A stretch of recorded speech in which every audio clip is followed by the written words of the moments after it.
Just waiting here on.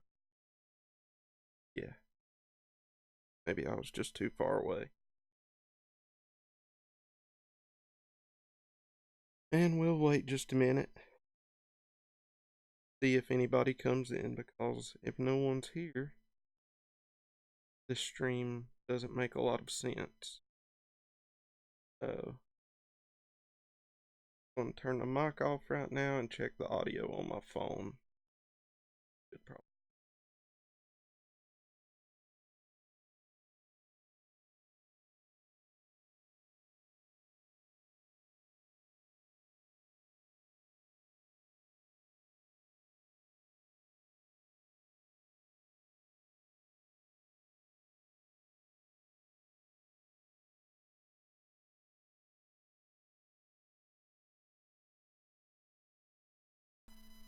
Audio looks good, just waiting for some people to come in. If no one comes in, we'll just cancel the stream. So if you're watching, let me know.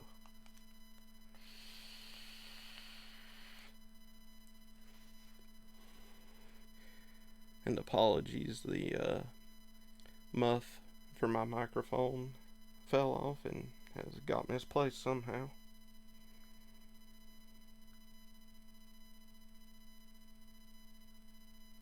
Make sure my tweet went out.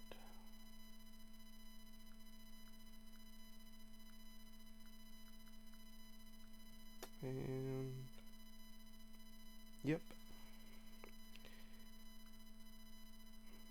But I don't see anybody in the chat. And I'll wait just a couple of more minutes.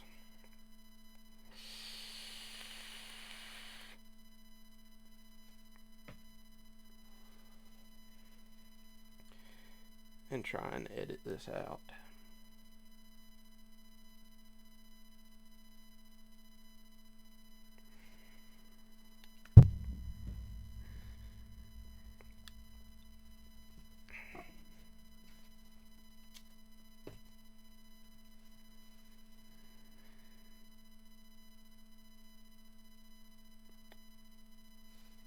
Just check the audio one more time.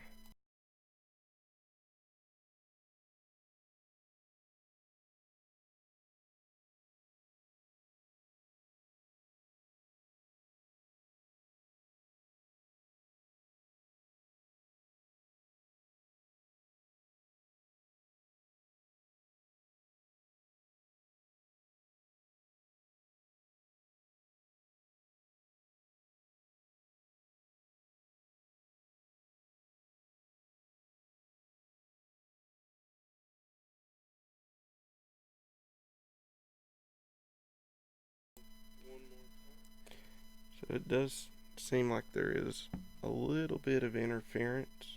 I don't have a ground loop isolator I can put on this microphone because it's USB.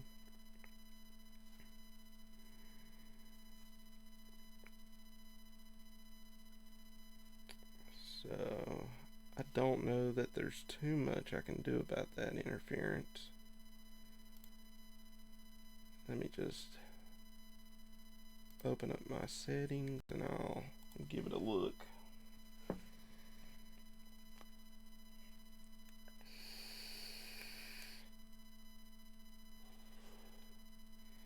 But right now it looks like I'll just be ending the stream and deleting it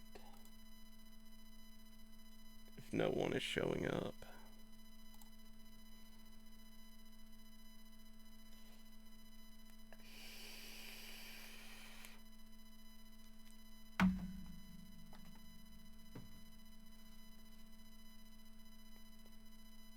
Oh man.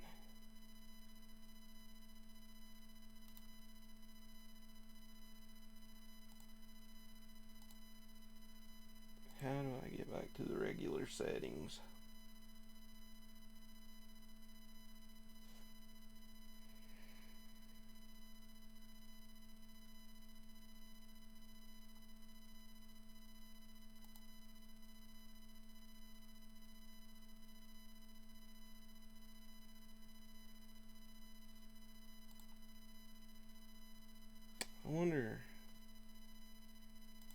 see, sound control panel. That's right. They messed it up and took away my quick and easy way of doing all this stuff from Windows 10.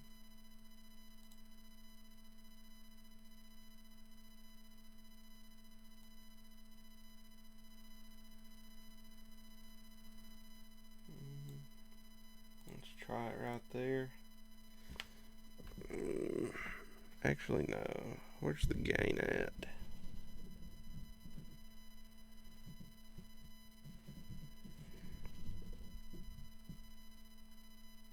Let's actually cut the sound down just a bit.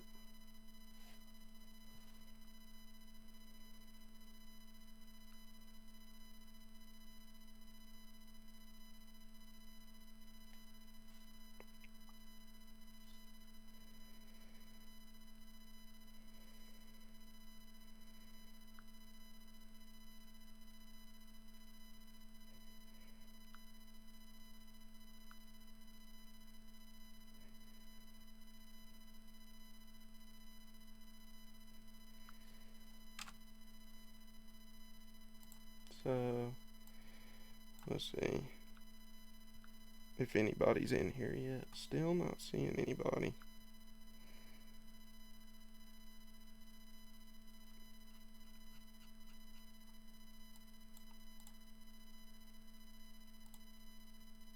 Let me just adjust these levels slightly, because I know there's a lag.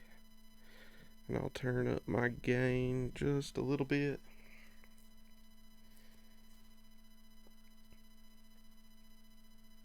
And let's see how the audio is doing.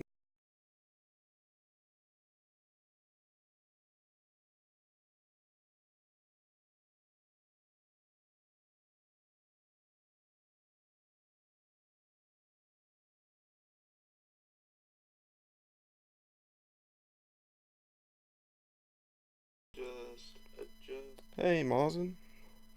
I know there is a hum with my audio. I've been trying to take care of that, but right now I don't think there's much I can do about it because I don't have a ground loop isolator. I can try plugging this in though. If I can find. Let's see, let me unplug that.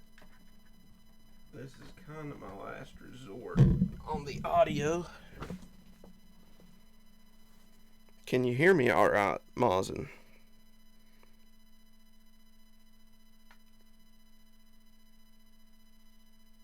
Now I don't think there's. Shit, that little buzz ain't gonna go away. Okay, thank you, Mawson. I was waiting on,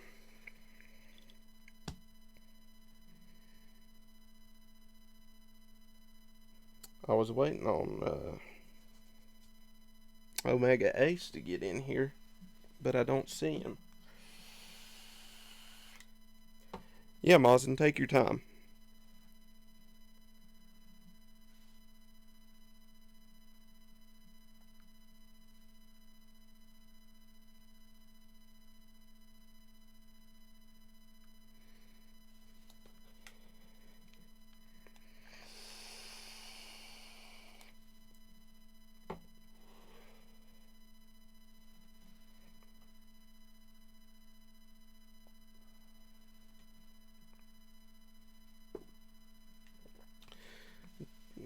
Just let me know when you get back, and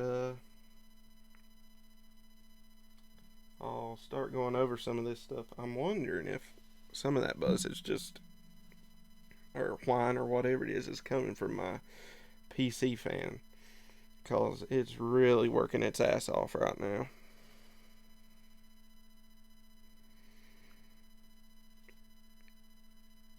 Let me go back to Twitter and just tag a few people.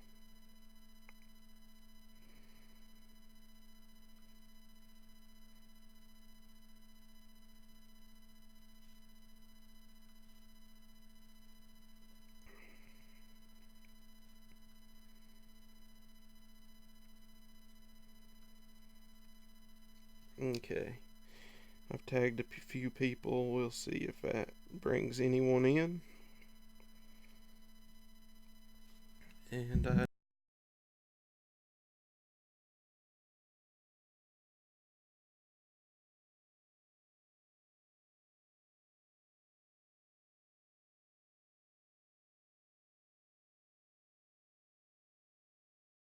whether anybody else shows up or not.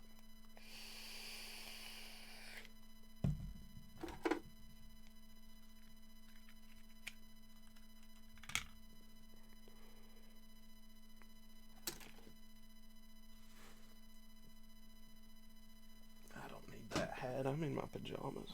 I don't care if my hair looks stupid today.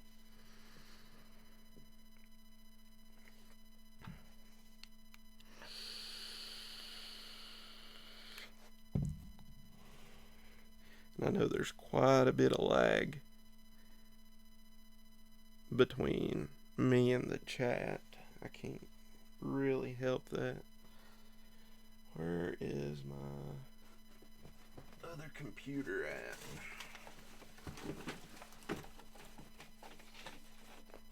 Oh, I really need to get some organization done in here. Alright, awesome, you're back. Okay. Let me just start this up so that I can keep an eye on the stream, because with this laptop I really can't open a web page.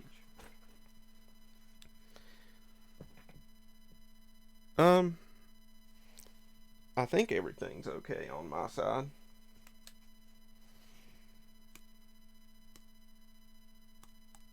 I mean, you're getting the stream, so it should be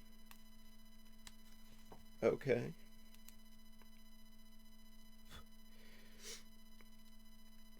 Connection's timed out here. Let's see what that problem is. Oh, no. And let me just bring this up. Okay. Yep, so I was gonna wait on Ace and Ryan, but I don't see them. So I guess the main thing I was going to talk about was just some basic tools you need if you're going to do your own repairs. Probably mostly what I'm going to talk about is gaming systems, or if you're messing with Arduino or anything like that. Let me turn on this light and see if it washes everything out. No, it looks pretty good. It's washing out a little bit, but not too bad. So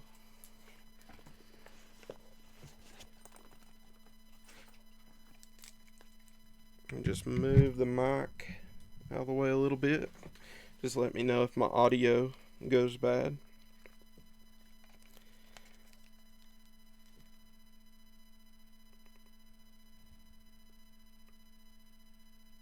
It looks like I'm getting some lag in the stream. No, Mawson, it's fine.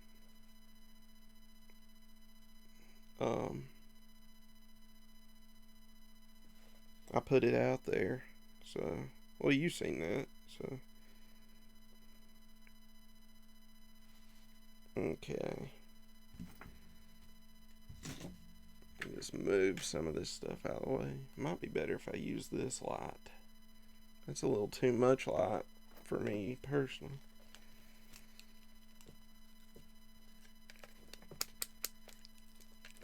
No, if they have questions, they can ask and I'll just show it again. The most important tool you'll need if you're doing your own repairs is a multimeter. And you can go to a plate like Harbor Freight or somewhere. Ace. Okay, I see you in here, Ace. About time you got here. I'm just kidding, of course. You doing alright, man?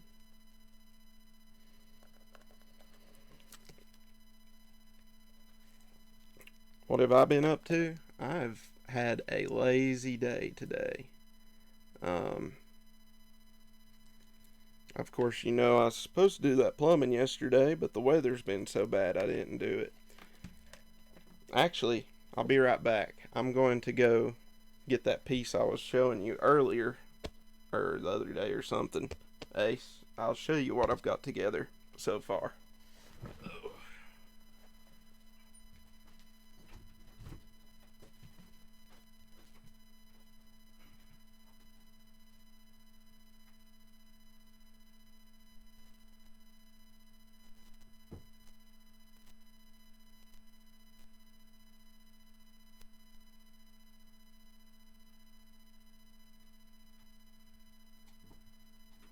Okay. Let me just get my fat ass in here. Been playing PS4. That's good.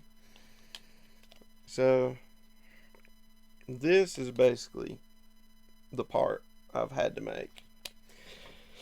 What happened was my papa. Oh shit! Sorry about that. My papa lives in a camper, and I help take care of him, give him his showers and stuff. And I really, really wish he would have just bought a single wide trailer or something like that. But so the plumbing goes in on a water hose, and basically I'll just show you what happened. Was this piece was plastic, completely plastic, not just this flange here and the screw. The whole thing was plastic, threads were plastic, everything, and it got over torqued and broke. So I got a brass one, and I got a couple of other things too, but they're kind of big. I got this 90-degree elbow here, so I put that on, and this has a screen in it, which is really good because there's a lot of shit in the water here. It's all well water, and there's a lot of manganese, magnesium, stuff like that. So I got this just to give it some more stability if somebody steps on the water hose. I've also got to plumb in a water filter, and I got this on-off valve to go on the water hose. So basically it'll be on the water hose, and kind of hard to do this when it's not hooked up, but I'll screw this on, and now instead of having to go into, like, his house is pretty much dilapidated, that's why he lives in a camper, and instead of having to go turn the well pump off or to go in there and shut the water off in that old dirt basement, I can just cut it off with this valve, unscrew it here, and work on his water, because it is a pain in the butt. Who all have we got in here? Welcome, Ryan, Wookie. Anybody else? Let's see, we got Mazin, Ace, and Wookie. Thanks for joining, guys. Forgive me, there is a big lag between the chat and my video feed. That's just cause my computer's so low powered. And Mazin can take up for me on this. I was having a little bit of trouble with audio, and I know there's still a little whine, and I'm sorry. I've been trying to take care of it. But let's just go over some of the basic tools you need for doing your own repairs, even minor repairs. It's like I started out saying, this is the most important tool you can get, and it's just probably, I keep looking over here to just see what my camera's like. It's probably, no, it is about the cheapest, most basic multimeter you can get. Nothing automatic on it, but it's got your DC volts, AC volts, and it goes up to 750, which is decent, probably more than you'll ever need. Excuse me. You can check your ohms. Check your current, which is amps. It also has a 10 amp fuse in it. So don't go sticking these into wall sockets, cause it's going to blow the fuse more than likely. But you know, it's really good for measuring DC amps. And I think with this small one, that's all you want to do is DC amps. I'm glad you're here too, Mazin. I'm glad you're all here. And let's see here. What's great about these little Syntex, and these engravings is just my initials, cause where I used to work at, people love to steal my tools. So I started engraving it. So when I walked by certain people and they had their toolboxes or their bags open, and I looked and seen something with ZJS on it, I knew they'd grab my tools. But what's great about this, sorry I keep getting sidetracked, is these are only about $5 or $10. These little Syntec multimeters. They're not the best, but they will do you just fine for minor repairs.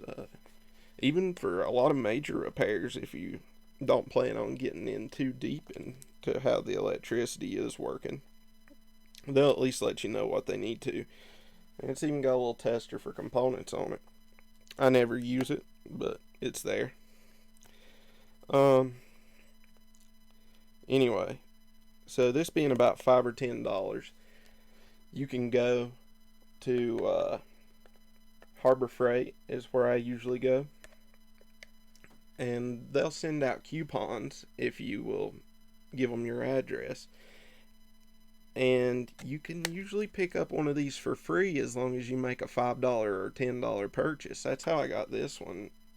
I've got about 4 or 5 of them for free that way, and I've blown a lot of them, but I use them all the time.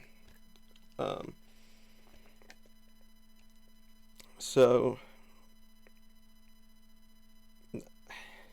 I use these for a little bit heavier duty stuff than they're supposed to be, but since they are cheap or basically free, I will use them if I don't want to mess up my good one. So we'll go on to my good one.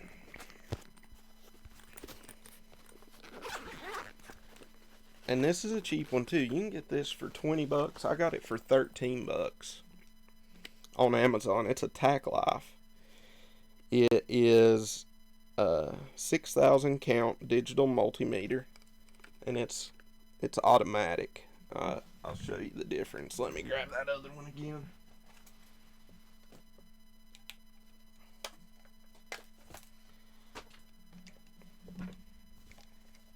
Getting sidetracked is cool. Yeah, I'm gonna do that a lot anyhow, so I'm glad y'all are okay with it. But if you look at this one, yeah, there's the focus. So see how my DC volts go from 200 millivolts to 2000 millivolts to 20 to 200 to 1000. You have got to set this yourself. You got to know what voltage is coming in, or start out on the highest voltage and keep going down, because you can get a bad reading or mess up your multimeter if you have it set on the wrong thing. So what's good about this is it's automatically going to, let's see if I can, that first one there is DC volts, and it is going to automatically go to what setting I need it at. Yeah, Wookie, if you work at a factory, I definitely, and I know you do, I definitely recommend engraving some kind of mark of your own on your tools. Um, cause I mean, I probably lost $100 worth of tools that way. It was so bad they wouldn't give me my own toolbox, and it kind of pissed them off. But my tools were getting gone, tools that I had registered with them that were my own, and they wouldn't give me a toolbox. So I got a bag and a padlock and rigged it up to lock so that people wouldn't get in it when I went and had lunch. But this is great. Y'all have seen me use it before on that Nintendo 64 controller. The best thing about these kind of multimeters is they have an audible beep if you have continuity. Give them a good slap. I agree with that.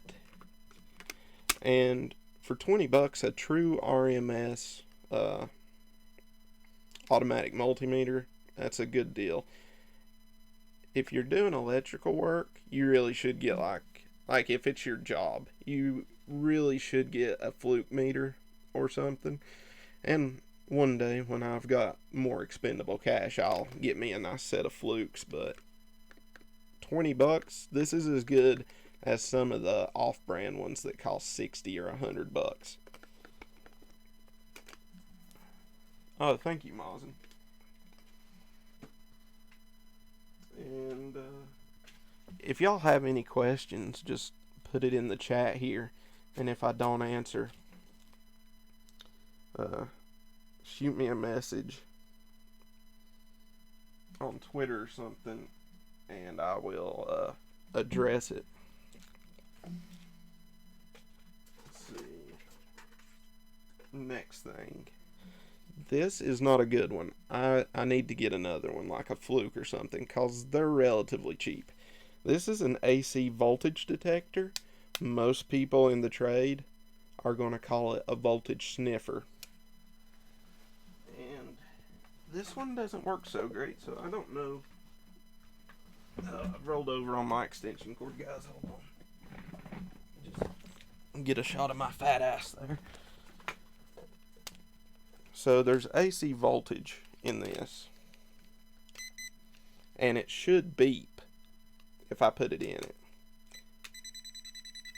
just like that. So that tells me that there is at least 100 volts going in this, and I do not need to touch it with my bare hands if I get into it. If any of it doesn't make sense, Ace, just let me know. There are no bad questions, unless they're troll questions. But I know that's not going to be the case with you. I don't know about that Wookiee though. You never know about him. But a voltage sniffer is very useful if you're working on something in your house. If you're changing out a socket, a plug socket, like an outlet, if you are going to put in a light switch, first of all, you should already have your breaker cut off. You should have your own light source that's battery powered so that you don't have to worry if the power's out. But if you have a leak or something, a bad ground wire, you want to be able to know if there's AC voltage going through it that's going to zap you and kill you, and that's what this is great for. Other than that, that one's a piece of shit. You think your fiance has a multimeter for stuff too? I'm telling you, Ace, I think me and your fiance would get along. She sounds really cool. Like in the outdoors and has a multimeter. Sounds like you got a keeper there. And Mazen got a free multimeter. Hey man, that's great. Don't get rid of it, cause you might need it one day. If you do anything in your house or anything. It's always good to have one. Good Wookie. Nah, you are a pretty good Wookie. Alright, let's see what our next tool is going to be. While we're talking about lighting. Ooh, stomach's growling. Don't know if y'all heard that or not. This might be the most important tool I have, and it's my flashlight. This one is a rather nice one. Like, let's see here. I've got red light, which is mainly used for map reading in a nautical setting. Because with red light, your eyes don't have to readjust to the dark. So, the science there is use this red light to read your map on your boat, and you can still see what's ahead of you. So I never use that because I live in the mountains. Let's see. But what's great is this. Hands-free light source. She knows a ton about car repair. That's awesome, dude. But yeah, this is my most important tool. This one is an expensive one. It's a Phoenix HL60R. These are about $80 on Amazon. You don't have to have one of those. It's worth every penny though. Phoenix makes probably the best flashlights. They got a regular handheld one. My dad has it. They're about $100. I'd love to get my hands on one of those, but the headlight being about $80 is enough for now. I don't feel like spending $100 on another one. Yeah, headlamps. So these are the ones I used before I got that nice one there. I think these are Bushnells. They sell them. They market them for like coon hunters and bear hunters. They're not that great. This one is okay. It'll do the job. It's got a high and a low and 3 LEDs. What's great is this is very easily repaired. I'll have to dig out our tools and show them on Twitter. Hell yeah. $80. Damn, that's expensive. It is expensive. But like I said, it is my most important tool. Because even if I'm working in a well-lit area like this, say I'm in a audio setup amplifier, and there's all these boards in there and it casts shadows, and I want to get just in this little place, and I have my headlamp and I can see in all the nooks and crannies. This is the light I used to use when installing ceiling fans and stuff in the dark. It's got this regular spot beam here, and you can do it on a low beam. And then it's got this one that kind of lights up the whole area. And then you have the red light. Funny enough, this is a $10 headlamp. They sold them at Sam's Club for 2 of these for $20. Funny enough, the map light, the red light, is better on this than that Phoenix. But I don't worry about that because I don't use the map light. Okay.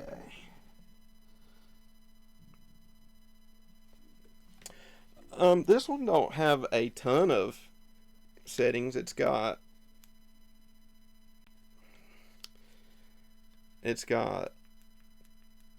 1, 2, 3, 4, 5 brightness levels, and then your red lights. And it does blink if it's not cut on correctly.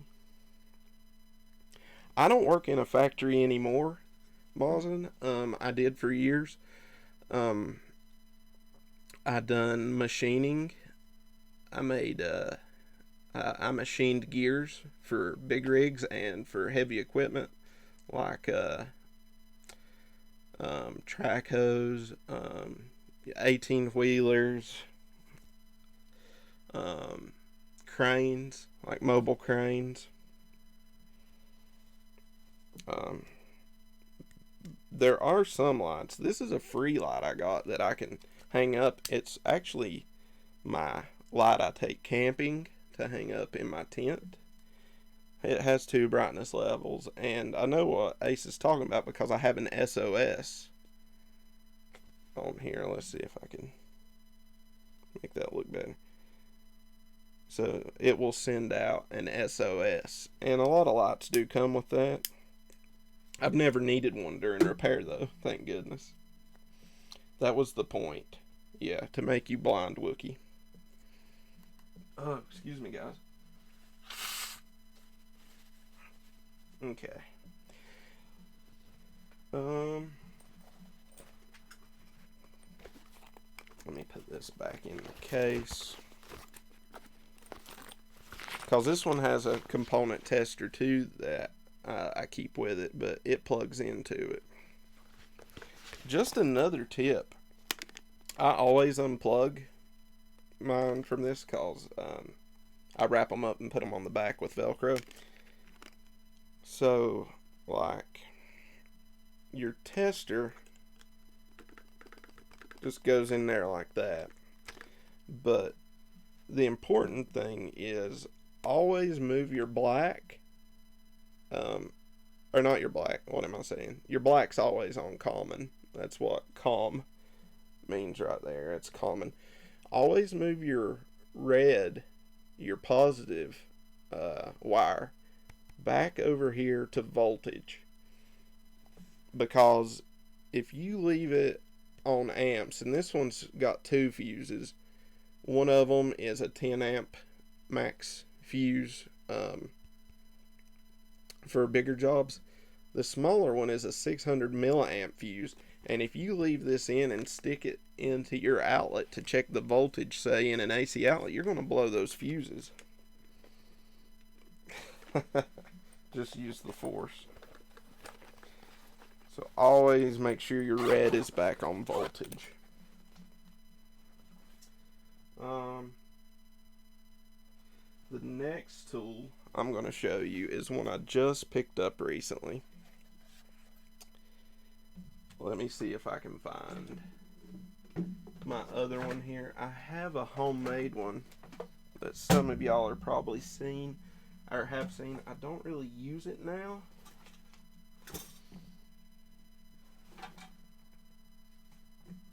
So there ain't no telling where I put it. So what's great about this, and this is mostly what I use for powering stuff that I don't have a oh, what happens if it's not? It won't short out. Like if you've been measuring current or amperes or amps, and it's on that 10 amp fuse or that 600 milliamp fuse, and then you forget that you haven't put it back in the voltage testing plug, what will happen is, say you put it in something with more than 10 amps, like a wall outlet, it's going to blow that fuse. And what sucks is usually you're going to burn your board on cheaper multimeters, even on Flukes and stuff. Flukes are better. X-Tech is better. But if you run too much current through it and you're still on amps instead of on voltage, you're going to blow that fuse. And best case scenario, you just have to change the fuse and your multimeter's working again. Worst case scenario, you've sent so many amps through that, you've burnt the board and ruined it, and you got to get a new one. It's worse than a short. That's a good question, though. A really good question. Let's see. Let me put this back up before I lose it, because it would cost me more to replace this than to actually get a new multimeter.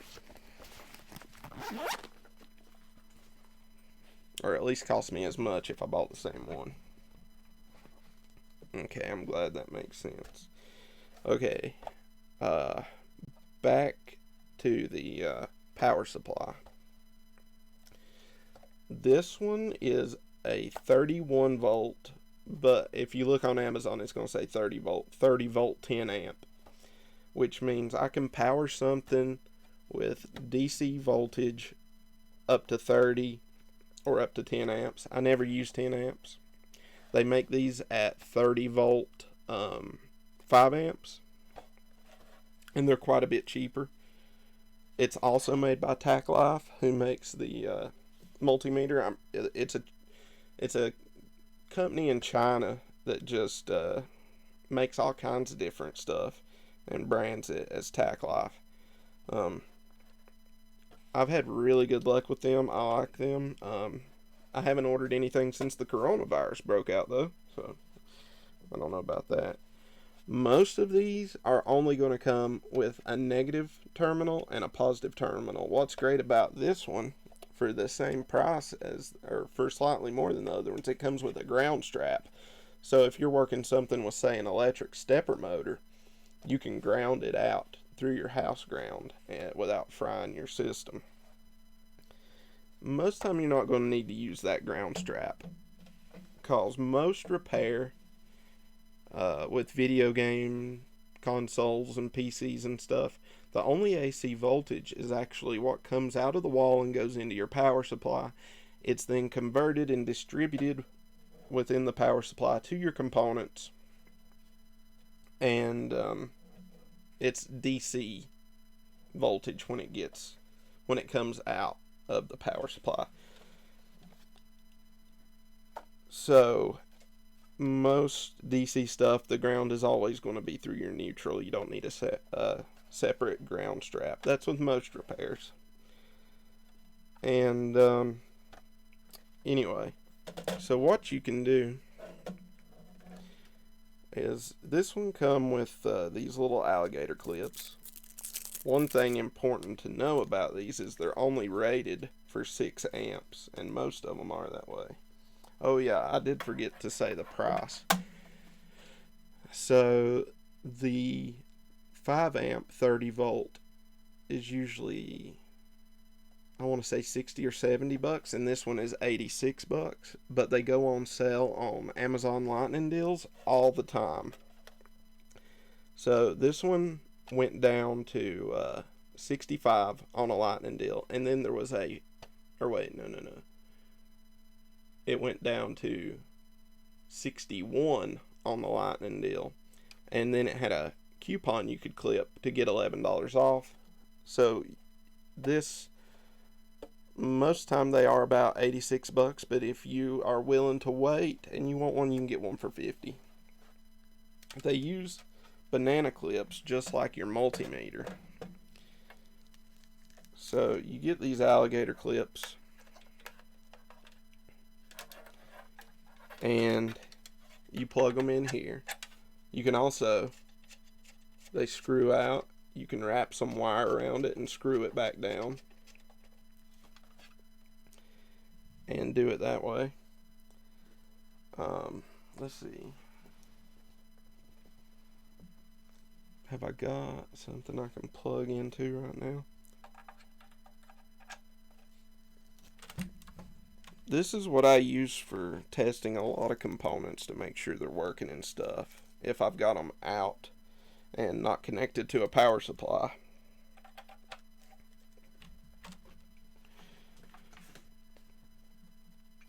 Let me just unwrap this and plug it up. Actually, my soldering iron has the same kind of plug. I wonder if I can just unhook it. I believe I can. I need to show y'all the soldering iron anyway too. It's one of my most important tools. Oh no, I'm hitting keys. Okay. Yep. So I've got power now. And let me just cut off this light. And I've got these bare wires awful close to my junk. So let's not do that. Like, say this LED, it's giving me a ton of trouble working on this thing. And let's see, negative is on this side.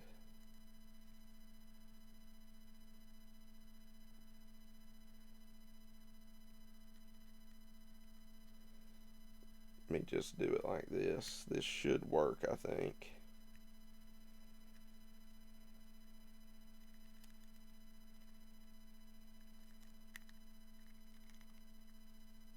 Okay. Let me turn the volts down. You should be able to run this off 3 or 4 volts. Just a little bit of current. Turn it on. And I can test this light out.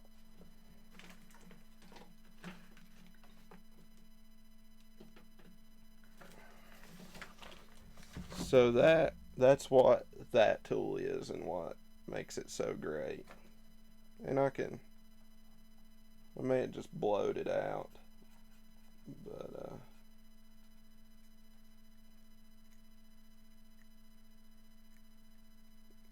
I've been messing with this one a lot, so I wouldn't be surprised if I actually did blow it out. Oh, yep, probably did, cause I had it on coarse instead of fine voltage and probably just blew it. But that's okay, cause I don't care. That one's pissed me off. I gave up on it. I worked on it in a stream one time. It pissed me off and I got rid of it. Okay, let me just put this over here. I'll wrap everything back up when the stream's over, cause that'll take some unnecessary time.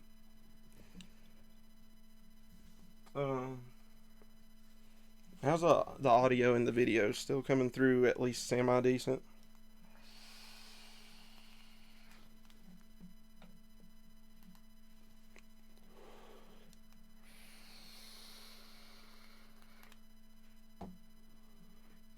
I'll just get me a little bit of drink here.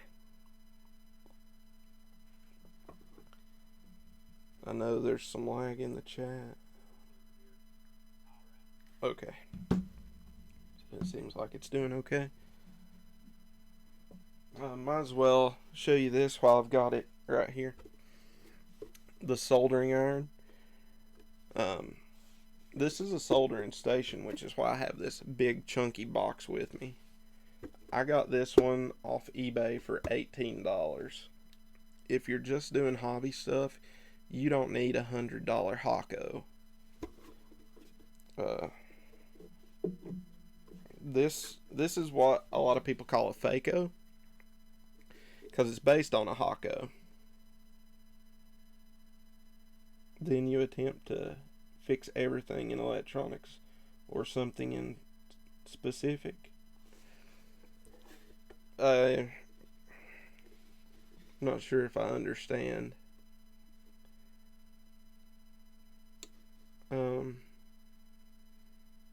I mean, I probably attempt to fix more stuff than I have the know-how for.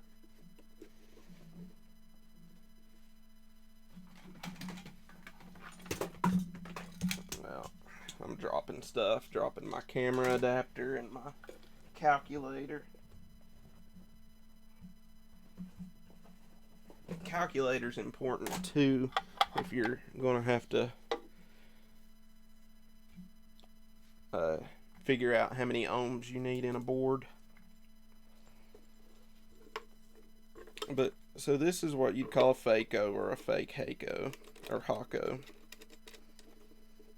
For 18 bucks, this is great. The only thing I hate about it is this is based off of Hako's factory version, not their home version. So there is a magnetic key I have to put in here. I believe it's right here. Shit, sorry about that. I keep running into the mic. I reckon it's got some kind of magnetic thing on it. It says don't scratch it. But I have to put this in here to change the temperature, which sucks, but it's made for factories where you don't want workers changing the temperature. So if it was me and I had more than 20 bucks to spare, if I had 30 bucks to spare, I would just get a different one. Um, Made by Yiwa or Yahua. It's Yihua. You can get a decent one for 30 bucks and you don't need a key. They hold temperature good. Let's see. Sorry, bad English and alcohol, but I mean, what do you fix, like electronic devices, or do you just try to fix everything by doing research? I honestly, I'll try and fix just about anything. Microwaves, refrigerators, air conditioners. I will try and research how to do it. Most of my know-how and stuff is for your Super Nintendos, smaller DC electronics. I'm really good with hi-fi stereo systems, old record players, turntables, cassette players, amplifiers, stuff like that. But I fix computers. Um, Honestly, any small DC circuit board I will attempt to fix. I just don't like working with surface mount components because they're so small.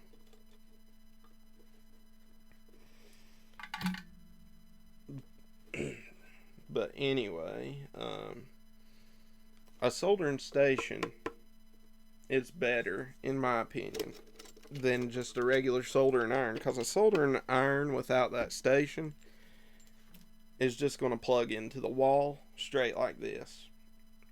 Some of them have a variable temperature knob where you can change the temperature somewhat, but they take longer to heat up and they lose heat quicker.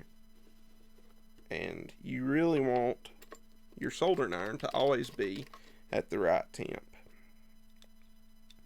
And it's not bad English. It's just um, I'm I'm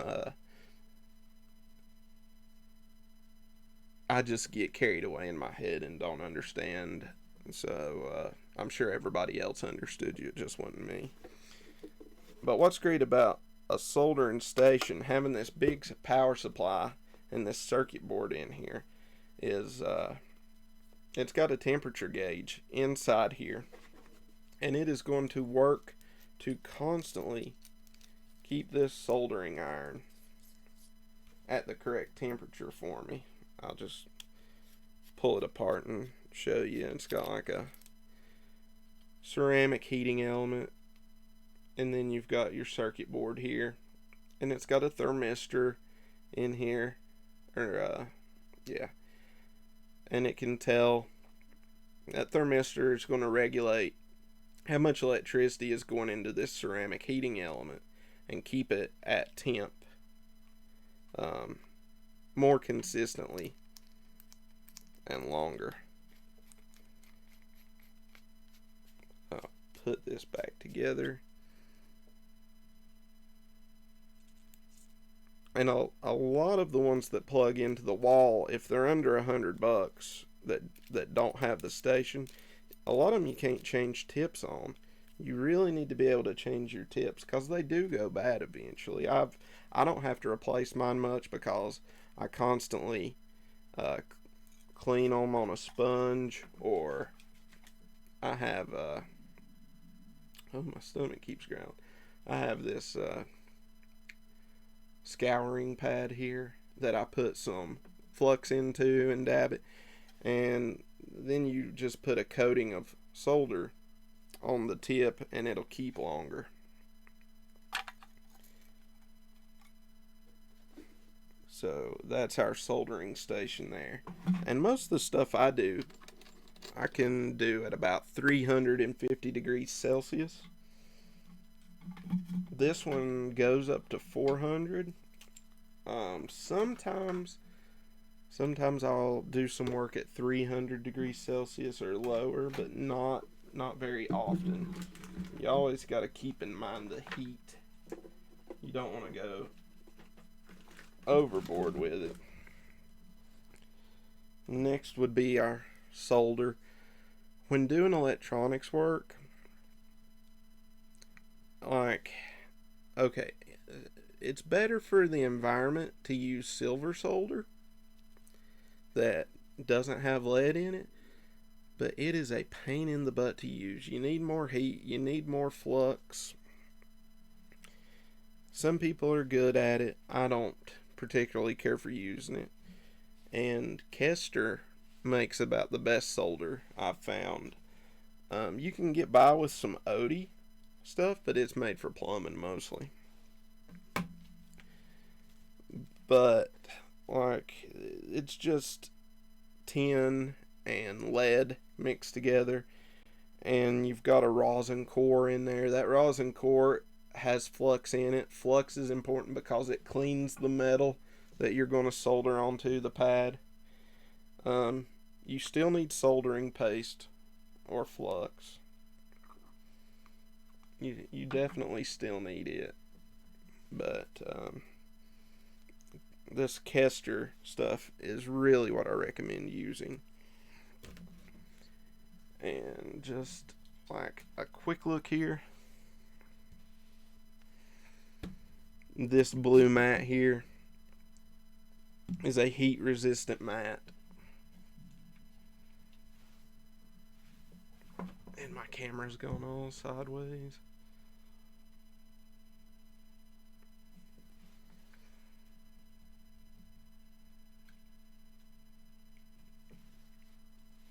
It's a heat resistant mat. I just started using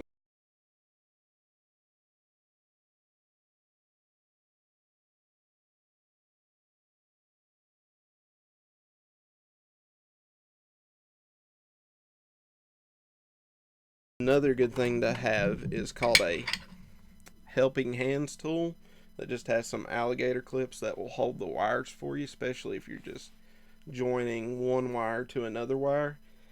You can get them as low as $25. Actually, I'll probably order me one of those tonight. What am I about to repair? Well, first of all, I was doing, like I said in the tweet, just talking about essential tools to get if you want to start doing your own repairs. Um, a lot of my stuff I've got right now is out in the garage, and it's like 20 degrees out there, 20 degrees Fahrenheit. So it's cold. Um, I was going to show how to modify a Super Nintendo to take Japanese games. I've already done it to this one, but I can still show you how to do it. And I might try and splice this 8-track tape because I do have the splicing tape. But I didn't really have anything in particular in mind to repair tonight just because almost everything I got's outside. I do have the 8-track player in here, but it's huge. It will not fit right here.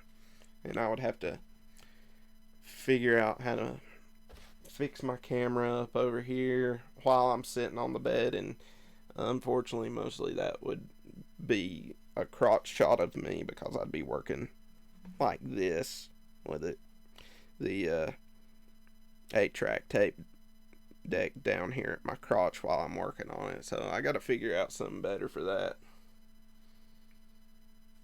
If you ever want to build a robot, I know who to call. I have built a robot before for a class project. I do still have a couple of tools to go through, and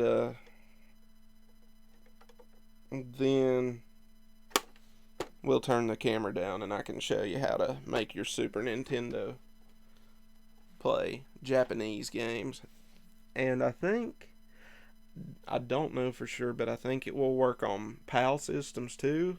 Of course, the games will run slower because Japanese games are NTSC, just like North America. Let's see. Here is another tool that's very important. It's called a spudger. And what you use a spudger for is for getting into, let's see if I can bring this down. a little bit. Like, if you want to get into something like this, typically you'll use plastic spongers on this. Like, this is a Kindle Fire tablet that's bricked, and I might do a stream on this soon. All my plastic spongers are bent or broken. I don't really care about this one so much, but I don't want to scratch up the screen or anything. But a lot of stuff now is just glued together. Like, this phone is just glued together. That's what makes it water resistant. It's not bolted together. So you need spudgers if you're going to change like phone batteries or get into these tablets or something. Now this one is old enough. I haven't took one this old apart before. This Kindle Fire is old enough to where it actually could have some small screws in it somewhere, but I just have to find a schematic on it. I doubt it does, so it would probably just pry apart. But you definitely need a spudger. Electrical tape.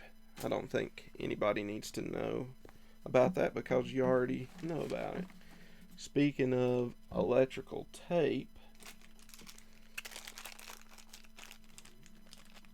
boy, my stomach keeps growling. I'm going to have to eat later.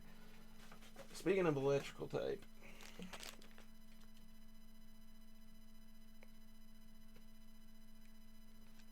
heat shrink wrap is important too, and loads of different sizes of it. Cause you put this on joined wires that are bare. Take you a lighter to it. Some of you have seen me do that, and it shrinks around it, and then you're not going to get shocked if you touch the wires because they're not bare anymore. And heat shrink is much better for the job than electrical tape, so use heat shrink if you can. A good set of regular screwdrivers in Phillips head and flathead is good to have. I like cobalt if I'm going to use something a little cheaper. And these are flush wire snips. They're small, great for precision work, small work.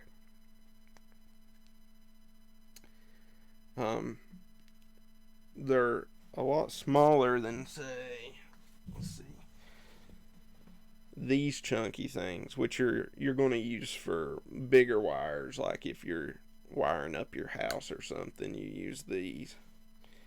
But these you can get in a lot of closer places. You can find these for like $5 on Amazon, or you can pick them up at a vape shop. And they're spring loaded, so they come back, which is nice. I've got a whole bag of electrician's tools, but they don't really have much to do with repair. And a small pair of needle nose pliers is good. That come in a vape kit as well. Speaking of screwdrivers, precision screwdrivers or jewelry screwdrivers are really good to have. These are, they're necessary. You gotta have them. This is just some cheap Stanleys I got from Walmart in different sizes. And you might want to make sure they're good and fluid in the hand, cause these ideally are operated with one hand. It's got a swivel up here that rests in your palm, and then you can turn it. And let's see, they have them in vape shops. Well, yeah, cause I don't do it so much anymore, but when I first quit dipping and started vaping, I built my own coils, which is where those pliers came from as well. I made my own coils, and when you make your own coils, you have to have small electronics repair tools. Some of our outlets don't work. I wanted to fix them, but since this is an apartment, I don't want to mess with their stuff. They are great screwdrivers, Lawson, especially for the price. Yeah, when you're dealing with landlords, they should be doing all those repairs anyway. Hopefully they'll do a good job. Hopefully they're worth the shit. Yeah, when you don't own it, that's a whole different thing. But honestly, I don't know how it works over there, but usually here, if your outlets go out, your hmm, your landlord is responsible for having them fixed in a timely manner.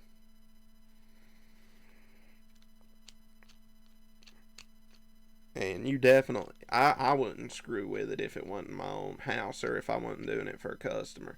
Because if something, if a wire just isn't placed right or something and you burn the place down, they're going to get you for it. So I really don't know what to tell you about there.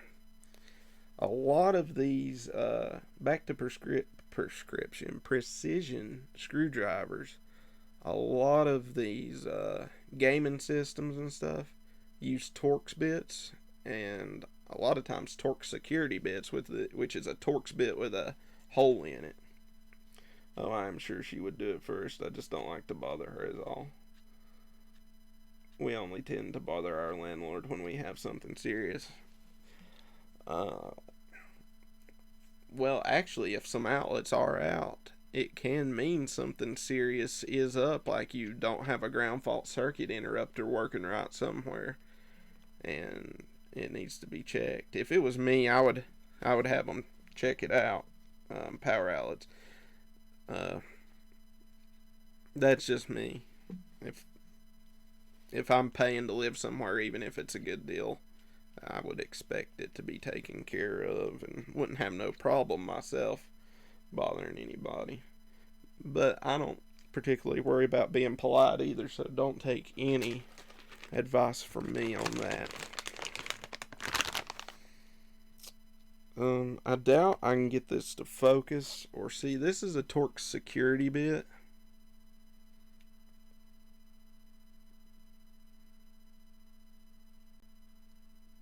It's hard to tell, but it has a hole in the middle of it, and that's what makes it a security bit. I'm going to bring out the whiskey so I can watch you while I get a little inebriated. Am I getting that boring? I probably am right now. Another thing to keep in mind, especially if you're working with Nintendo, and my heater just kicked on, so I'm sorry if that brings any unwanted noise.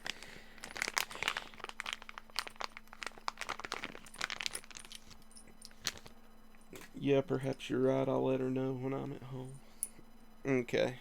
Yeah, I would.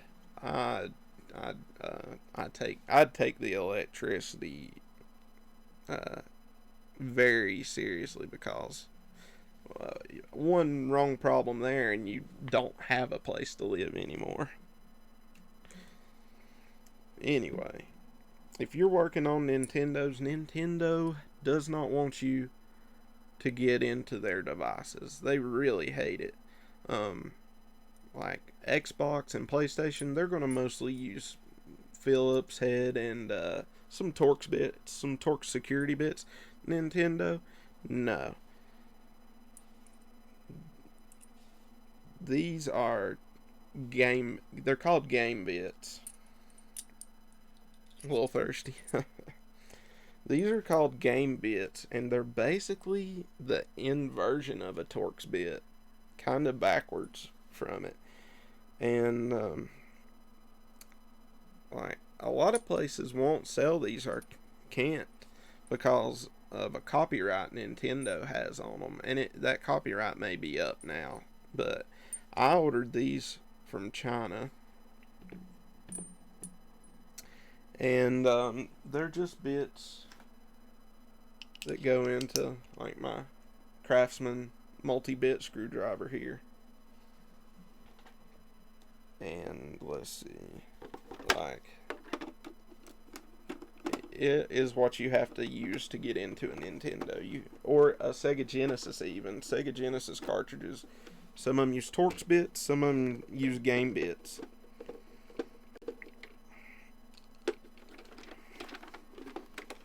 Let me get this one out. I'll try and show it to you. Nintendo is like Apple then, because Apple makes it. Yeah, Apple's worse though. Like, Apple is the worst of the worst for repair.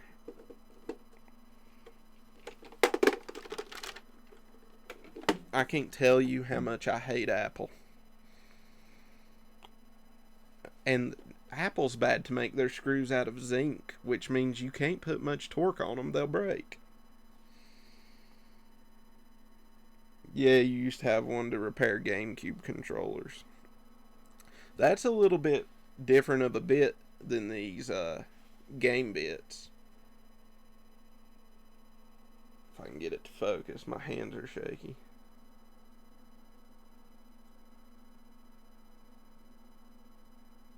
There we go. So that's your screw. If I stop making sense, you can blame the Kentucky wheat whiskey. Alright. I'll just leave that like that, since we're going to tear into it in a minute. But, for GameCube controllers, I just repaired one of my GameCube controllers. You gotta have, this, which I'm almost 100% sure won't focus.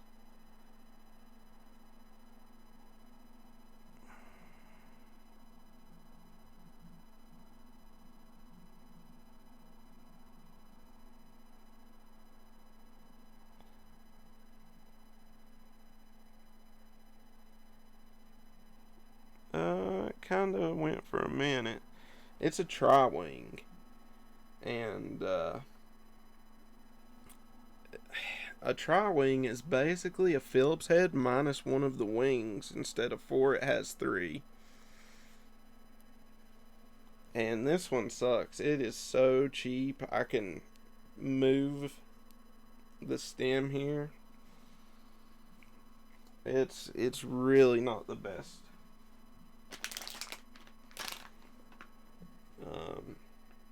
There we go.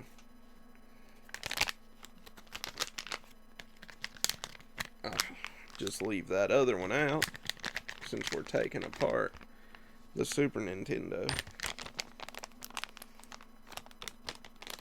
Anyway, other tools. A lot of electronics overheat. This one's fairly simple. It is just a laser thermometer.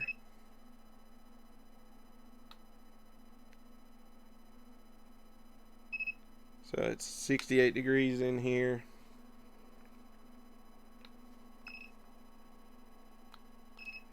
Like, this heater's running here. And non-contact. I can check it out and it's 320 degrees.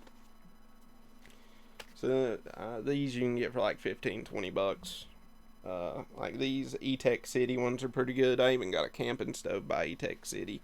It's really nice. A backpacking one that I plan on showcasing in a streamer video soon.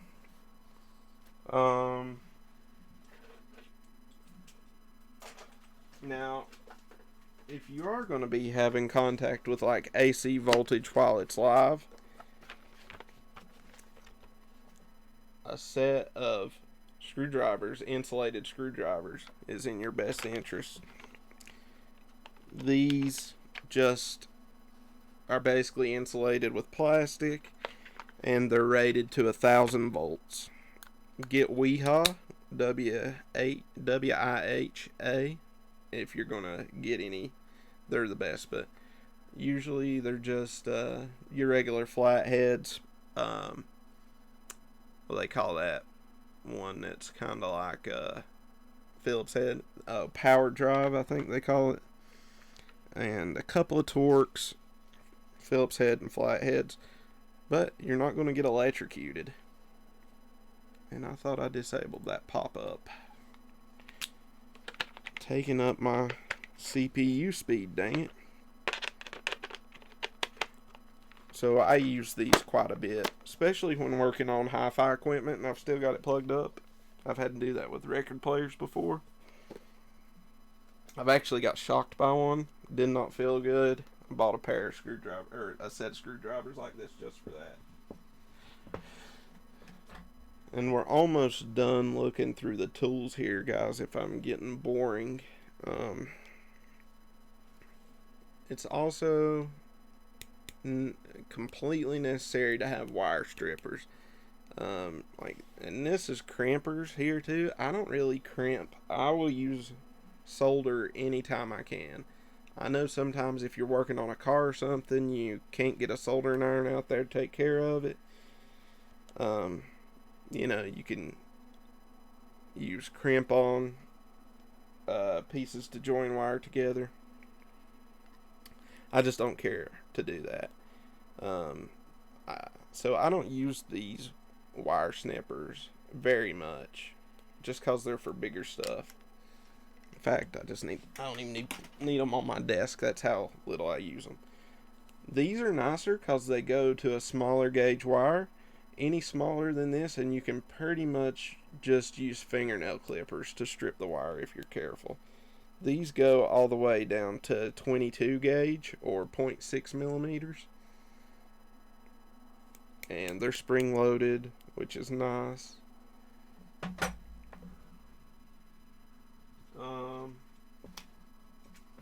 This isn't necessary at all, but if you're working on smaller components and maybe you need to read off of them or something, a jeweler's loop is good to have.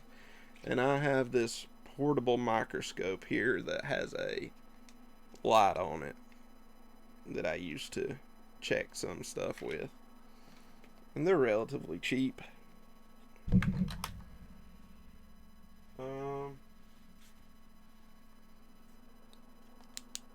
And then this is just a different flashlight. But what's nice is it has this light on it, and I can mount it magnetically to, say, my soldering iron station, which I guess you can't see.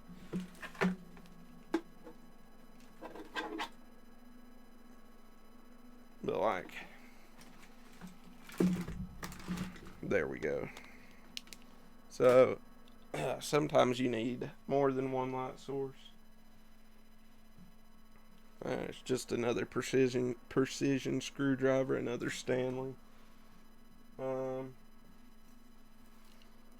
This right here is just a tester. It's a light up tester to tell you if there is any current going through anything. So you just put this on your negative side, clip this on your positive side, it lights up. There's not much to it. I've actually got one I use more often. This one I use on 12 volt systems because that's what this light is rated for. But this one is pretty much hands free as soon as I clip it on. I made this one myself. Just took a 12 volt LED light and some alligator clips, and I can use it for a tester.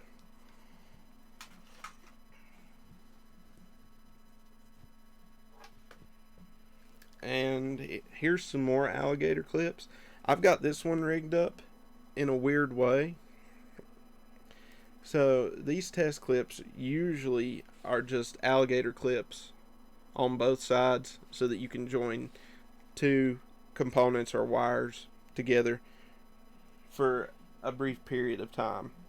This one I've got rigged up into a power supply. I was using, before I got the Tac Life power supply, for smaller stuff, I was just using a couple of batteries that had wires coming out of them. This power supply I use for some DC stuff. Unfortunately, you can't really control how much power comes out of it, so if you use it with the wrong adapter, it sucks. you can blow stuff out, so you gotta make sure you know what your power adapter is, changing the AC to for the DC. But I just clipped a USB cable and wired these into it and had a makeshift power supply. Try to use that for like 5 volts or less. It's probably good up to 20 volts if you're using USB-C wire.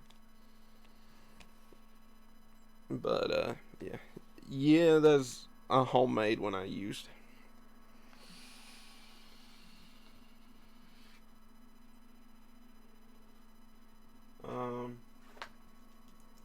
It's always good to have different sizes, different gauges of wire. This one I use quite a bit, soldered on to test things. It's some heavier gauge wire. This come out of a ATX power supply unit, and I just clip off the wire as I need it for projects. So if you're going to throw a computer away, make sure it's unplugged first, but you can get a ton of wire out of those power supply units. And if you're good enough, you can actually turn it into a variable voltage, variable current lab bench power supply. But I'm telling you, $50, you can't even make it for $50 if you don't already have the parts. Another good thing to have is just some extra bolts and set screws. Like, I usually have medicine bottles full of washers and nuts and bolts in case I need them. This is some set screws that are usually used in machining. These are nice, expensive ones from Fullerton. I just keep them around. Never hurts to not have a supply. We're about through most of the tools and stuff. One of the last things that's important is having this Velcro stuff. Cause a lot of times you're going to have a bunch of wires and you don't want a rat's nest. So for $3 at Walmart, you get 2 nice rolls of black and gray Velcro. And I'll tear one off here and just show you why I like this stuff. So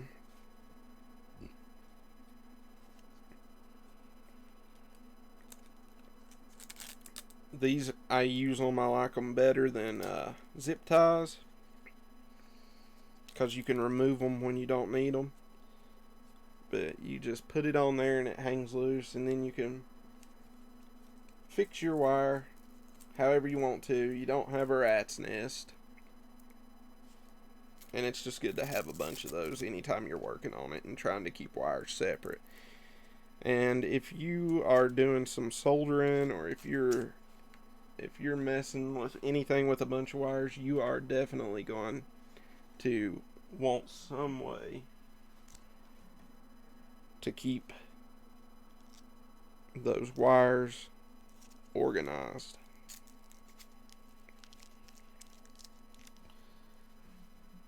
So, I guess what I'm going to do now is readjust the camera here, point it down so that we can look at the Super Nintendo, and I will just show you how to modify it. To take Japanese carts. Let me just grab a couple of cartridges and I will be right back.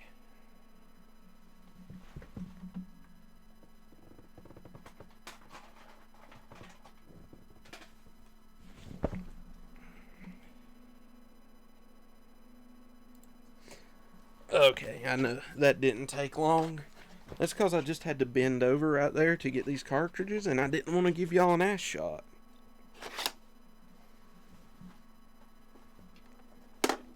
So, with your Super Nintendo, of course, you can put your regular North American style. Loves his Japanese, and I imagine that means he likes Japanese exclusive games. So, like, I have this copy of Rockman and Forte uh, which would be Mega Man and Bass, or no, not Bass. It's bass, cause the dog is treble. So Mega Man and Bass, which did come out in English on the Game Boy Advance, but this is the Super Famicom. And let's see here. We gotta pay the Patreon for the ass shot. I have a Patreon, but I haven't got past. I haven't actually set it up. I've just made the account. Ain't much point in it yet. But yeah, y'all pay me enough. We could probably work out an ass shot. Need a wider field of view, probably. I don't know. My butt takes up a lot more room than you think.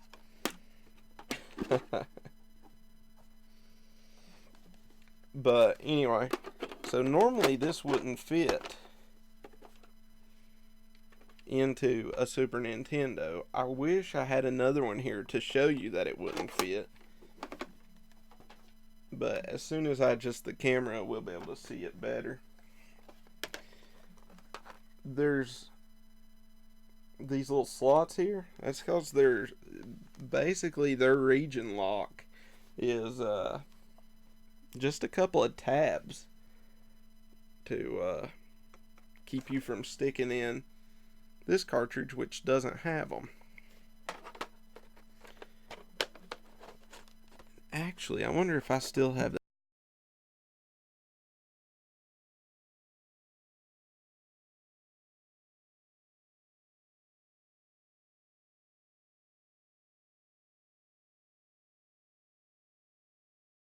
in this camera.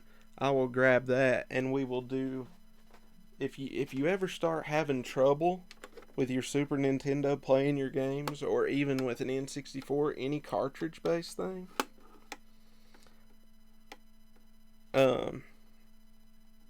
there's usually an easy fix for that, which is just cleaning off your contacts. I have the GBA game.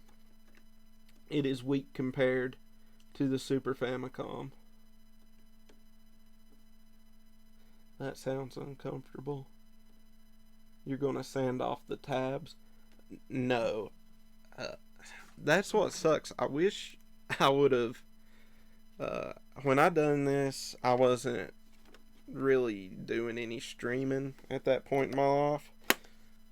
But I can still show you how to do it. I just use these to cut the tabs off. The sandpaper, I just wanted to get it so I can show you how to.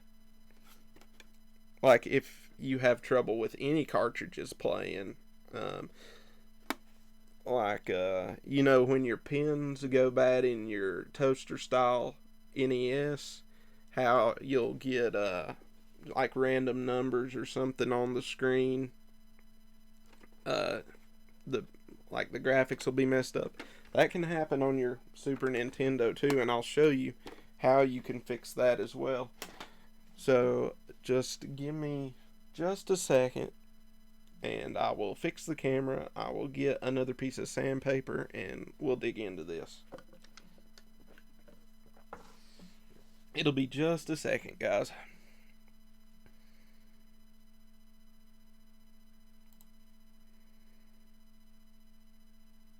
Alright.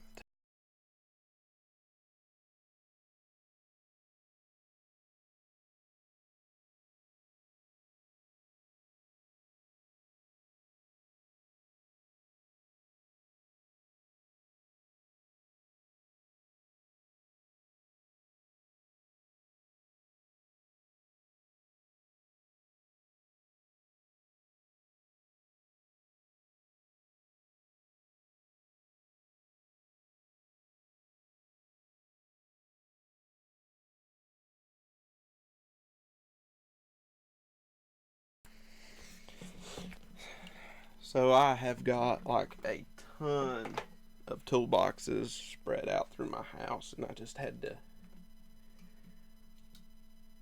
had to get them.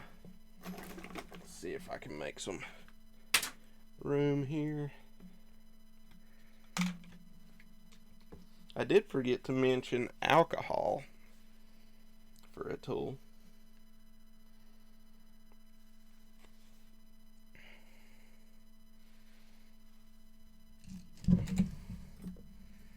Let's see how this looks.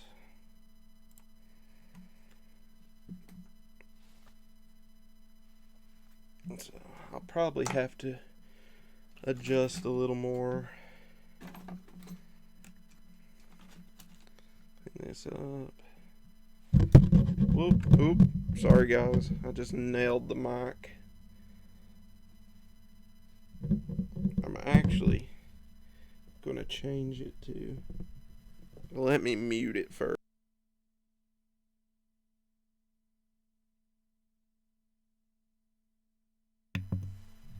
Okay, so I don't know how the audio is right now. Let me know if it's good or not, because I've moved the mic out of the way where I won't keep bumping it. Unfortunately, it's probably going to pick up my laptop fan now, so please do excuse me for that.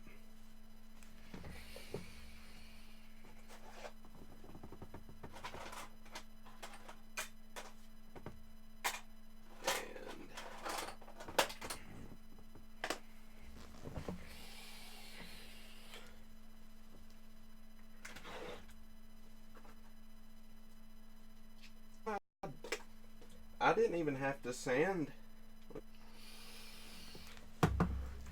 But let me know how the audio's doing, guys. I'll just turn on my phone up for a minute. Still got that whine in it, which sucks. I really wish I could figure out how to get rid of that whine. I know it's a ground loop problem. I didn't even have to sand. I didn't even have to sand my make it. Okay, thank you, Mawson.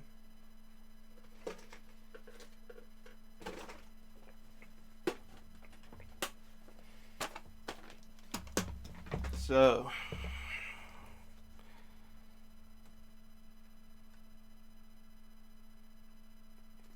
this is upside down.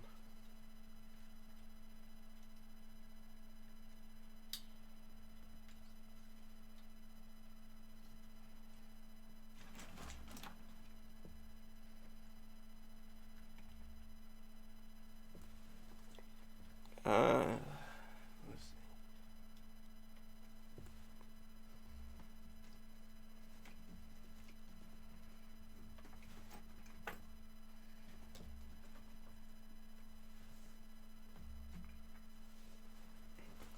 Yeah, that's about as good a picture as I'm gonna get. Okay. Damn it. That's the camera USB cable getting in the way.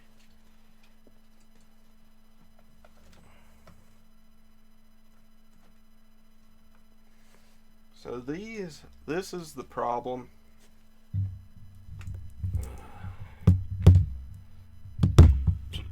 Sorry guys, I know that's killing the ears. I'm just trying to kind of get it where I can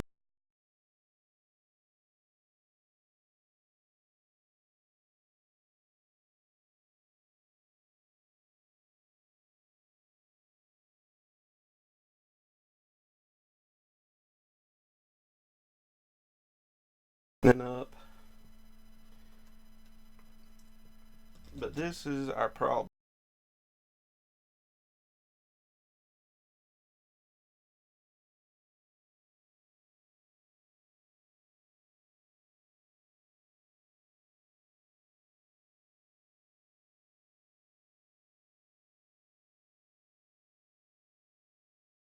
Just to show you, even, let's see, I will need that shorter, or that smaller bit for this. If you don't want to mod your Super Nintendo, you can get a cheap game with a, as long as the case is good.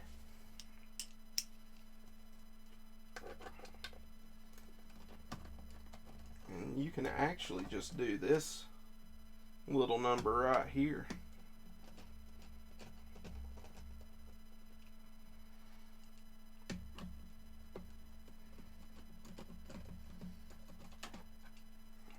again, this is using the game bits.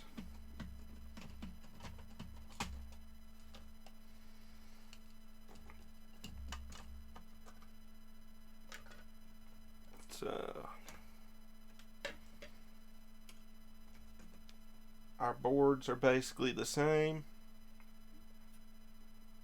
which means I have to keep these separated well so I don't mix them up. 1993, 1990. So if I forget, remember 1990 is Zelda and 1993 here is Rockman and Forte. Even though the game came out after 1993, I want to say it came out in 1997, the board was manufactured in 1993 before the chips were put on it. But here's what's great. If you've just got an extra case laying around,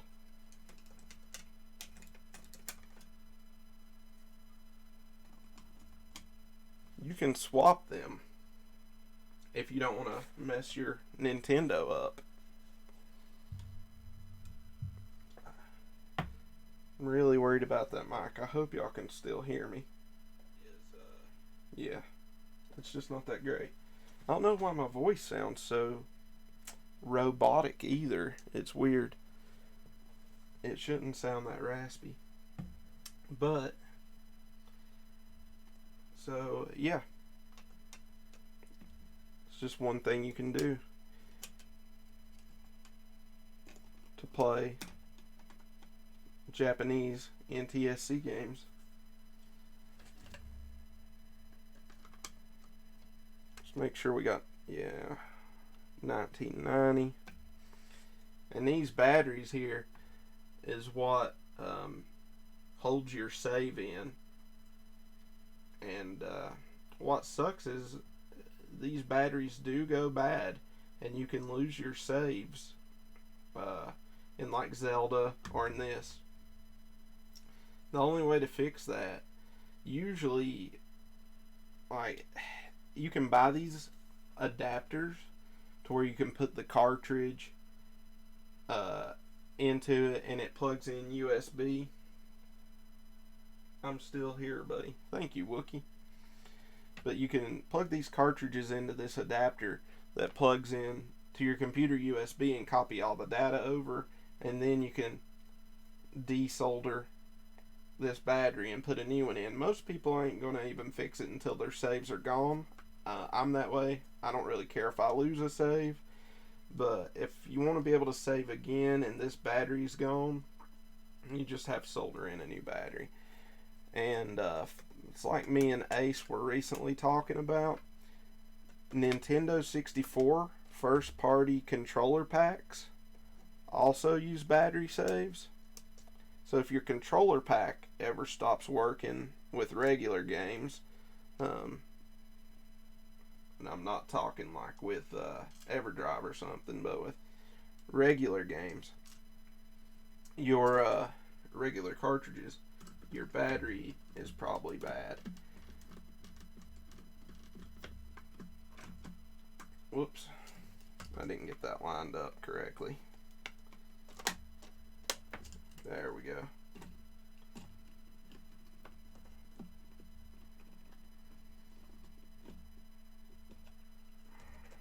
So, let me just tack these back down, and then we'll start tearing into that Super Nintendo.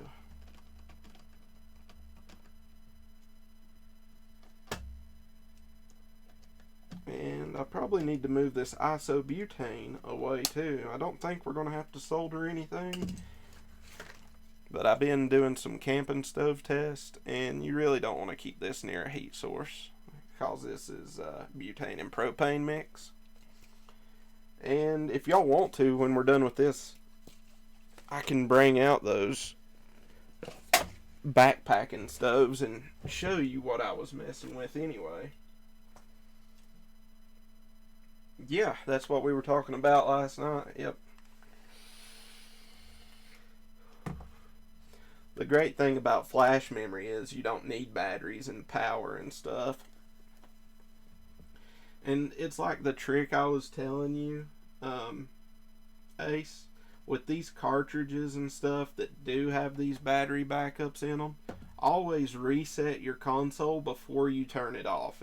It's just, if you can reset it yet still have power to it, it's gonna keep you from corrupting your data in your saves, at least more than likely.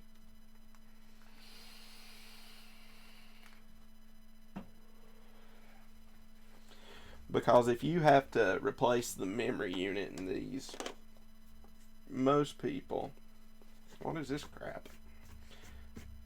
Most people aren't going to solder in a new one, and you just end up buying another game. So that screw came out.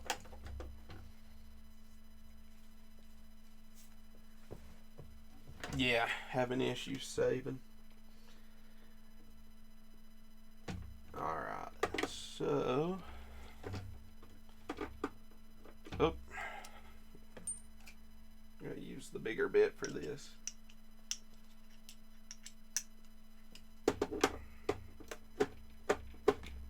Whoops.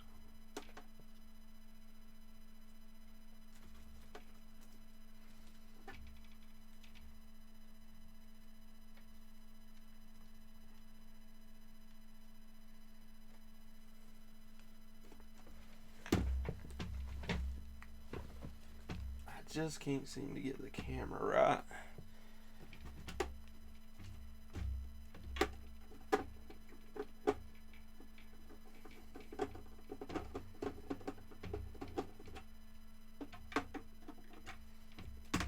Actually, I don't want to lose any of these screws, so I'm going to take them out one at a time, shake them out one at a time.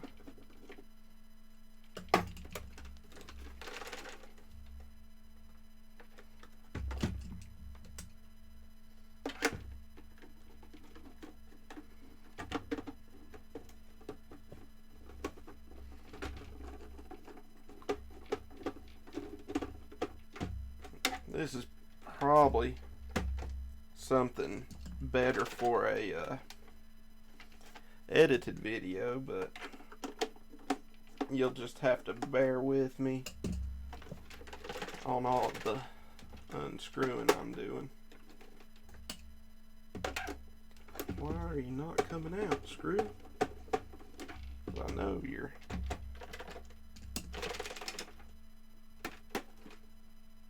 That one's hung in there for some reason.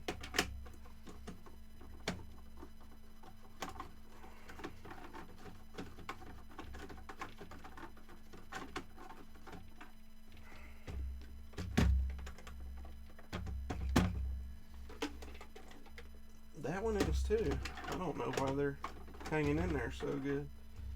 I'll just have to be careful getting them out.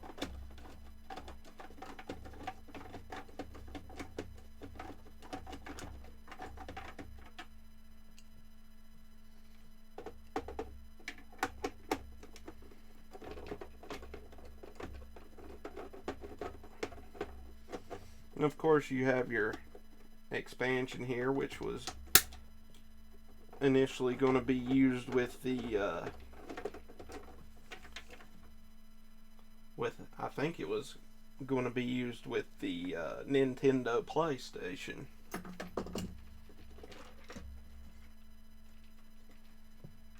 Okay.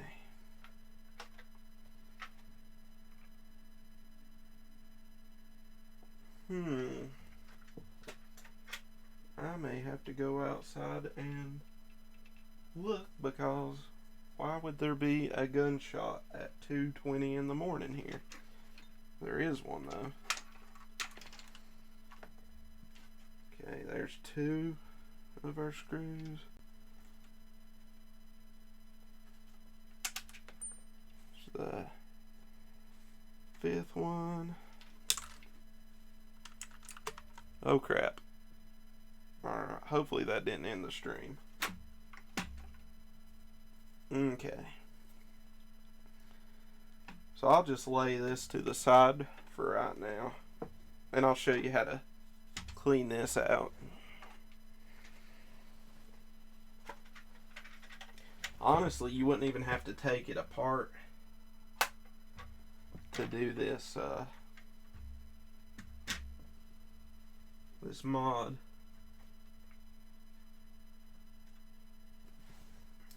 Let's see, what did I do with my big screwdriver?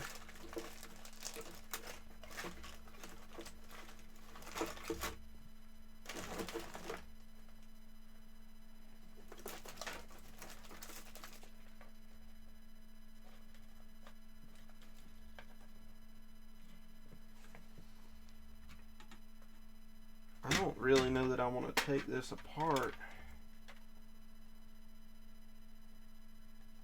Actually, yeah, I guess I got to.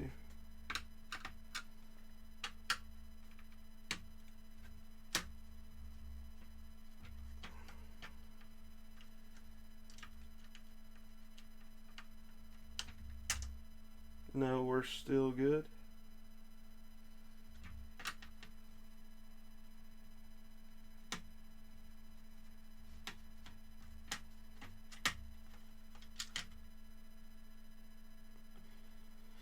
If I remember correctly, this can be quite the pain to get back together, but I'm going to do it anyway. Oh, yeah, no, we're still here because I was hoping I didn't screw up the stream. That's right. Thanks, Ace. I was like, what the hell is he talking about? I don't know why this son of a bitch is up here shooting his gun off at 2 in the morning. Oh, and that reminds me, Snappy Lube in Waynesville, fuck you guys.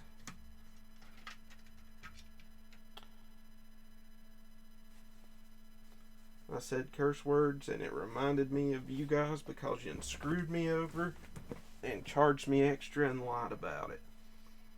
Now, back to your regular programming.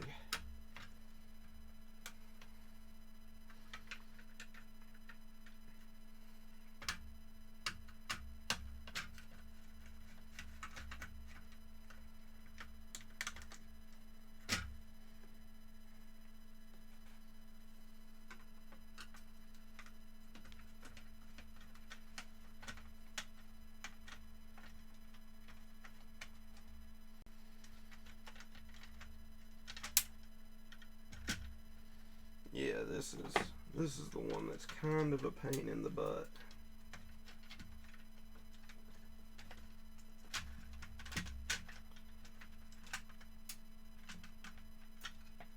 Cause I have to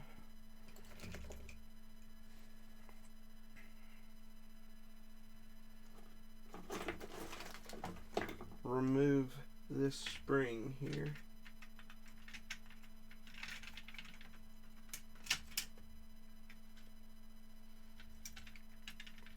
I think it'll hold on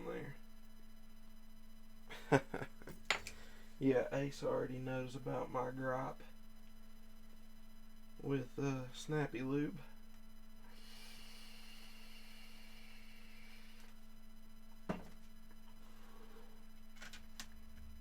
Okay. It's been a while since I took this apart. This is what is the pain to get back in the flap. So, because I've took this apart to clean the whole system. This is not my original Super Nintendo, and whoever had it before me spilt drinks in there, like Coke or something. It'd eat away at part of the etching on the circuit board, and it was really gross. There was clumps of hair, all kinds of that bullshit. And this system looks amazing. I really wish I'd have done a video on it. It looks so bad. I can't tell you guys how disgusting this system was when I got it.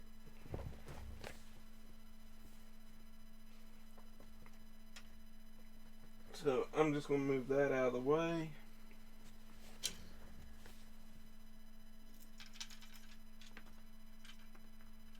And there goes our spring. That's okay.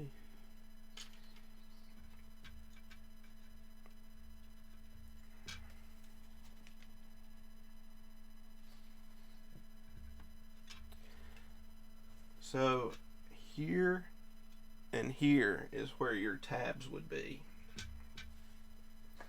And let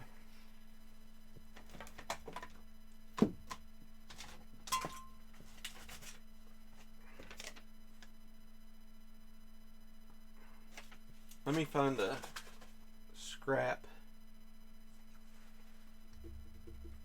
piece of paper or something.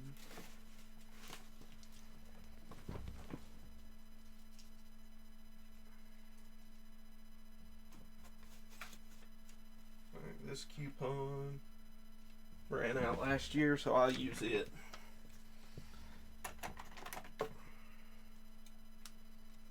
It looks so clean now.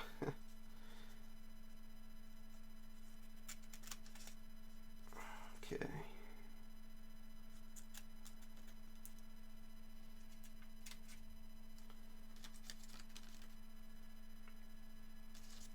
So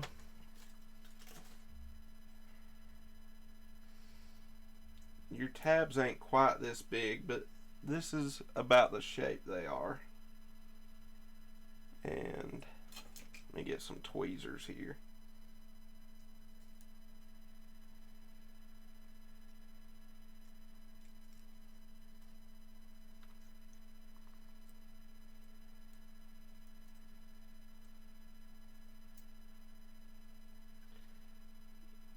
So each one of them would kind of be in there like that. And what did I do with that tool? I keep losing my tools, guys.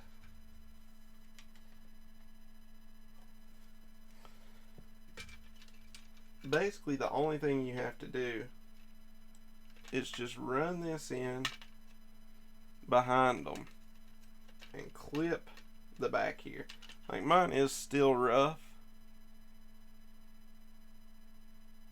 Let's see if I can get better light on that.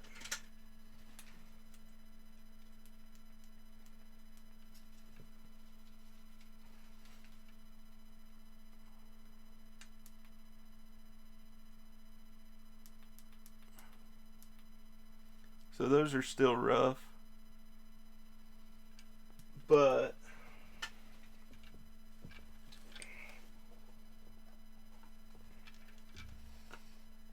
it's no problem. It's not even touching the game whatsoever at all. And you just clip them on the back.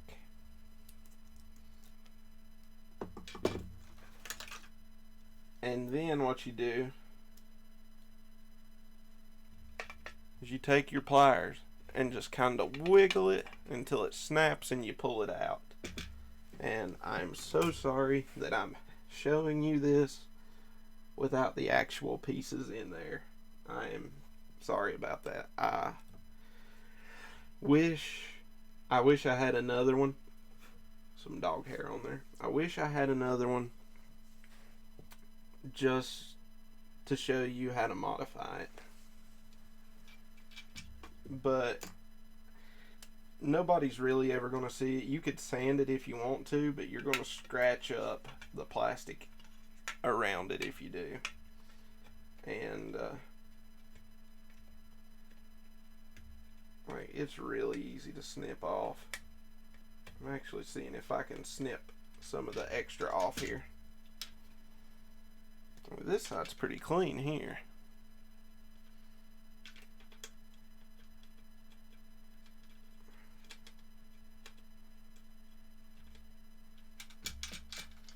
So I was able to snip out a few more tiny pieces.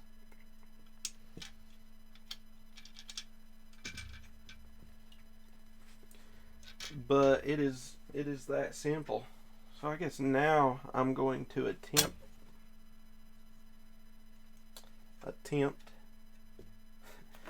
to put this back together in this small workspace here.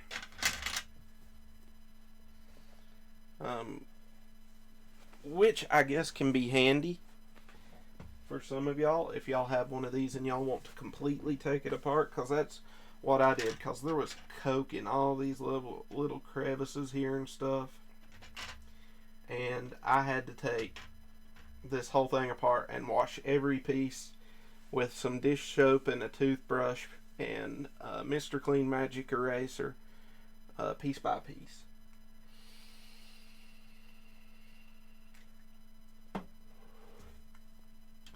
And I do apologize if I am getting boring.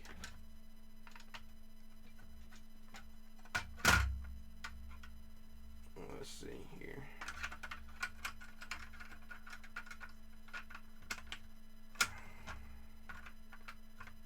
Let those buttons hold that in place.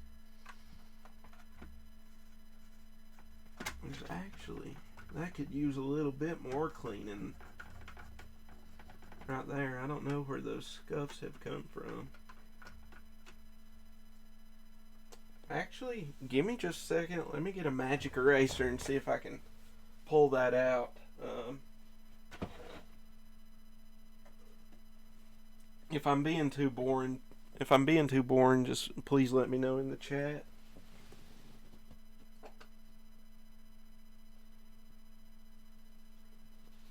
But let me go in here. I have some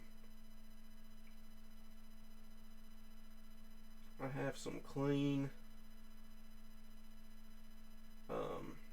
magic erasers.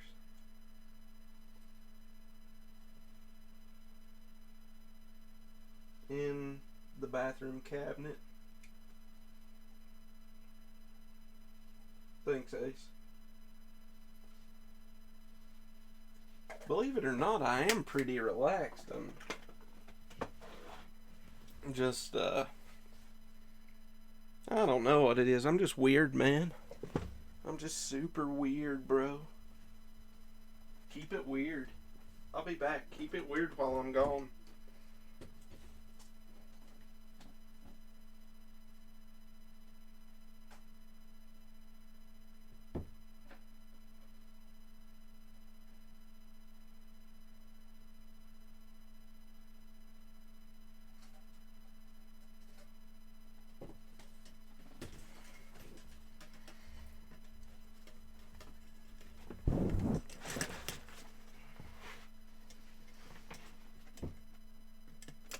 I might be a little bit self-conscious because nobody's talking that much in chat. I mean, I guess it could be like, hey, Zach, you're doing pretty good because people are listening and not chatting up a storm, but just a little self-conscious.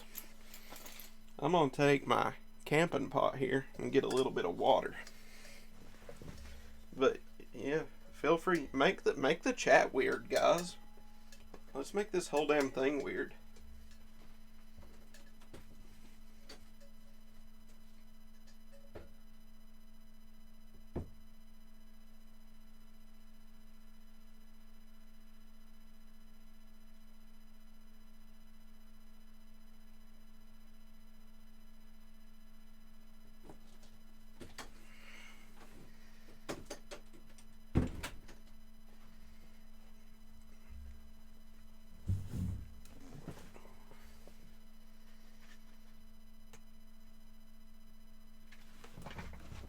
Okay.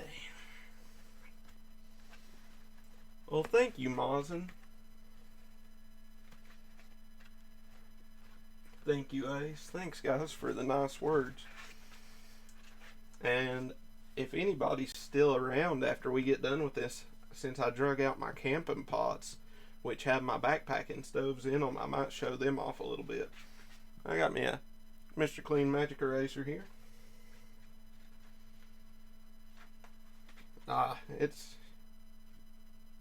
It doesn't have to be relevant. I'm gonna wet this.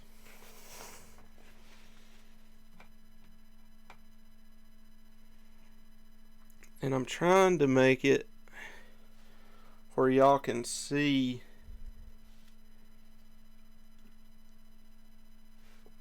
these dirtier spots that I'm talking about, they're not really showing up on camera.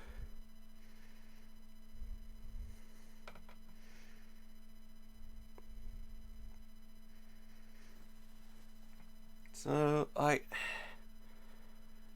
y'all can't really see it that good, but there is a black streak from here to here.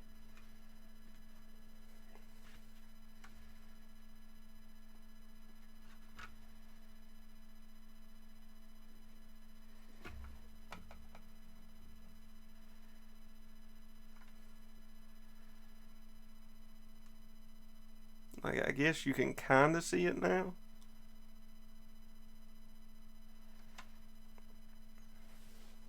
Somewhat.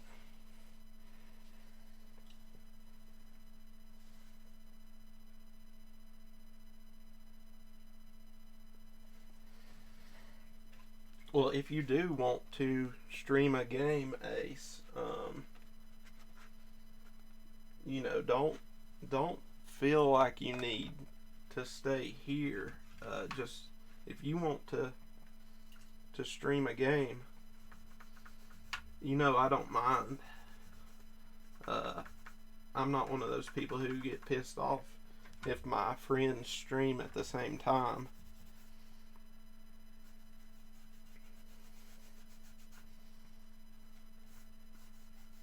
Probably more entertaining than me anyway.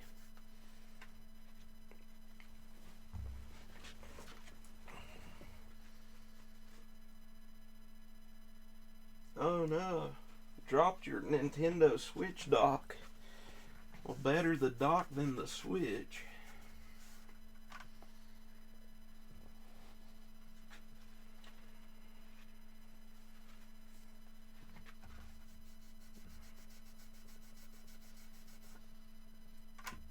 Now, one thing to keep in mind with these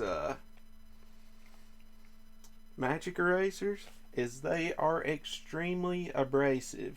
And if you don't believe me, take one to your skin for 5 minutes and then tell me how great it feels. These are not really cleaning up anything. They're the equivalent to very fine sandpaper. So if you're worried about textures and stuff, you may not want to use a magic eraser, because it is literally sanding down the plastic.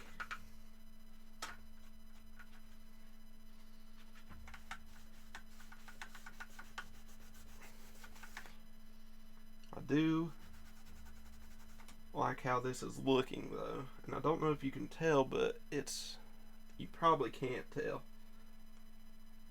It's actually a little browner from where I've done this cleaning already.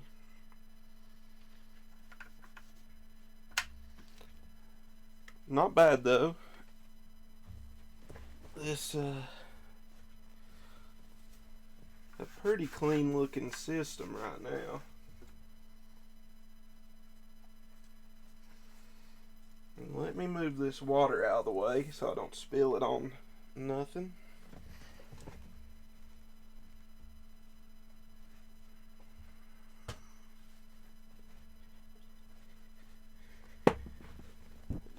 Yeah, you're correct. You can buff out the finish.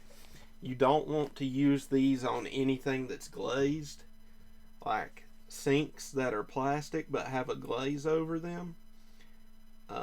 If you scratch that glaze off of a plastic sink, you will stain your sink.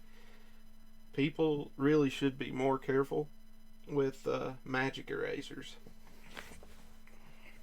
Never take it to your car. At least not for a... I mean, it'll take the clear coat off your car. Yeah, I know it was hard to see. I'm just using a Logitech webcam. I really wish I could stream 4K from this computer, because I have what did I do with it? I just had it a minute ago. That might be what fell. I have this adapter that'll hold my phone into the camera stand here, and it shoots in 4K up to 60 frames per second, and it's got much better exposure settings and everything, and you can, control the exposure straight from the phone while recording to the computer.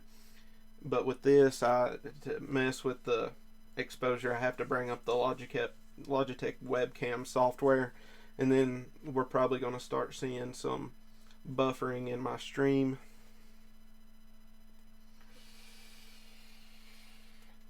And I'm sorry about that, guys, but that little black little scratch area, it is gone.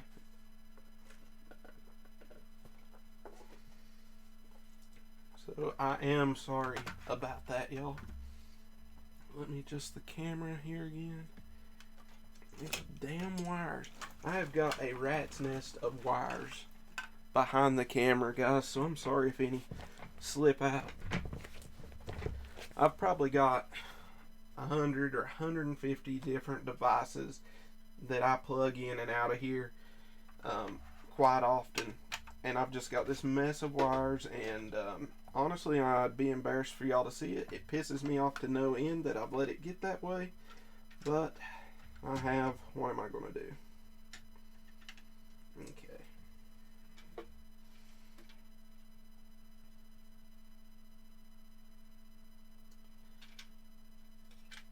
So,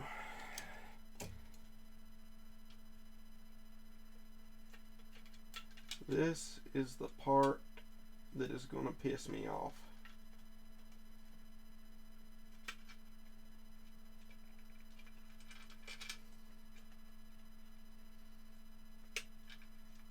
Alright. So, y'all see this little clip here on the spring? You want to make sure it's touching the wall of that piece of plastic, and then drop it in here like this, and hopefully we'll get this in one fell swoop.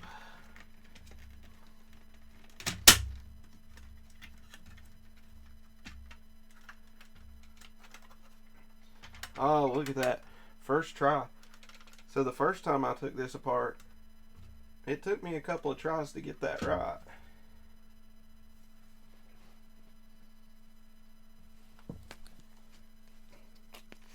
Maybe you guys are my good luck charms.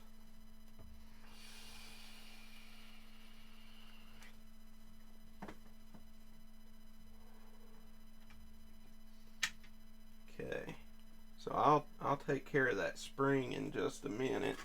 I'm gonna go ahead and batten this thing down before it slips up on me. Take it to someone's car that you don't like. Go home, Ace. You're drunk. You're giving out terrible advice. I said keep it weird, not illegal.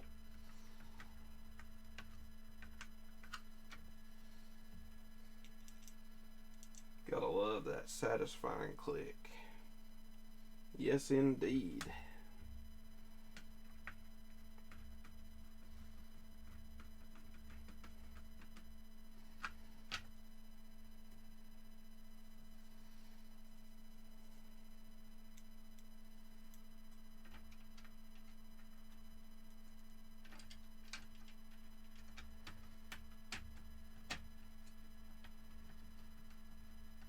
Okay.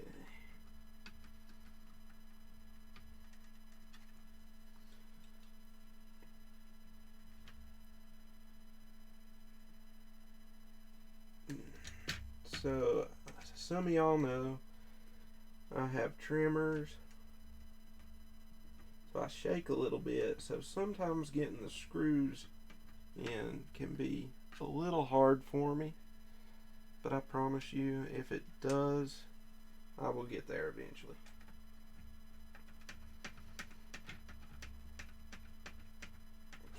before I put these other two screws in, I want to reattach the spring here.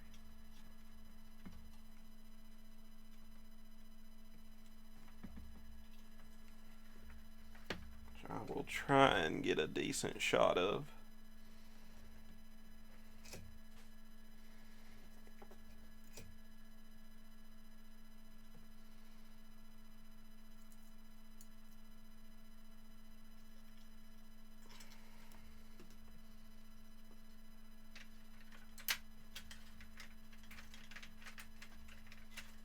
Oops. Come on now. Keeps turning on me. I might have to get a different set of tweezers. Yep. Let me see here. Where did my good tweezers go?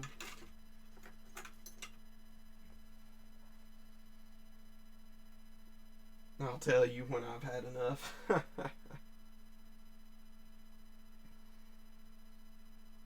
It might actually be easier for me to do it this way.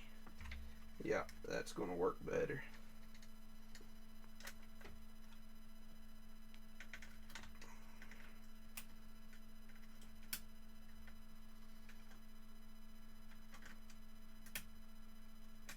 Come on now.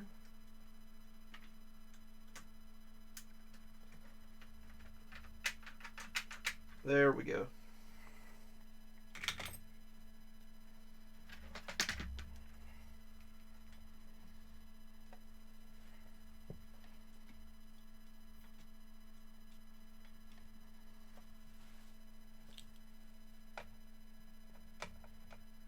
Let's see, maybe that'll help a little bit. Let me just put these two screws back in there.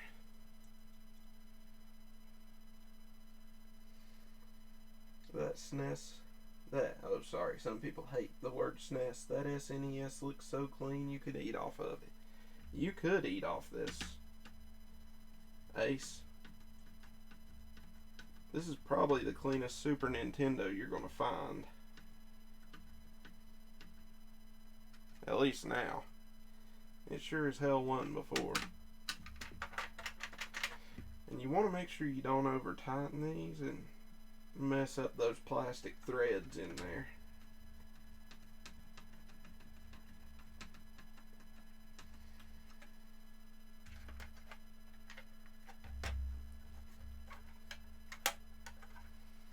Alright.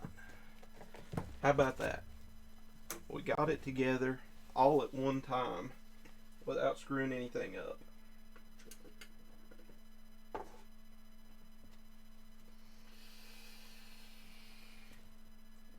Now we'll look at the other part. Just to show you our spring is working.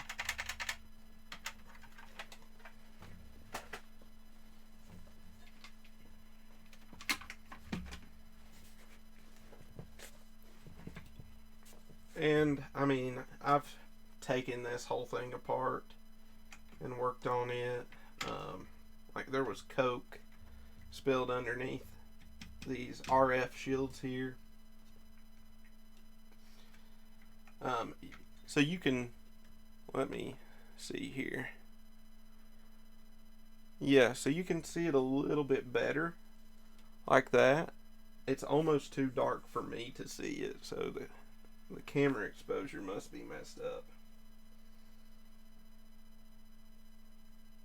Oh yeah, the old, that's yellow. Yeah, I know what you mean. Some of the older ones, they used a different kind of plastic, and if any UV light hit it or anything, there's just nothing you can do about it. Like you can see the marks where this one was spilled on, and like this black here, I've tried to work that out. Like that's as smooth as butter right there. And I would really have to sand on it to get it out. This was completely black right here. Like this little slot here on the eject button, you couldn't even touch the bottom of it. That's how nasty it was. It had crust in it.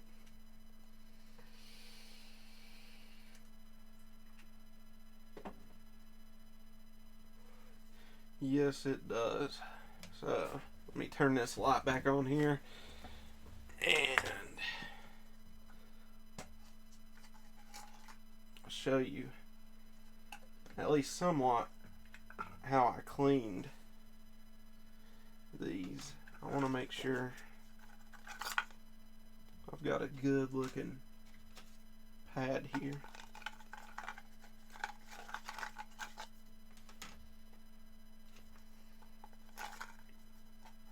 So these are just quick connect sanding pads that go on one of my angle grinders. My white Sega Saturn is yellow now. Oh yeah, they are bad for that too.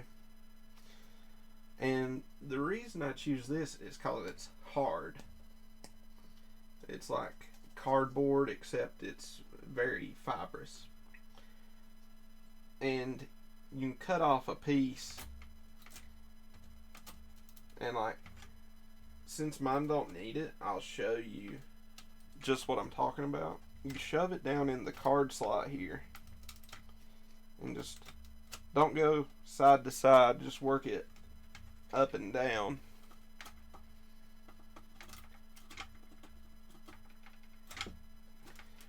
And there's two little slots here where you would just cut off a side of it and stick it in.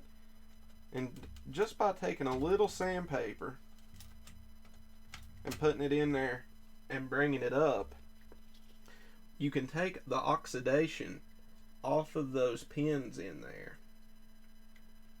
And your game should play better, play more like new. There is another fix to the problem, or if you're having trouble with games playing. So this one, like, I could fix it if I needed to. These will come off. This one is soldered on, but some Super Nintendos, they are not soldered on.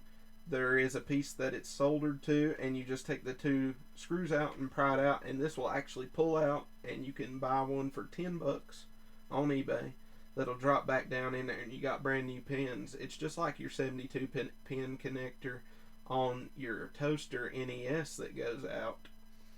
This one is soldered on, so it's got like 60 different pins, or 70, not pins, solder joints that would have to be desoldered, and then you put a new one in and solder it all back in there. But some of them actually do just pull right off to change, and that's one of the better ways to do it. But since this one, when I had the problem, I didn't want to have to desolder it. So well, let me ask y'all this. Let me know in the chat if you're interested in me tearing this down a little more so you can see more what it looks like on the inside. Yeah, the connector. Yeah, I've replaced the connector in my toaster NES twice. They're a little easier than this one, but some of the Super Nintendos ain't bad.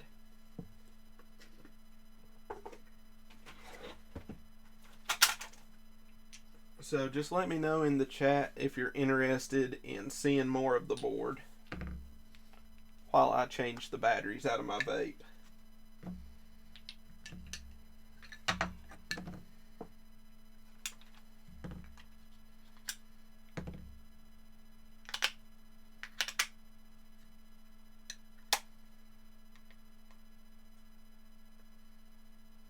It wouldn't be hard for me to do. If you're interested in seeing it, Ace, it can be done. It's not a big deal.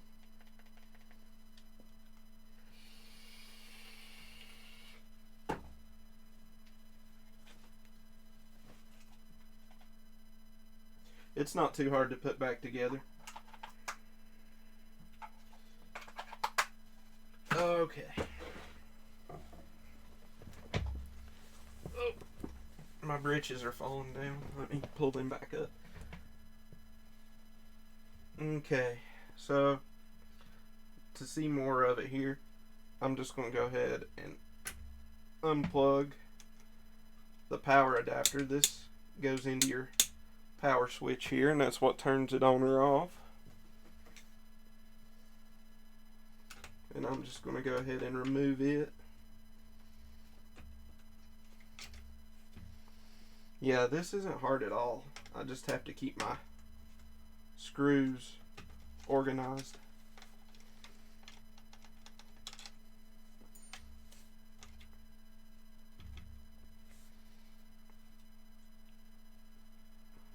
Okay. Actually, this thing, believe it or not, is the hardest part to get back together because of this spring. So we just pull that rod out and take the eject button out. This is your controller ports. They're very simple.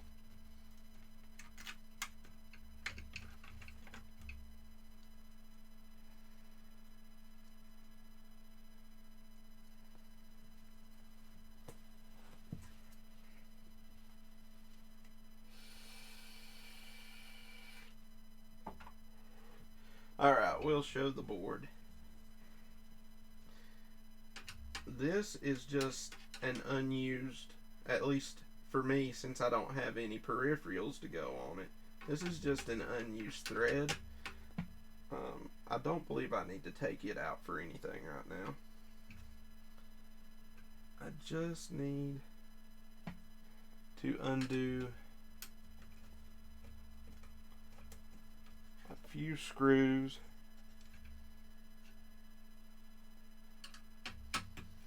to take the board out.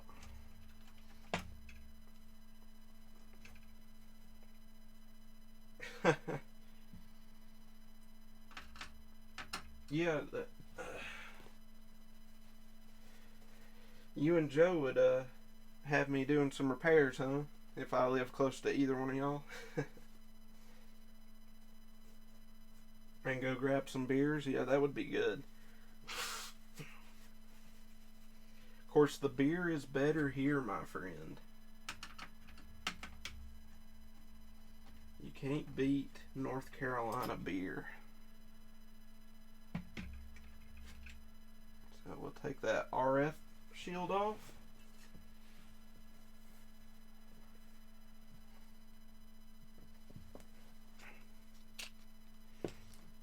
Let's see here, what did I do with my vape?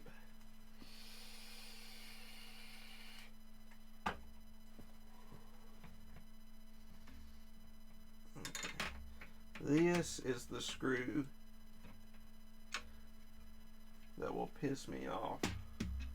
I don't know if I need to take it out yet. I'm betting I'm gonna have to. I do gotta take these out. We'd do it together, of course. Yeah, man.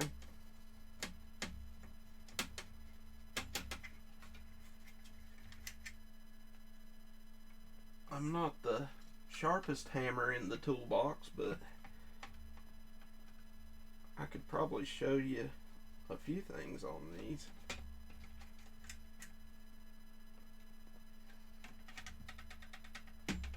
So this screw isn't going to be too bad for me. It's this one that's going to be a pain in my butt to get back in, I believe. Maybe not too bad. It's pretty long.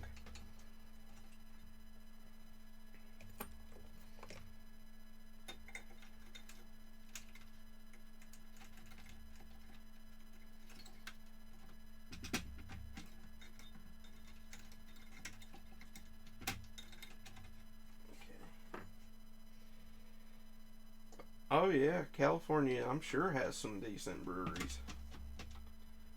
We even have one of your decent breweries over here in Asheville, Ace. Sierra Nevada has a brewery over here. Oh, come on. Quit being a pain in my butt, screw.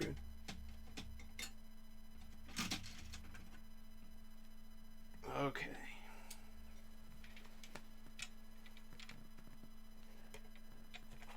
Oh, yeah. And I forgot to tell you, you gotta be careful, because you have another one of these threads in there. I'm actually just going to take it out and leave it here while I've got that over there.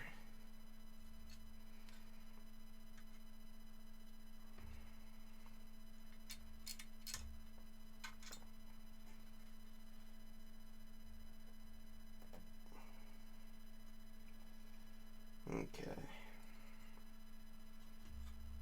And let's see here.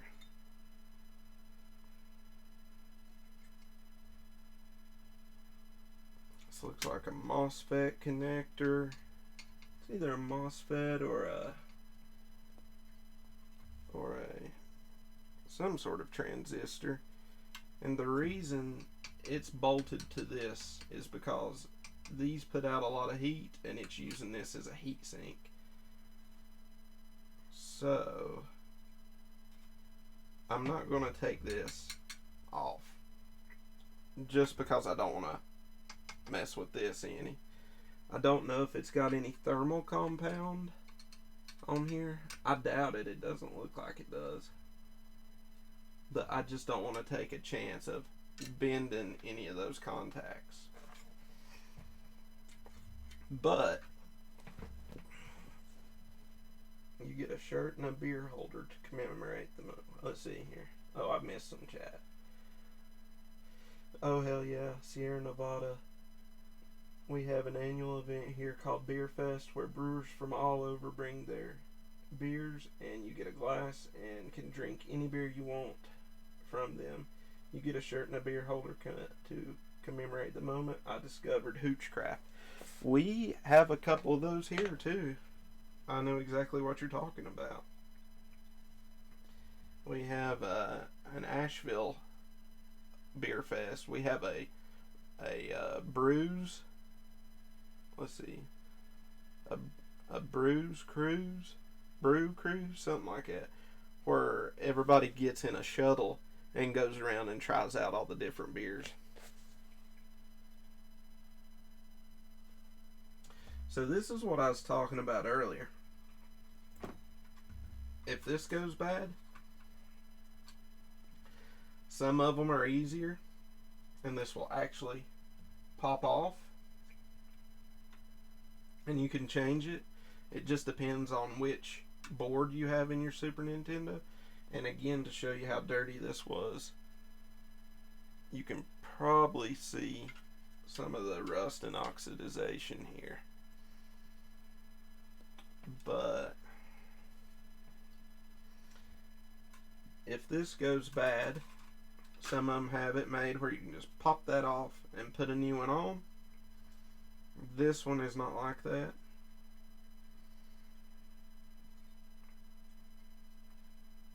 Let's see. I also had to put a little epoxy here where the board had broke. Luckily no contacts or traces were broke. But with this one, say this one goes bad and sandpaper doesn't fix it anymore, I would desolder all of these pins here, and then this would pop out and I would just put another one in and everything would be a-okay. And these boards, this is where right to repair comes in with like Nintendo and stuff, and with Apple. A lot of this stuff is repairable until you start getting into certain integrated circuits like these. This one ain't too bad. You can buy a board or something. You know, these are obsolete. I don't know of anywhere that sells brand new ICs like this, they would all have to be salvaged. Because some of them have firmware on it that you can only get from Nintendo. I don't know about the Super Nintendo. It may not be that way at all. Let's see, that's quartz there, so that's probably a timer of some sort, like a real-time clock. Oh no, it don't have a battery. It wouldn't be a real-time clock, but it probably does keep time. But anyway, back to this. The thing is, if these go bad and you don't have a donor board or something, you just can't order the chip from somebody besides Nintendo, and you can't even order these chips from Nintendo anymore. And with right to repair, it would make it where if you do have something where they still make chips for them, you could just go to the factory's website that makes them for Nintendo or whatever and order the part yourself. Or say with Apple, order the part yourself and fix it. But since right to repair isn't a thing right now, places like Apple and stuff don't want you to be able to do that. And even some people who have ordered genuine parts who did not go through Apple, who went through a third party that had salvage parts or that had got them from the factory that made the parts but wasn't Apple branded, they were considered counterfeit, and people have lost thousands of dollars ordering Apple chips. And with right to repair, it would make it where you would be able to get the chips yourself, not to reverse engineer, but to just to be able to repair it. Because what people like Apple and stuff they don't say in the right to repair hearings is, what they do say is, yeah, we're worried about digital locks and stuff and people ripping off our technology. Well, here's the thing. People can take apart the phones and stuff and get the chips that are already in them and reverse engineer it and then modify them or do whatever. Just by selling the phone. And there's people willing to pay, $1,200 for that phone to get that and to make a little money off doing mods to learn how it works.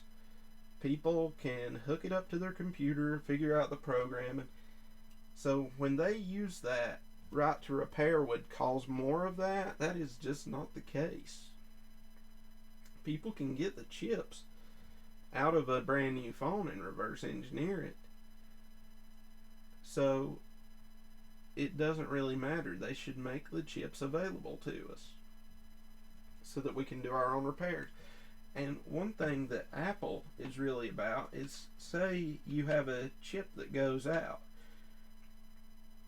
They've got it fixed where you can't really flash your own firmware onto it. And if it's got the wrong firmware flashed onto it, as soon as you boot up your MacBook or your Mac Pro or your iPhone and it's got the wrong thing in it, it'll notice that the wrong firmware is on there. Firmware that does not hurt your device whatsoever at all. It may not work properly, but it will not hurt it. You would just have to get the right firmware and it would work, or the right chip with the right firmware. But they actually program their devices that if it recognizes that the wrong firmware is on there, it will brick itself. It's suicide chips is what some people call them. Making me hungry for apples. Yeah, talking about Apple doesn't make me hungry anymore. It just pisses me off. Fucking antichrist of technology, in my opinion.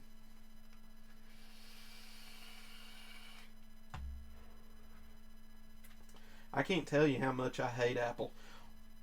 One problem with streaming is no matter how many times I disable it, Apple iCloud always pops up and starts taking up some of my memory wanting me to log in. And I would just delete it, but I've got like 1,400 songs or 2,000 songs, something like that, that I've bought from iTunes over the years since I was a teenager that I want to, be able to listen to and put onto CDs and stuff. And they force software on you that you don't need. I don't need iCloud for nothing. Not unless I do some syncing or something. But quit asking me when I don't have iTunes open. When I open iTunes, ask me to log into iCloud. Make it where I can disable it without having to uninstall iTunes. Apple wants to track every movement you make with their product. They want to track what you do with each song. I hate Apple with every fiber in my being, and I wish I wouldn't have given them so much money over the years. That's not to say they don't make good stuff. They make good stuff. It's just they make it really hard to repair. Like this Apple iPod Touch 5th generation. This is a very well built device. I have never tried to repair it. It could use a new screen. It's kind of tiny for me, the way my hands shake, and I don't really use it anymore. But I left this thing, I dropped it out of my pocket when I got out of my truck one day, and it snowed. And this laid under 18 inches of snow for 2 days, and the only reason I found it is because I seen the glow from the screen through the snow one night, and I found it. And where the screen had got warm and stuff, it had melted a little snow and a little water got in there, and I put it in some sand. This thing still works. I don't use it so much anymore though. They really do make good stuff. They just make it where you can't repair it, where you have to spend full price.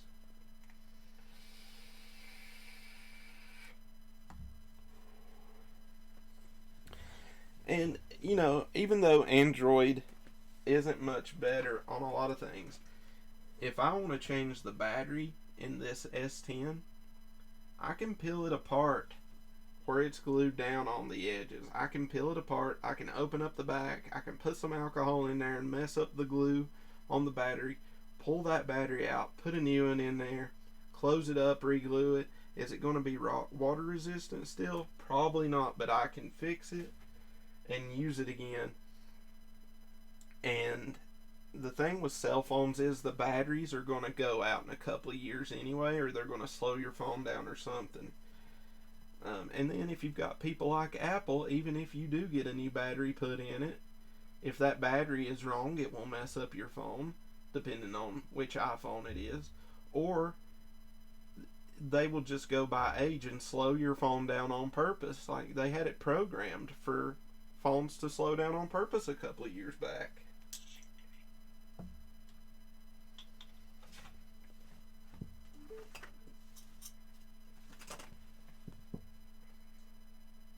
Yeah, that's a Samsung Galaxy S10.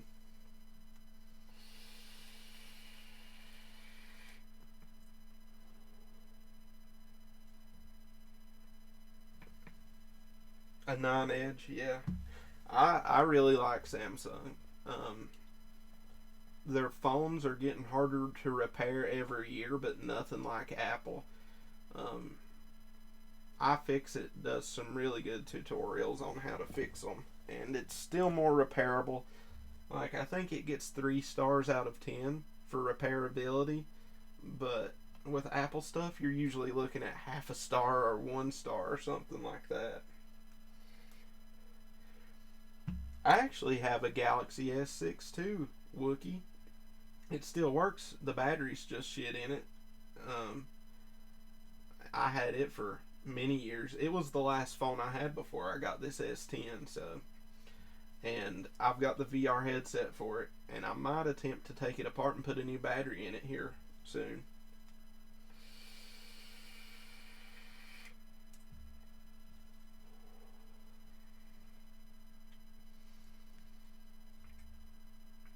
this is your CPU for your Super Nintendo. Here's an APU, which is made by Sony, 1989.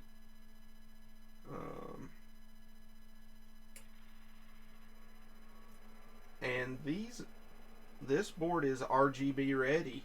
Even though it doesn't have an RGB output, it can be modded for RGB because it is RGB ready already.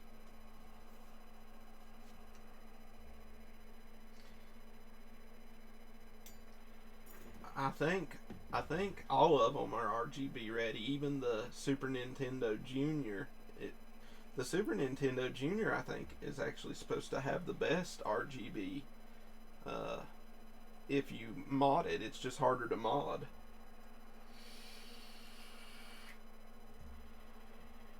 Let's see if there's anything else worth going over here.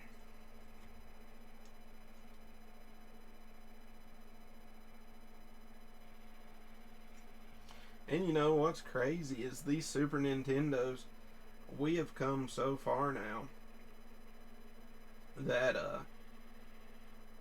you can put a Super Nintendo on a system on a chip no bigger than maybe the CPU now.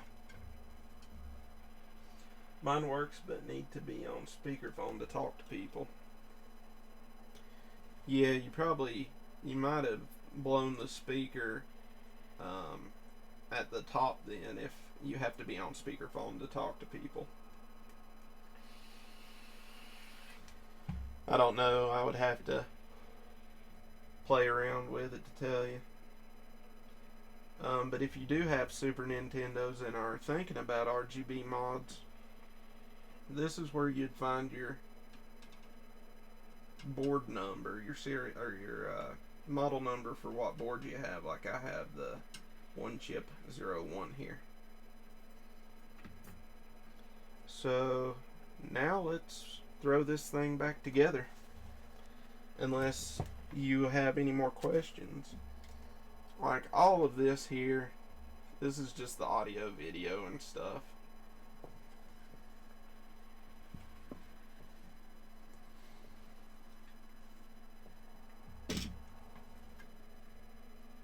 So we'll put our little insert back in there. Not that I need it, just for posterity. And actually, I want to make this a little easier on myself. So I'm going to go ahead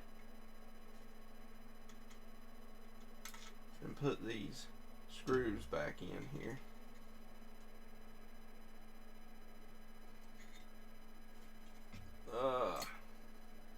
I guess I need to do that other screw first.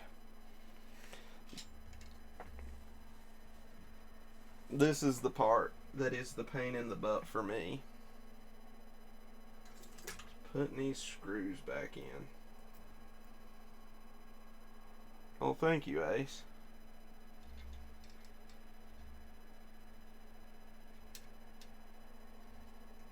I know I done that off camera, but I got it in, so that's good. Okay.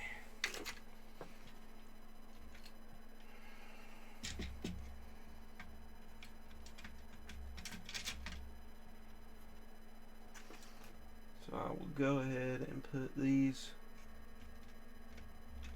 screw these back down.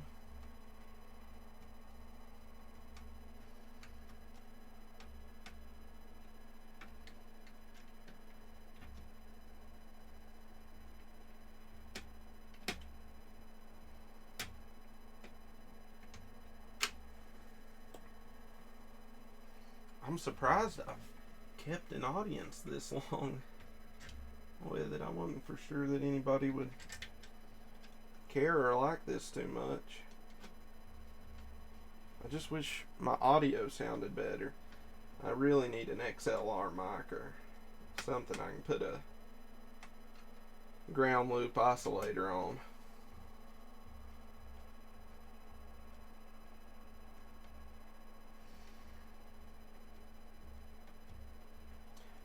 Well, Ace, You can learn. There's plenty of resources online to tell you how to do all of this. You just need to get a soldering iron and practice on a few things first. And it's really not that bad.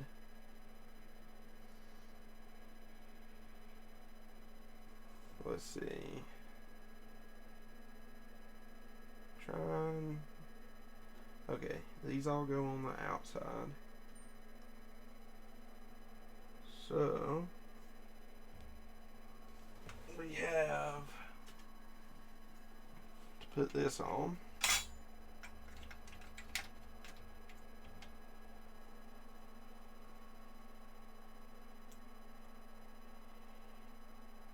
Yeah, clean, clear audio. I've managed to get better audio with this. I mean, it's not a bad mic. For a USB mic, it's a Blue Yeti.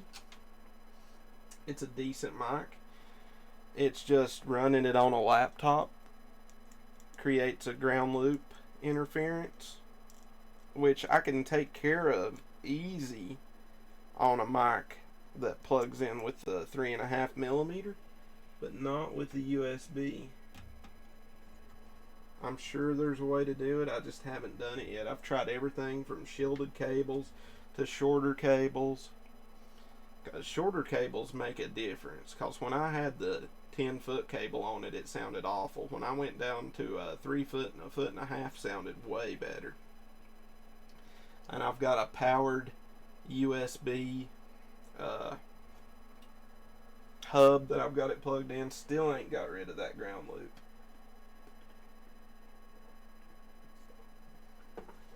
But good microphones are just so damn expensive. Okay. Let's see. Do I want to... Let's actually try and put the eject button back in first, because it is a pain.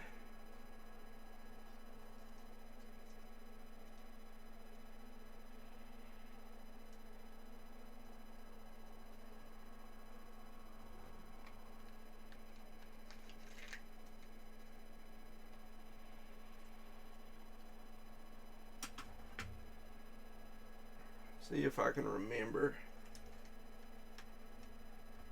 how to do this correctly.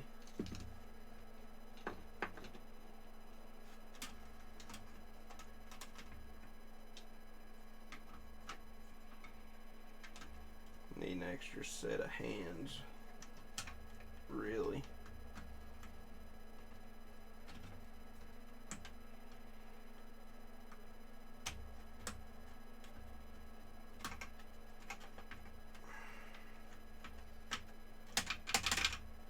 There we go.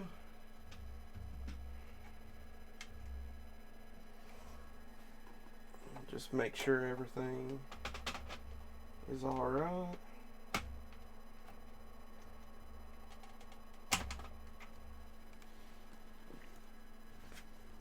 And these are pretty safe and decent systems that are hard to really mess up.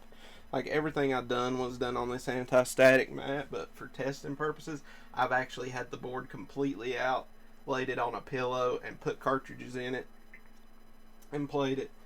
I did forget to put that controller thing back in, though.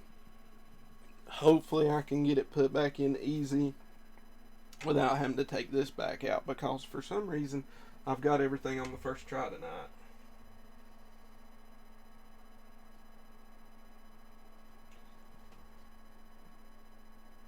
I felt such a good buzz. I'm glad you're feeling so good, man. Let's get our controller port and put it back in here. Let me adjust the camera a little bit.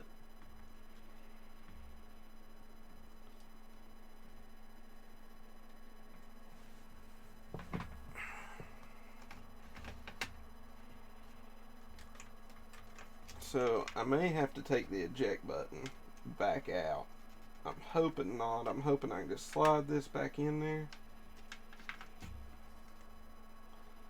I don't need my sharp. Whoops. Oh, that's another tool you always need. Alcohol, Q-tips, and cotton swabs. Cotton balls.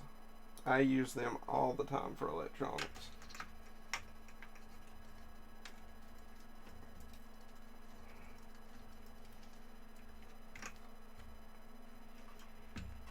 Oh man, why didn't I put that in there first?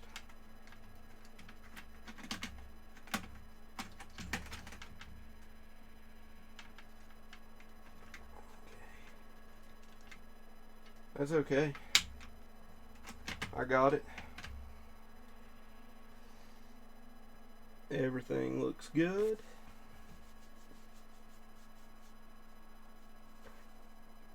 Damn it, Ace, you are drunk. Indeed, I believe he is Mosin. Oh, my mat's sliding off. Get back under there. Alright. So now I need to put the power button back on.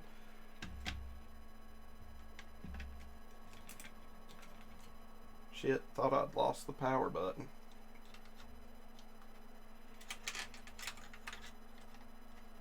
Actually, let's just go ahead and bolt it down.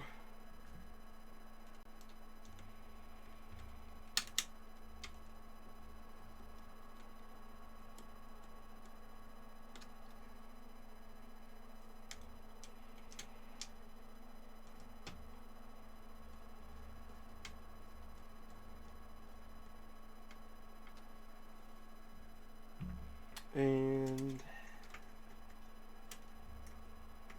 pop that back in.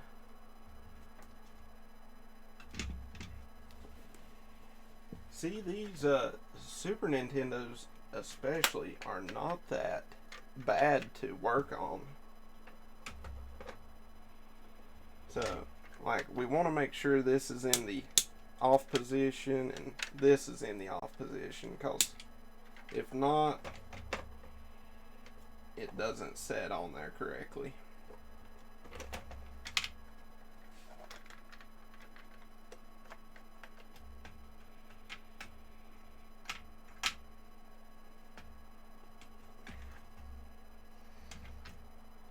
Put that in off position. Hear that satisfying click, make sure everything's good.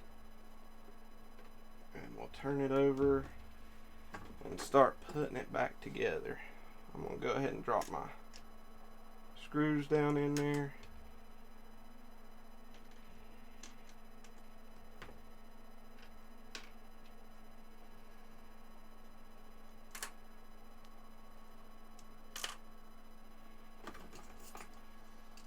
But damn, if whiskey is a real kicker, but damn if it feels good. I hear you, man. Nothing wrong with feeling good on a Saturday night.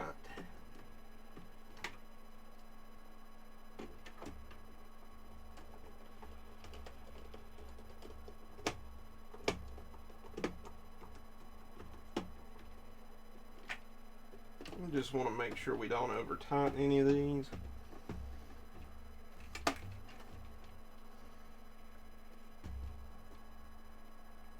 Make sure it's seated good all the way around.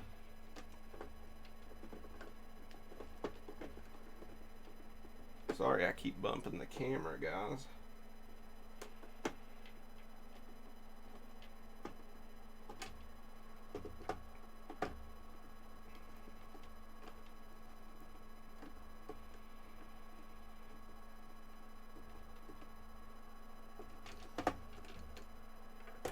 Some of these screws just feel like they're a little too tight, and you definitely don't want to over tighten any of these since they have plastic threads. Now, if you don't want to shell out and buy this special bit, there is another way. You can take a plastic Bic pen, just pretend this is the outer part of a Bic pen. Take all the innards out of it. Actually, I can actually use a pen here. So you take all the innards out of it. Then take your lighter. Melt this thing down. Actually, this side would be better because it ain't got no threads. Melt it down. Push it in there on them screws. And let it set. And it'll conform to whatever that screw is. And you can use it to take some of them out. If you don't have the special screwdriver. But they will wear out quickly. That is one way to get those screws out if you need to, though.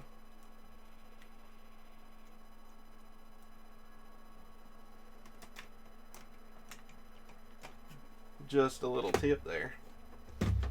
But everything's back together, working nice.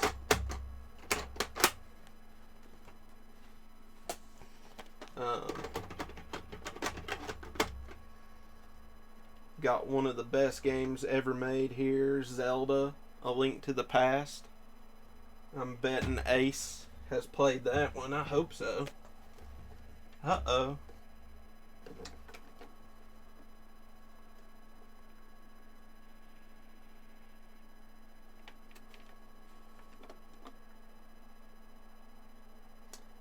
I'm going to have to open it back up.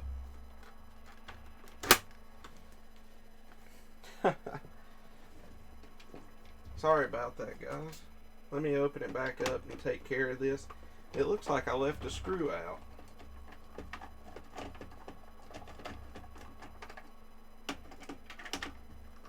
And then we can take a look at those backpacking stoves. And then I probably won't have much more material. Oh yeah. It does have a satisfying click.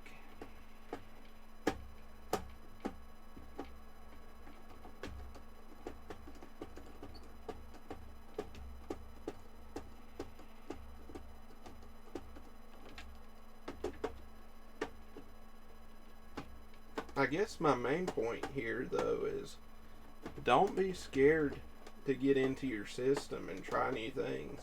Or if you do want to mod one, buy an old broken one or one that's easy to fix.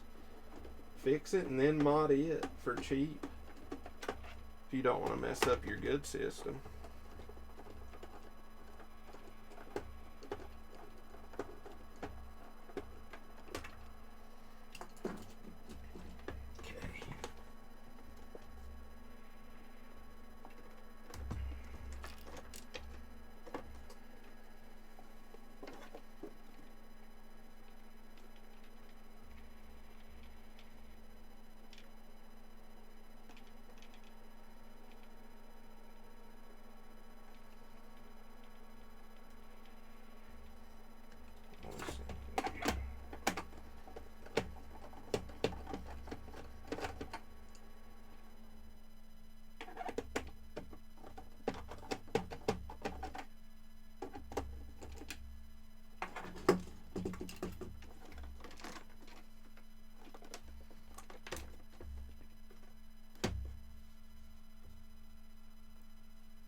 Where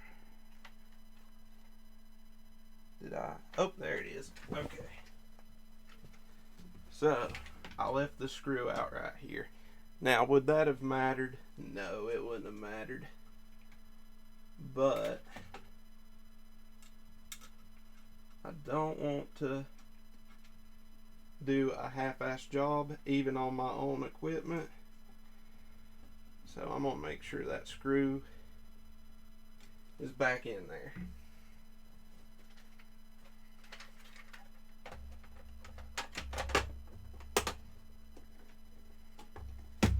and it wasn't too bad.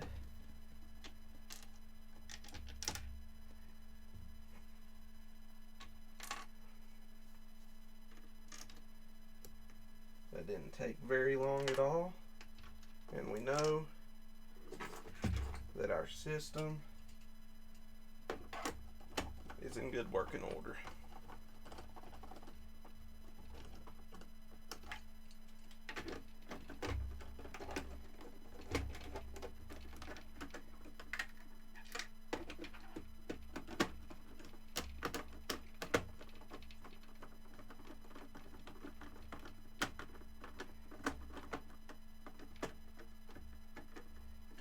You have to be really careful with these gang bit screws.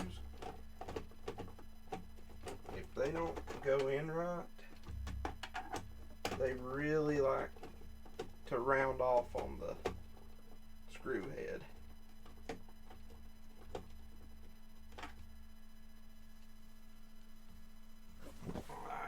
I need to take a good look at that one. Why it doesn't feel right.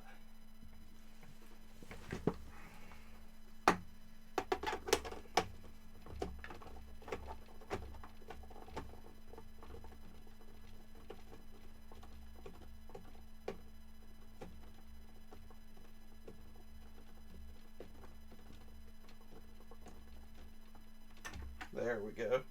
Seated properly that time.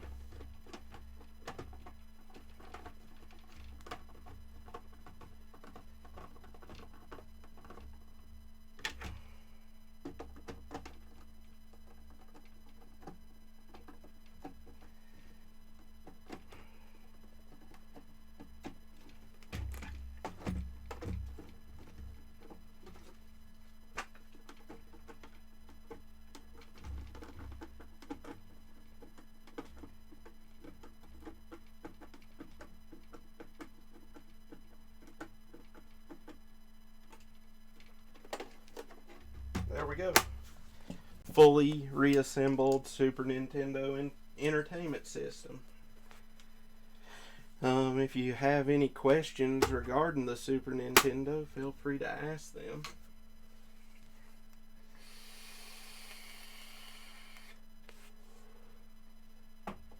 Other than that, let me get the isobutane out and that pot of water, and I'll show you. I'll kind of give a, oh, what am I trying to say?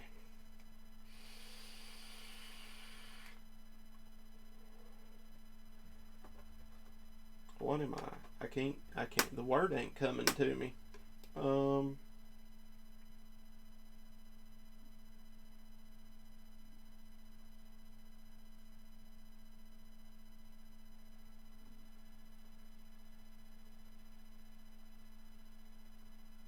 I'll just kind of display these backpacking stoves and show you what I'm talking about.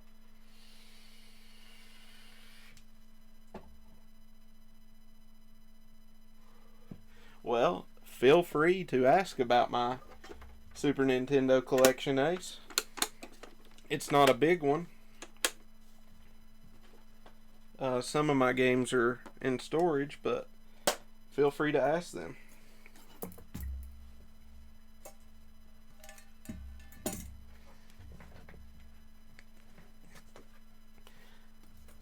So, this is my mess kit, plus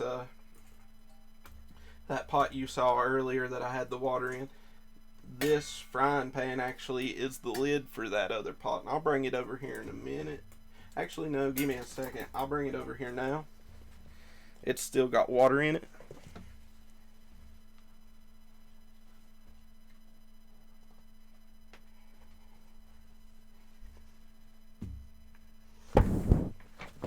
Oh, sorry. I know I hit the mic. Sorry, guys. How many? I'm not sure how many games I've got. I've probably got like 15 or 20 of them stored, and let me just grab the ones that I have on hand. I'll show you what I have.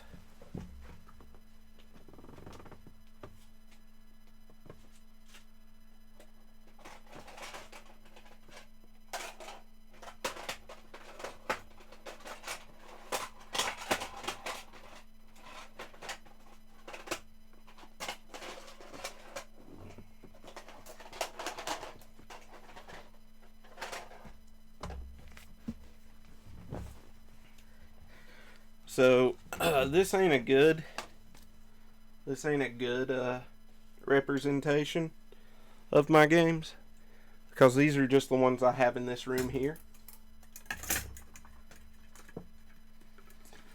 Roughly, I've probably got about 30 or 35, something like that. So the ones I have in here have Super Mario World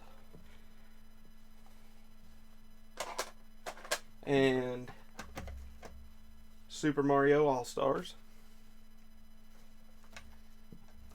Donkey Kong Country 2, Donkey Kong Country 1. I have Donkey Kong Country 3 somewhere.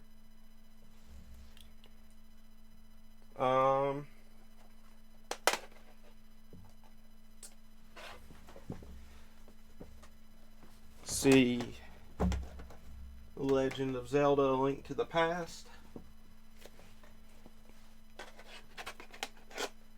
The Lion King, which is better on Genesis in my opinion. Let's see, Speedy Gonzales, Los Gatos Bandidos. I know my Spanish accent sucked. Speedy Gonzales, Los Gatos Bandidos. It's the best I can do.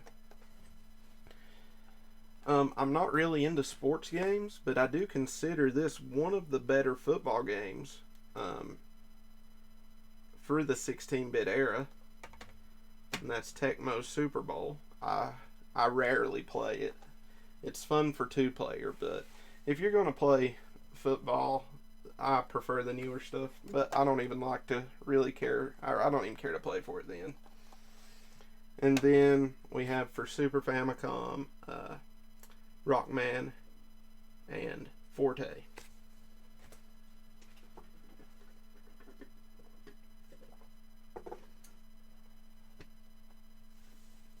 Muy bien. So that is just the Super Nintendo games I have in this room with me right now. I know it's a little bit lackluster.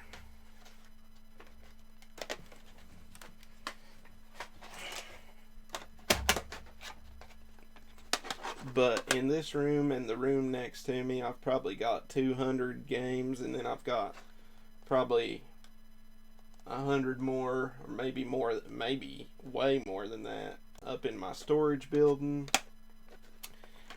And it would just be a pain to get to most of them. Most of my other games are going to be like PlayStation 1, 2, and 3 games that I've got stored, and there's just tons and tons of them. I don't even know how many there are. There is probably hundreds of PS2 and PS3 games alone.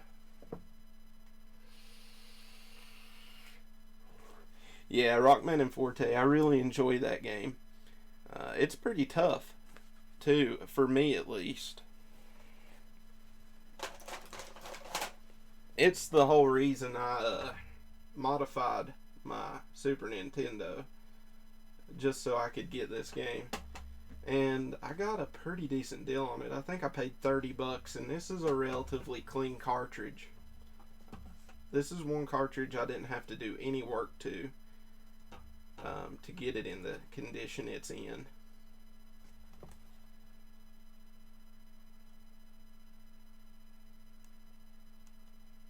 I was trying to look and see if there was a date on it. I want to say this game come out in 1997 or 98. It came out really late in the Super Famicom's life.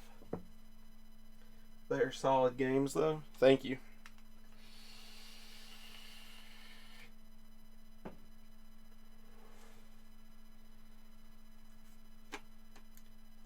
Yeah, 1998. That's when this one came out. Come on, camera.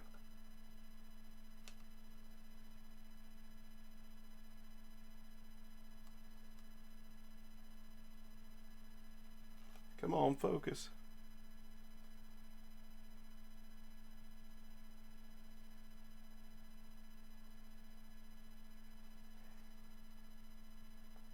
There we go, 1998. Which is really late. Yeah. Yeah, Rockman and Forte was very late. It's a great game, though. The only thing I kind of wish it had was, like, in Mega Man X, how it's easier to jump, or you can jump up the walls and stuff.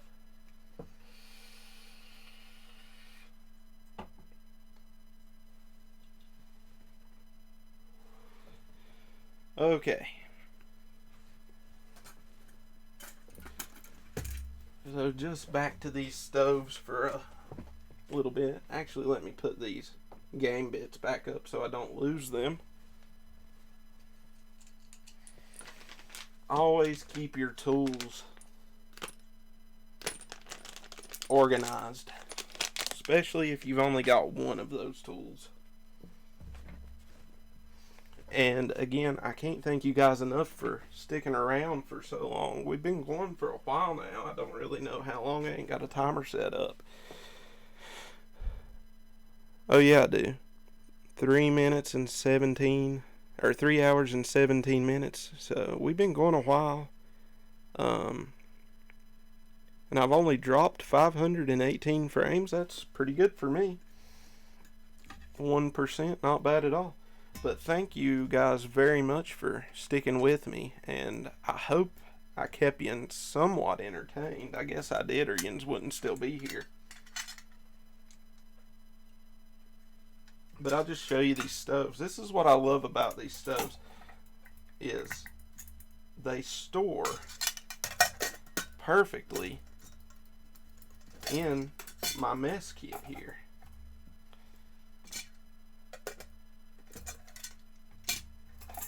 Let me grab that isobutane.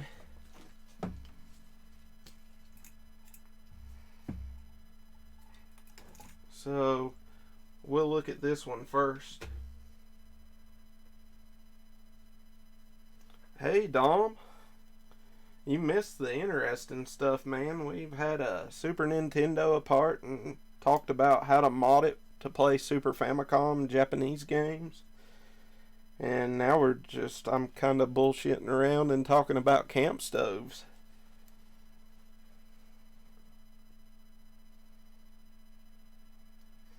And Ace is drunk, so, that's something.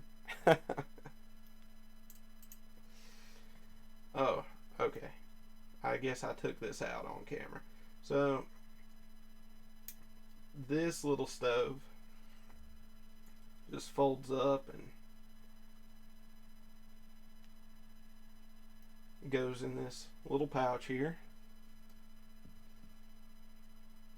And I do have a tape measure here.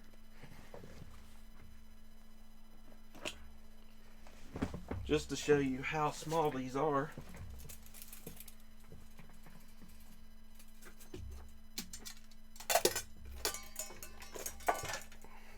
Make a little room here. So let's see. While it is folded up, all in all, under 2 1/4 inches. I don't have millimeters right now though for Dom. Let me look over here and see if I've got a scale.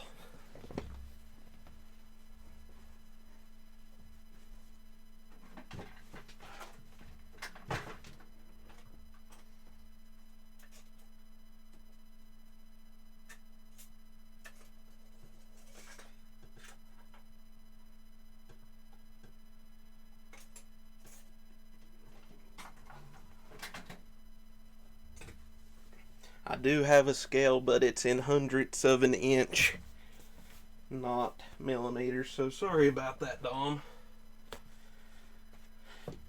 So just about 2 1/4 inches. This weighs 0.08 ounces. And we just fold it out like that.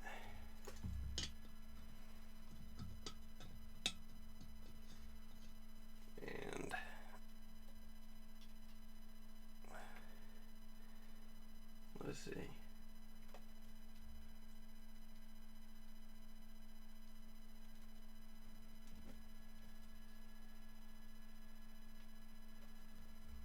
I don't want it directly under the camera because I don't want to melt my camera.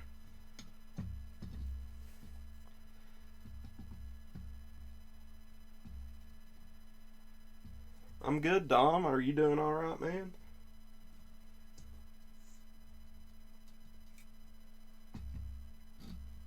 Okay, so we've got it on there.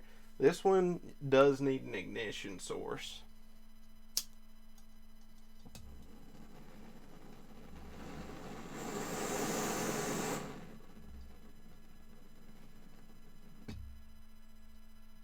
Let me turn the lights out here.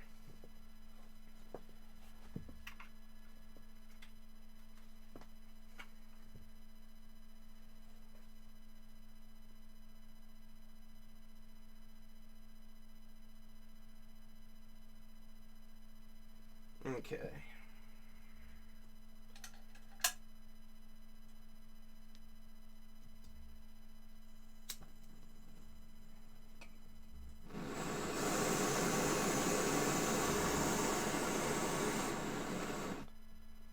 So, like with that one, I can't get the flame any closer because it's higher than the camera. And I'm sorry to hear you're not feeling too great there, Dom. See how high the camera. So the camera is 13 inches from the base here, and this is just about 6 inches, so that flame is going up roughly 6 inches. But it's pretty sturdy.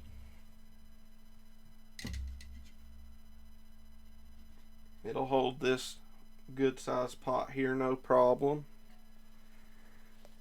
And even little cup sizes, your Stanley cups will fit on there, which is a plus. And let me grab this right quick.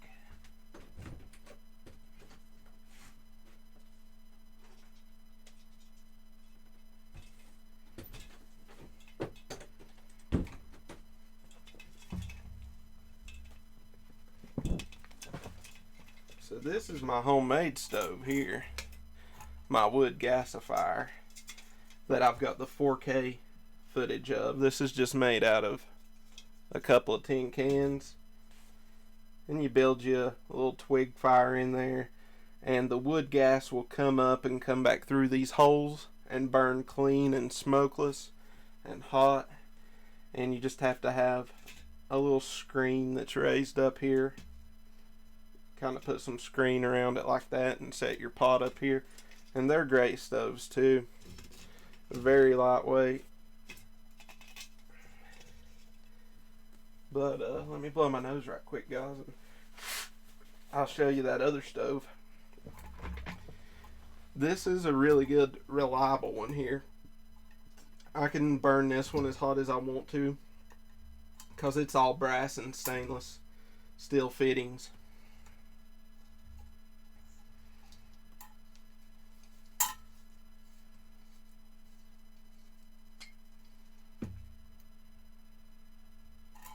And it's already cool to the touch, so I can put it back in its little felt bag.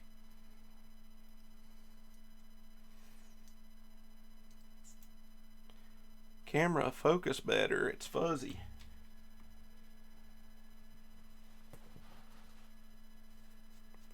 Okay. So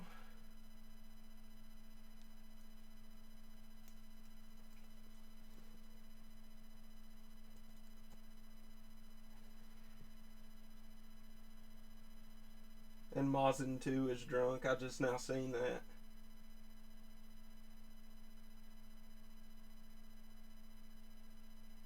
Let's see how much chat I've missed here.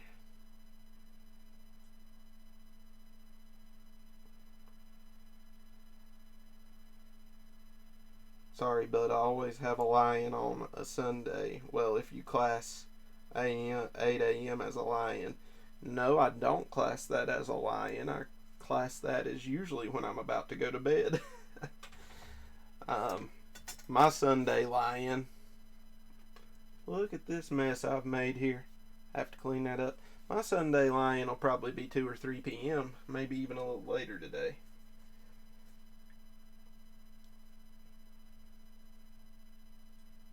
Shared on PlayStation and Twitter. It's okay, Ace Manlin Toiger. Manly Tiger. Manlin. But thanks for sharing. The stream will probably be over soon, though. And I don't know if you can access it on PlayStation, because I'm doing it from my PC. I don't know how that works exactly, but thank you for doing it.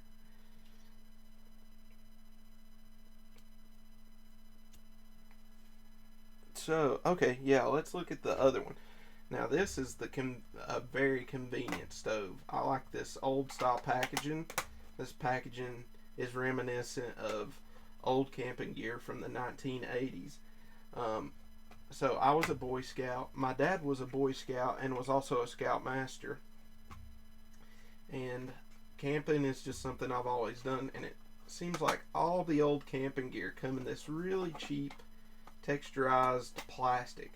And I love it. It's nostalgic for me. But this is a wonderful stove. It looks cool with that orange there.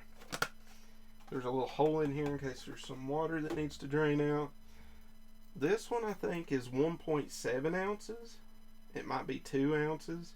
It is heavier than this one.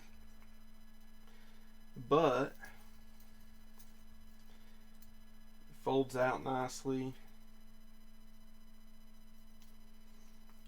Oh, I forgot to tell you, I got this stove for about $6 because it's the Chinese version.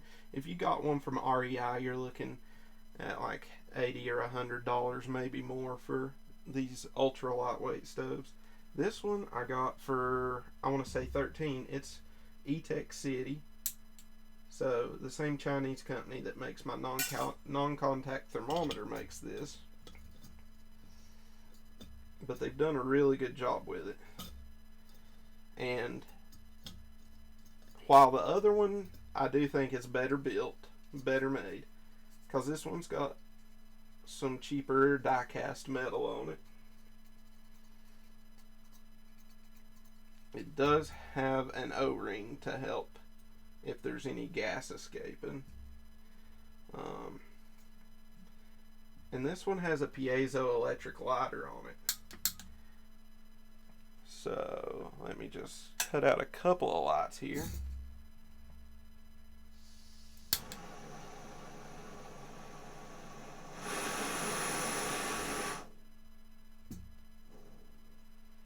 And that's what I like about this one. It's just so easy to light.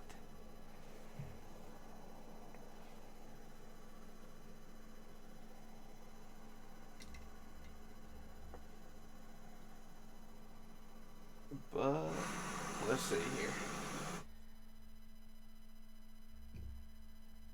I kind of flipped that one back over.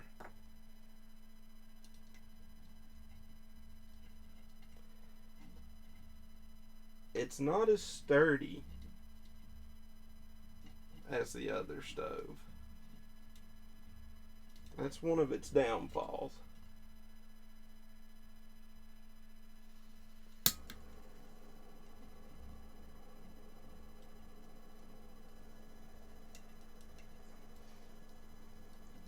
So you have to get it on there just right,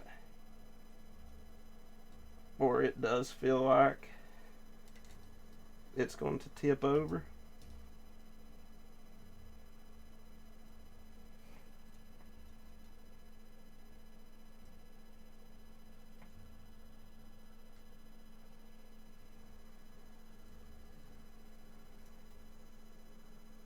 So actually, yeah, to heat the water, I'm actually going to use that other one just because I'm around electronics.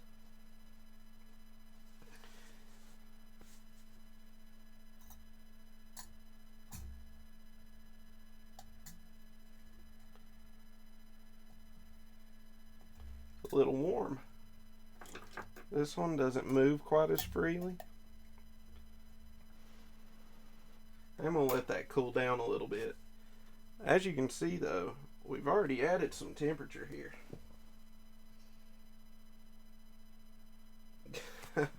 Gotta quit that smoking. And I'm sure Wookie has a marshmallow addiction that should be addressed.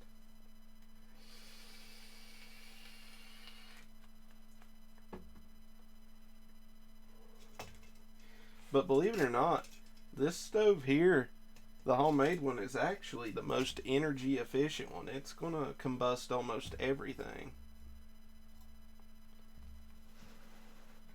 That other one cools down a lot faster too. This one, like I said, this is a great stove. It's definitely easier to use. Not as stable though.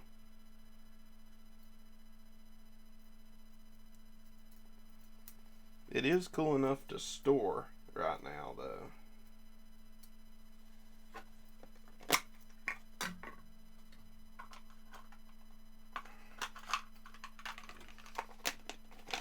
But I do think the cheaper one is the better stove.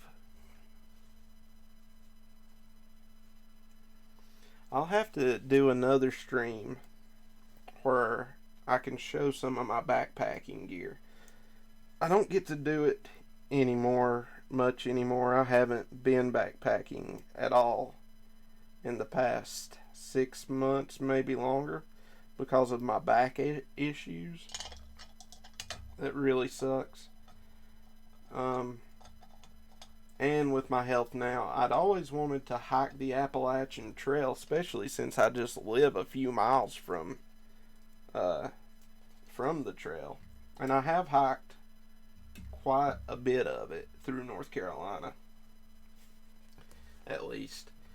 Probably won't ever get to do that now, and that sucks.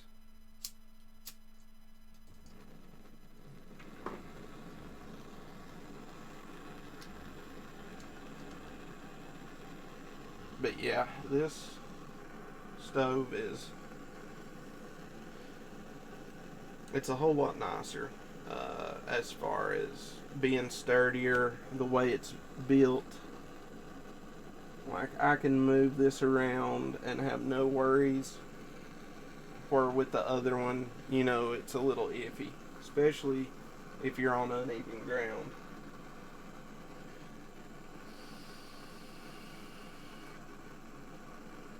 Got tents for all kinds of weather. Yeah. See, I prefer just to have one tent and camp in it in all weather. I'm just cheap, I guess. I've got a bivy tent that's pretty well open. It's a 3-season tent, but I still take it winter camping even when it gets below zero.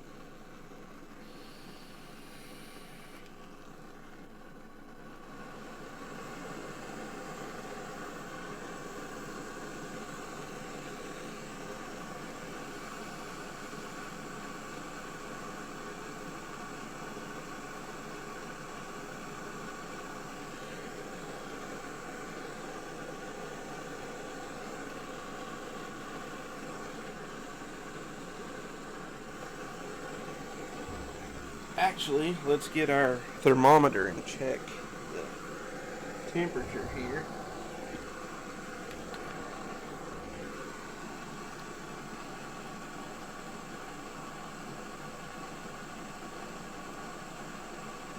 So the flame right now is about 260 degrees.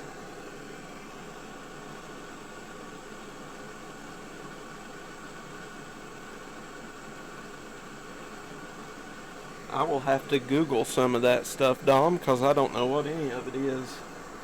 But that's great.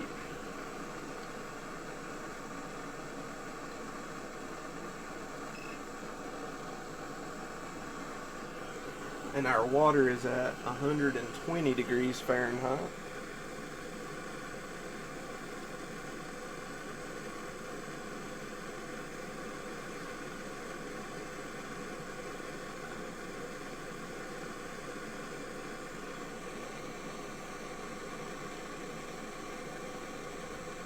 Let's see what we got in Celsius here.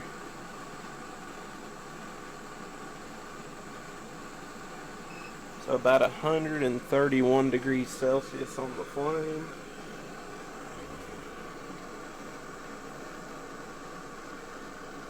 And about 60 Celsius in the water right now.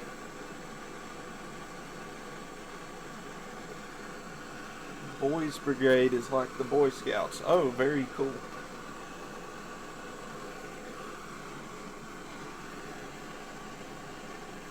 Yeah, I really love camping. I really love backpacking. I just don't get to do it anymore.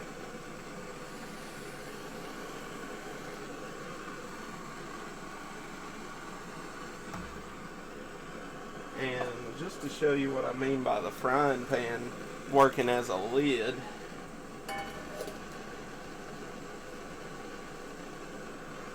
I know y'all can't see it. I can't raise the camera up anymore, but y'all see how it fits across there.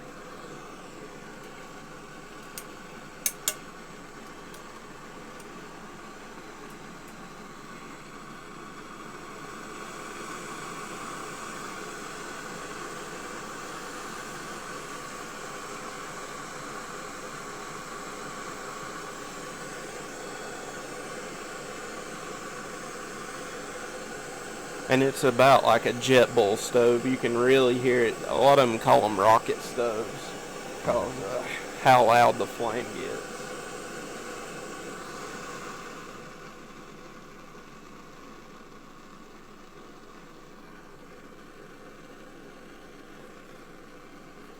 But the homemade stove is so much more energy efficient. I can boil water far quicker with a twig fire in a twig stove or a wood gasifier than I can with one of these.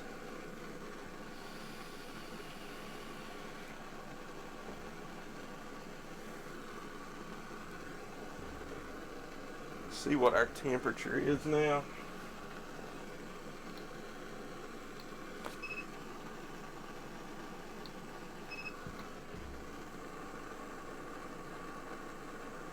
Hundred 169.8 degrees Fahrenheit. That's just a little ways away from 212, so it should be boiling soon. Yes, I've resorted to watching water boil on my stream. My, how far I've come.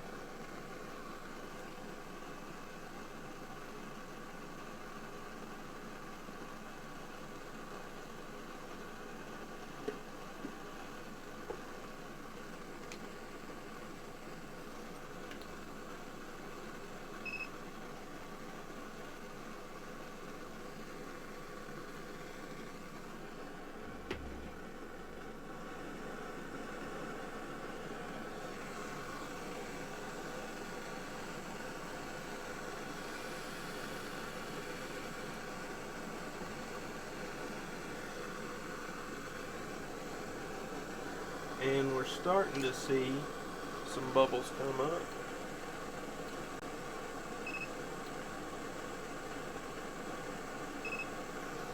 At about 185 degrees. I wish it would hurry up and boil because I'm starting to get bored.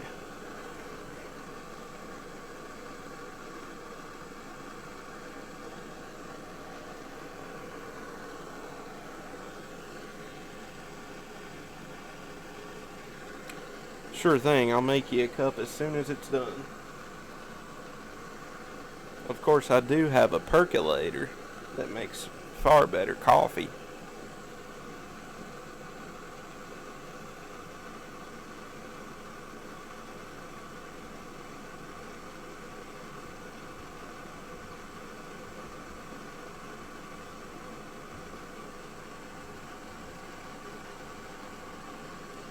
What's for breakfast?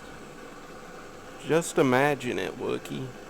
Dream whatever you want to. That's what's for breakfast.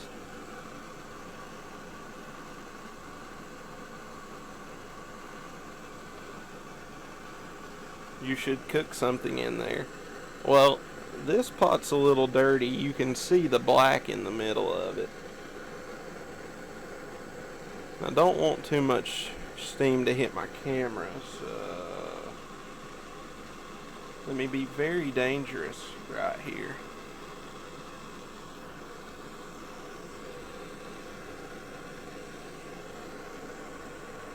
And I think we're starting to get a bull.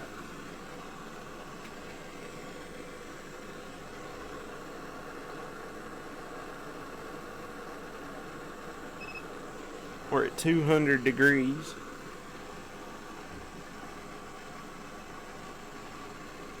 It would have to be a piglet, not a ham shank. This is a cooking stove. And I'd have to dismember that hog pretty good to fit it in there.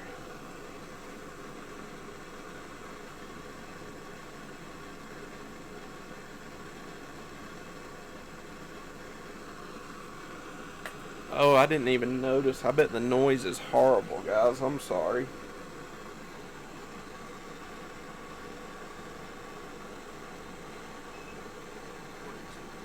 I don't know. Almost sounds like it should be relaxing, don't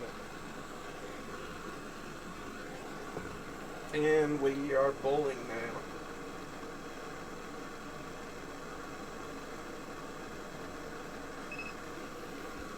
So 212 degrees Fahrenheit, 100 degrees Celsius. That water is not getting any hotter whatsoever, no matter what we do to it, unless we compress it.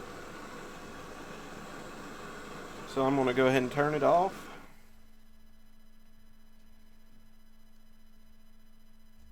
And we're going to try out the heat properties of this mat.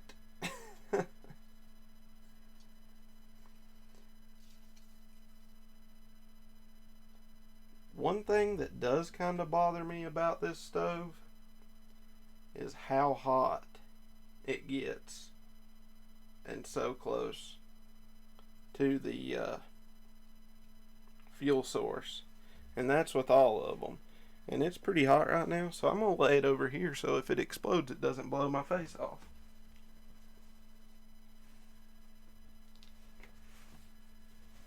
Because that would be a terrible stream.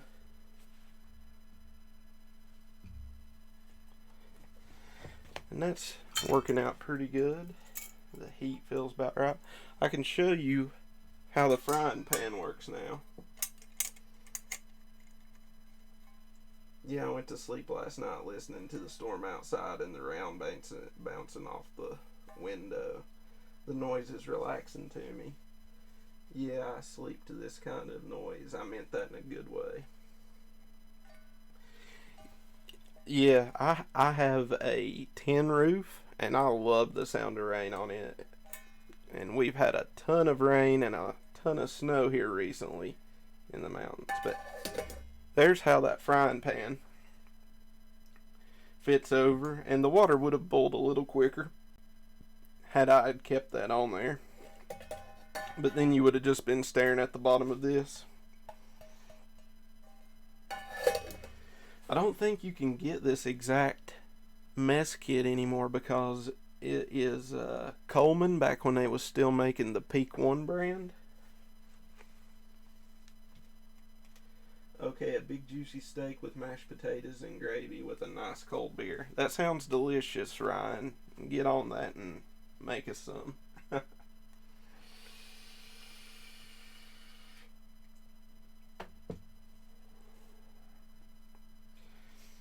It is a good cook set, though. I've used this cook set for 15 years now, I think.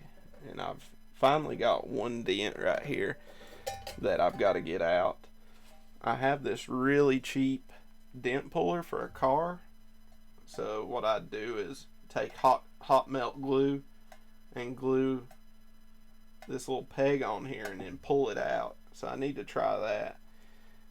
But other than that, it is a great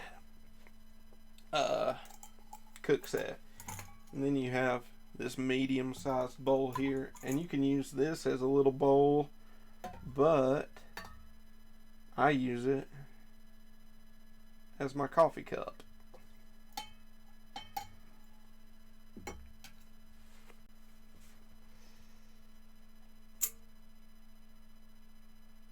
grain makes the most satisfying noise. It does make a good one. So,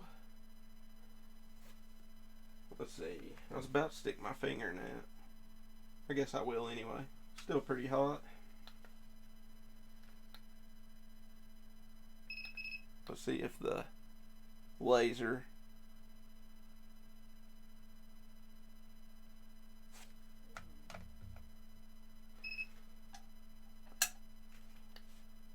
there we go. Get some cool laser effects off the steam.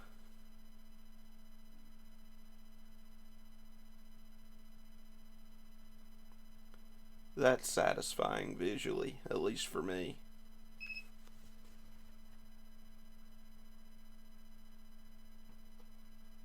This sort of stuff brings me back to when my grandpa used to take me hunting when I was a kid.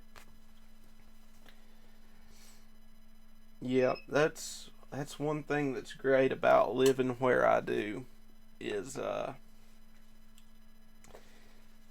can go hunting as long as there's a season in, and I do hunt a little bit, not very much, just cause I'm only gonna hunt something I'm gonna eat. I'm not wasteful in that regard, and I don't actually do any deer hunting around my house here, even though I have deer. But 20 years ago, you wouldn't see a deer anywhere around here, and I've got 6 that live just over on the other side of this hill, and I ain't gonna kill any of them. I want the population to get up. Oh, I am measuring the heat with the laser, Ace. I am. It's a laser thermometer. Like, it's down to 155 degrees. I was just shooting it across there just because I like the way it looks, but yeah, that is what I was measuring.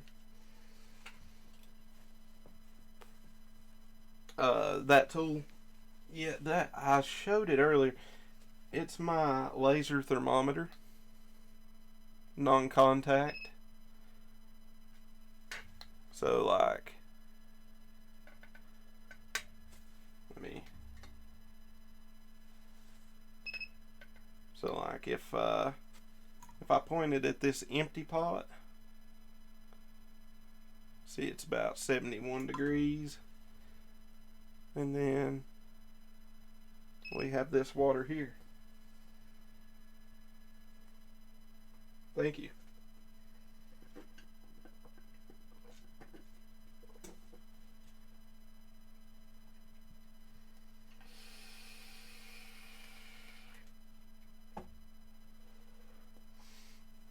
Yeah, funny enough, this laser thermometer is made by E-Tech City, the Chinese bunch, and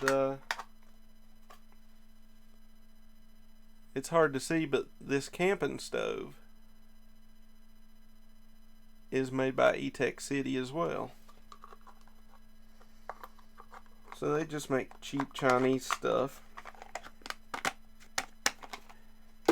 But I paid $120 for my first backpacking stove, and it was a Coleman that took Power Max fuel. A couple of years later, they discontinued Power Max fuel. Now you have to have some sort of an adapter to hook it up to isobutane, which they charge out the ass for if you can find it. And I just thought, man, if this stuff's going to go obsolete, I'm just going to buy cheaper stuff, and it's just about as good, to be honest. We used to travel to Yorkshire. He used to park the car. We would stay in the wildlife for a few days in the woods and the lake. Yeah, that's wonderful, Dom. That's I try to get out and do that. Me and my dad'll still go hunting. My papa can't get around so good anymore. I think it was 2 or 3 years ago. Actually, no, it's longer than that. It's 3 or 4 years ago is the last time I went fishing with him. But he can't really get out and do that anymore. Oh, I love fishing, Ace. You're gonna have to get that woman of yours out there and she can show you how it's done. So let me go dump this water out and I will be right back and we'll finish up.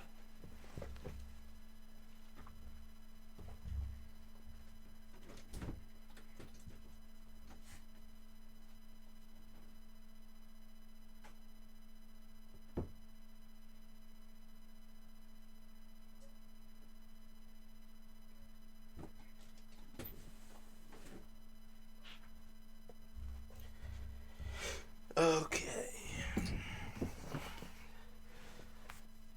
So I ain't seen Mazin in a little while. If you're gone, buddy, well, I'll say goodbye and thanks for coming. Though if you're gone, you probably won't hear it. So I don't really know what I'm doing. But let's see here. Haha, she likely would. We haven't gone camping for some time, not since last summer when I proposed to my fiance.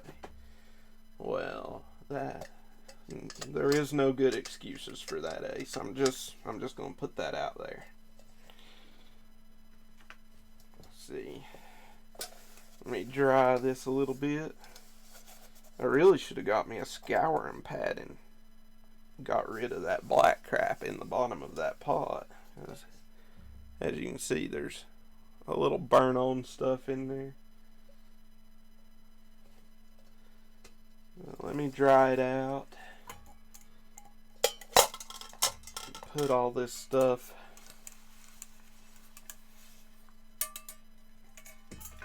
back in there.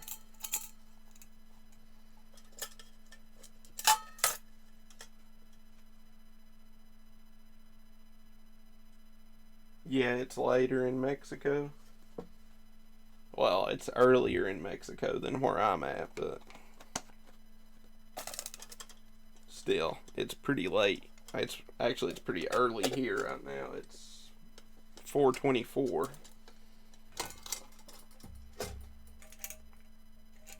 Actually, let's see. Yeah, I can fit both stoves in here. Let me see if that other stove's cooled down enough.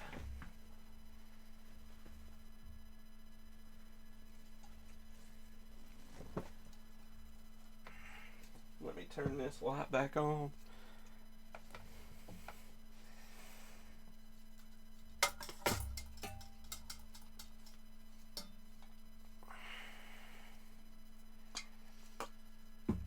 But like I said, or I don't know if I said it, but I'm gonna say it now. If I missed anybody's comments, I'm very sorry. Um,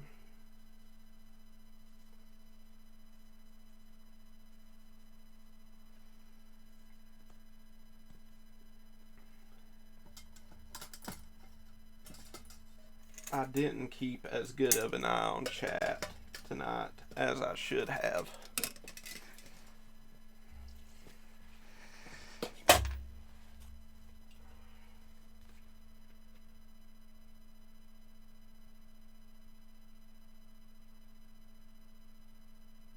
He was a sergeant major, retired, of course.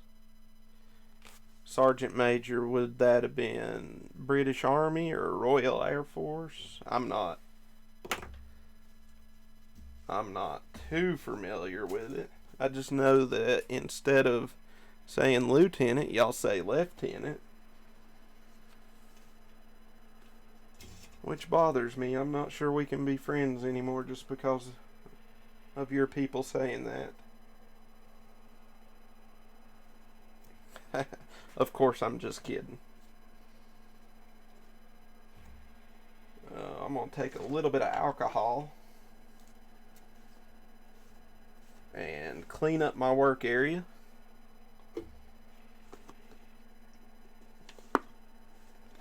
Especially if you do any repair or working with electronics. Always keep your work area clean. And my laptop goes here when I'm not working on things too. So I want it to be clean so nothing gets sucked up in my cooling system on my computer.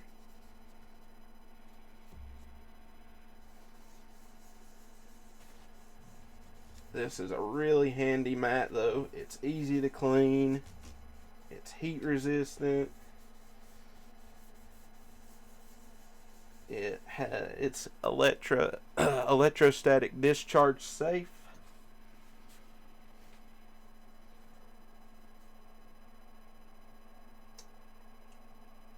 Army dude, he taught rookies how to become soldiers, and also he was in World War II. That's great. I used to have a patient that I took care of who was a World War II vet, paralyzed on one side of his body. Tough old bird. I haven't seen him in a few years. To be honest, he's probably dead now. He was really old. He was like 93 or 4, might have been 96 when I was taking care of him.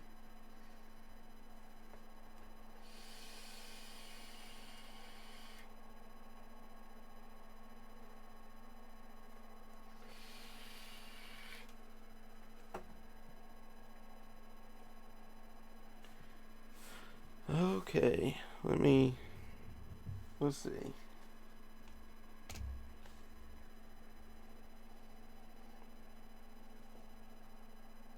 A real manly toiger.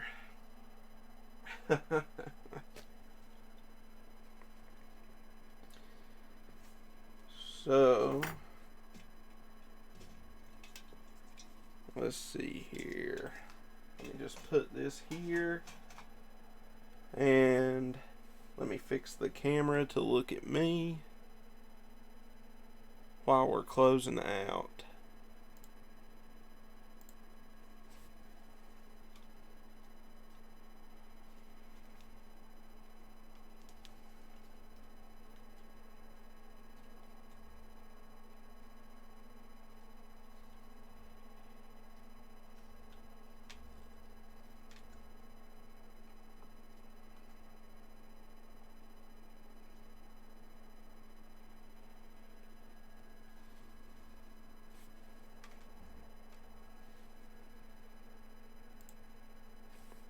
Alright.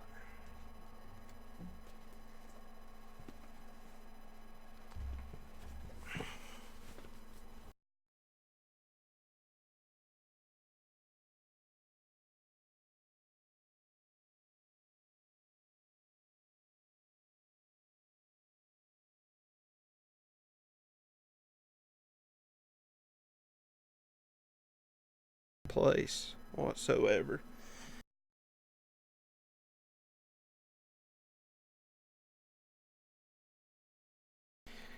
Yeah, my nana, my grandma, died of cancer when I was a week after I turned 12. Rough stuff. So, it's about 20 something years ago now. It really doesn't seem like that long.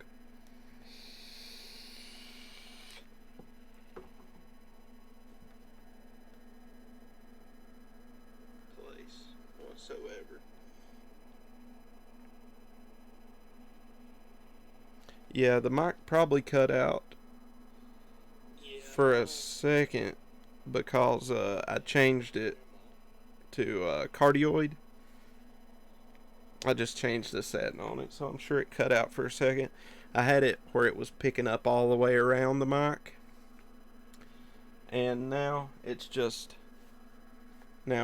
picking up from the front here, so that we don't get the surrounding sounds as bad.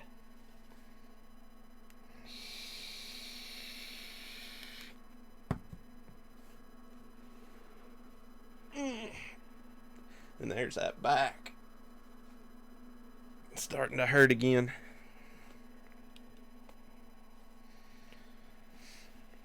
That's why the other night I didn't have the camera on while I was playing bloodstained. This chair just sucks for your back. It's really rough.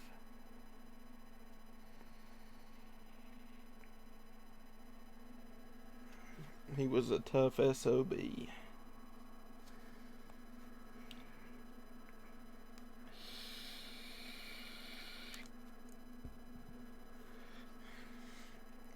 So I don't really think I've got anything more, and I'm definitely not playing anything on air tonight. I might play some Zelda before I go to bed or as I go to bed.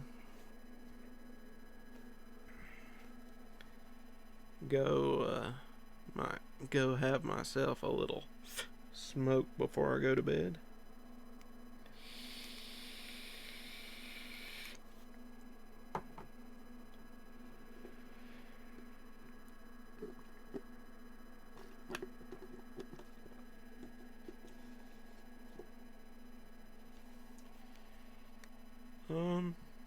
Yeah, I don't want to beat around the bush like I normally do.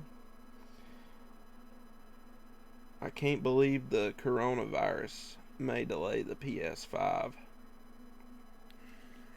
Yeah, that sucks. I'd rather it delay it than put people at risk, though. And that might give me a little more time to save up for it. A better chance of there being stock in and not having to wait, too, I believe, if it doesn't come around the holiday season. I don't plan on getting mine till 2 or 3 months after it's been out, because I want to see if there's any problems. The way some of the leaks look now, it's not going to be it's not going to have as much power as the Xbox One Series X, but it looks like it's going to be $100 less, so that's a good thing.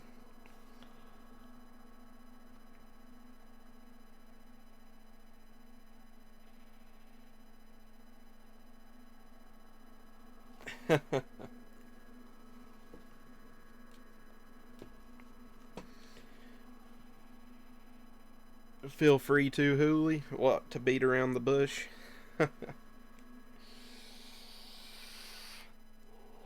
That's about all I got left in me right now.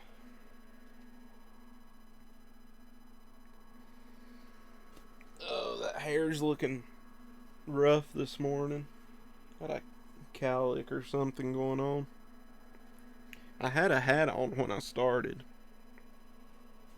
but I said screw it after a while.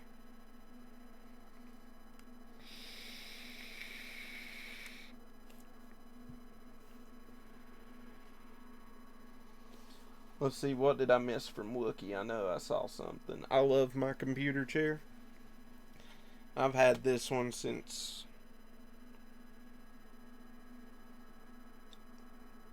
I think I got it when I was about 13 or 14, so it's held together with tape right now mostly. I need to get me another one.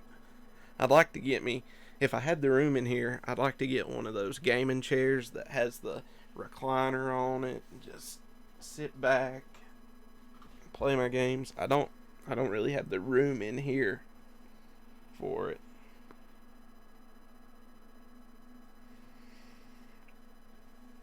But maybe one day. If I get one, I'm gonna get a nice one just when I have more room, set it up. But money, laugh out loud. Yeah, $400, $500, $600 is a lot to put out on a bunch of transistors for sure. Plastic and transistors. Your hair looks fine. I appreciate it, but it looks pretty rough right now. I don't really care though. About time for a haircut anyway. It's getting awful long, especially back here. I got this cowlick back here. So this always stands up. I have to get it cut close. Otherwise it looks like I've got this like cone on my head, or I guess like a peckerhead thing going on right here.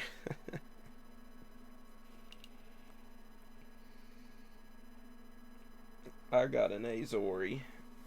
I haven't looked at them. I looked at the DX Racers, but man, they're overpriced. A good computer chair costs way too much money. Even ones that ain't made out of leather, that are made out of like pleather, they are Naugahyde like material. It's just bullcrap what they cost.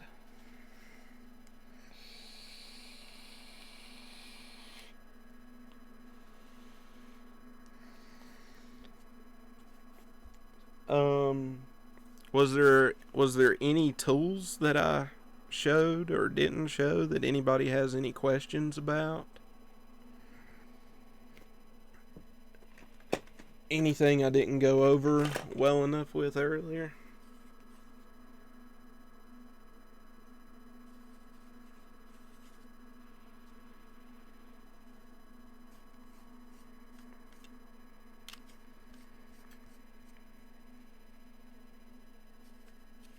I think I went over everything pretty well, pretty thoroughly.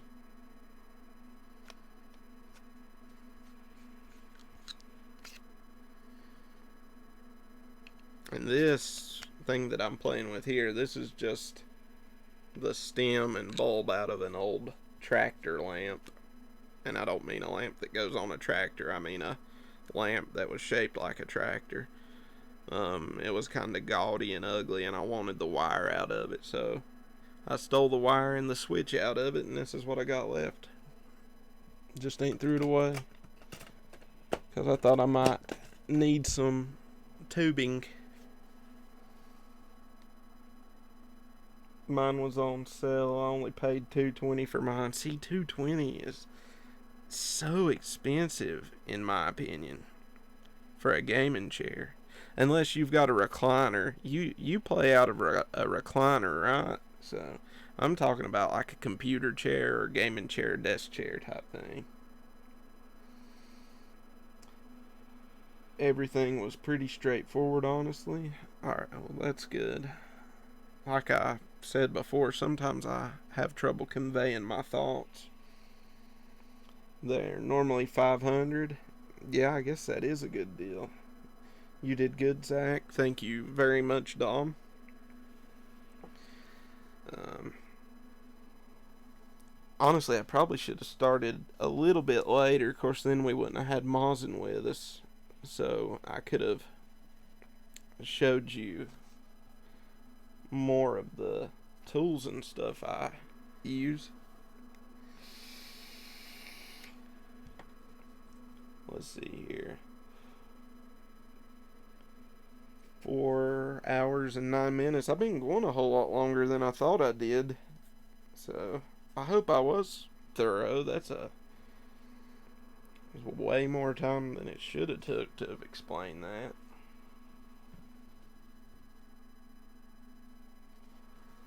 But we did take apart a Super Nintendo. Alright. Well, I think I'm gonna call it at that. It worked out, I feel. Well, thanks, Ace.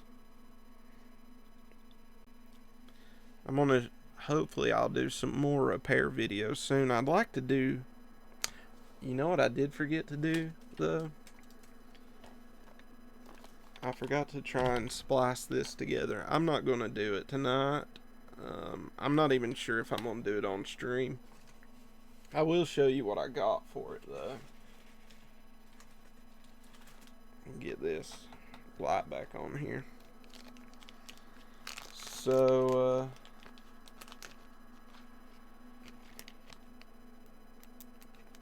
like, this is archive tape that you use for old reel-to-reels. And I just take a piece of it and literally just tape the two ends of the magnetic tape together. And I don't know if I'll start up a stream just to do that. I might, if I decide to do something else and I haven't took care of that yet, I will. I'll do it on stream. I've got some other projects in mind. I really need to get that Xbox out. I don't know if I've got a screwdriver long enough to get to one of those Torx bits in the Xbox One, because I need to look at the GPU. It might just need to have a little bit of thermal compound put on it, which I don't have any of right now, but I could order it and fix it up, because like, I tried to play Grand Theft Auto 4 on it a few months ago, and the graphics kept screwing up. A lot of these tools go over my head. Yep, that was fun. I am easily confused, Zach. Trust me, you did good at explaining. Thank you. Thank you, guys. Amazing stream, buddy. Thanks again, guys.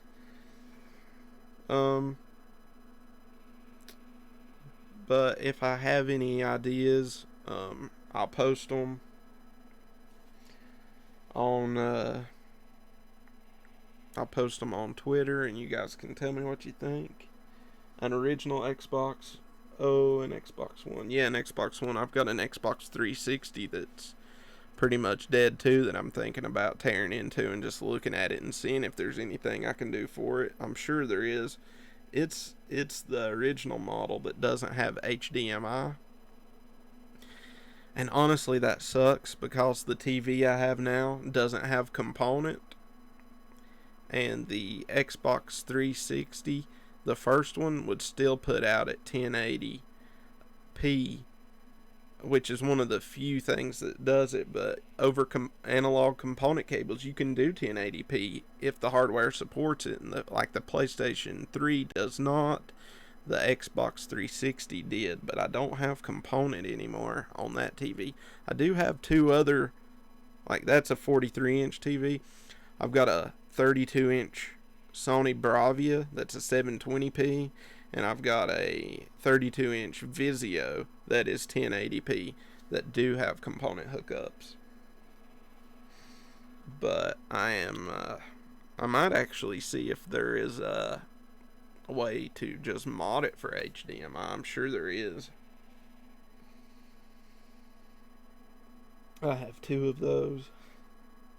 I only have the one Xbox 360 because usually I'm a PlayStation guy, and I always get PlayStations. I've still got my PlayStation 3, and it's a fat one, but not the backwards compatible one. I did have the 60 gigabyte, but I don't have it anymore because the power supply blew, and instead of fixing the power supply back then, I just traded it in and got a Slim. I don't have an original Xbox whatsoever at all. I'd like to get a hold of one, though.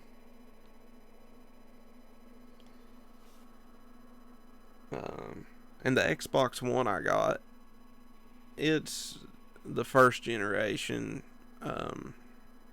It doesn't do 4K or anything. Doesn't have a 4K Blu-ray drive in it. So, it's not as good as the Xbox One S or the Xbox One X. But I don't really have any care to get either one of those.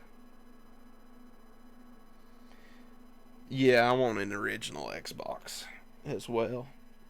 Just because there's so much modding you can do with them and emulators you can run. There's a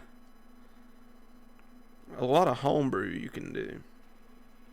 I do have my Wii set up for homebrew, though, which is nice. I didn't do a stream on fixing it up because I don't have a way to capture it. I can't capture HDMI or anything like that, or I would have showed installing the homebrew and stuff, though I'm sure Nintendo wouldn't have liked that at all, side loading onto it.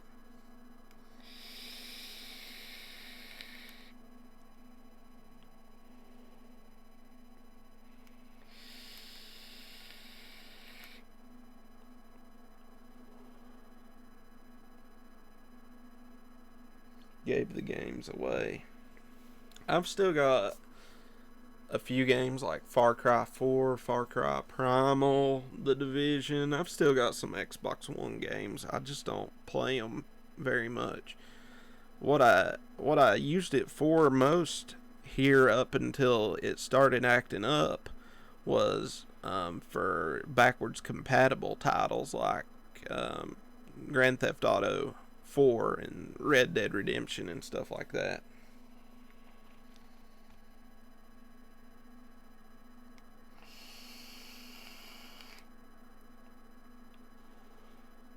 Amazon, $50 or less. I got my second one at a rummage sale. Yeah, I'm constantly on the lookout at yard sales and garage sales for stuff like that. Sometimes I go to Goodwill, but man, Goodwill is getting so ridiculous for classic games consoles. I'm not going to spend $120 on a Super Nintendo. Not on eBay, not from anywhere.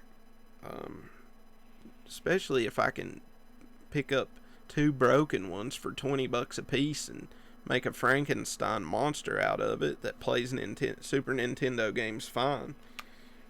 And you're lucky to get one for $120 at a Goodwill. They had an Atari with two games and one controller for $180.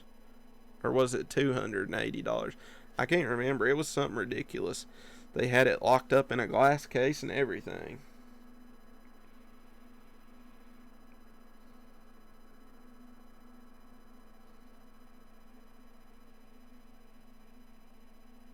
Hope I find a decent deal for one someday. Me too.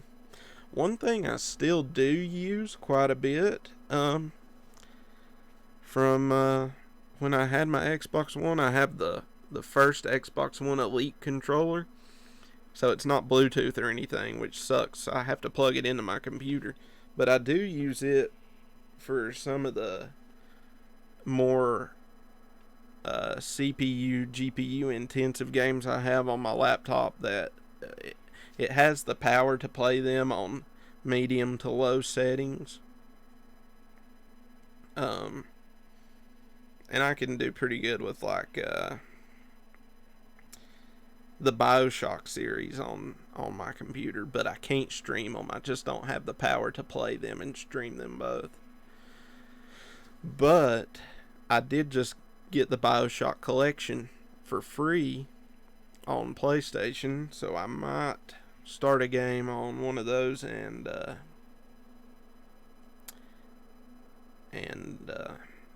stream it, because I haven't beat BioShock Infinity yet. I don't even think I played halfway through it, so I could play it and it would basically be a first playthrough. Oh, I go to charity shops. I got a Nintendo for £20. Yeah, the charity shops around here, that's like what I was saying, Goodwill's a charity shop. They they've picked up on how much people are willing to pay for classic systems and just price them outrageously.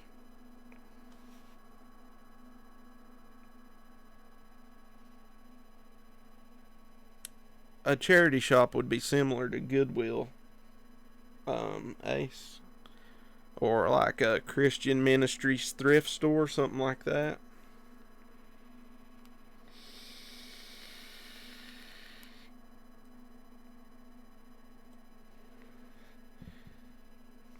Yeah, I mean, you go to Goodwill, and what sucks is like we've got a store in Canton and a store in Waynesville, But the higher priced items, like you can get cheap, shitty plastic turntables and hi-fi equipment in Canton or Waynesville for like $12 or something. You get a decent record player turntable, they're gonna send it to Asheville because they know it'll sell more and it'll sell for more and it'll sell faster.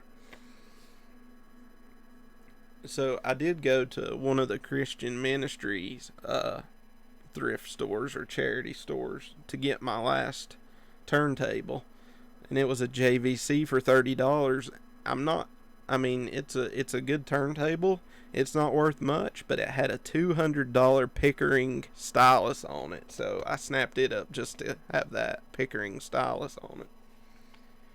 And then I got Salvation Army. We've got those too. And my other turntable, which is out of commission right now. What is the brand name on it? Hold on a second. Let me go over here and look, and I'll tell you.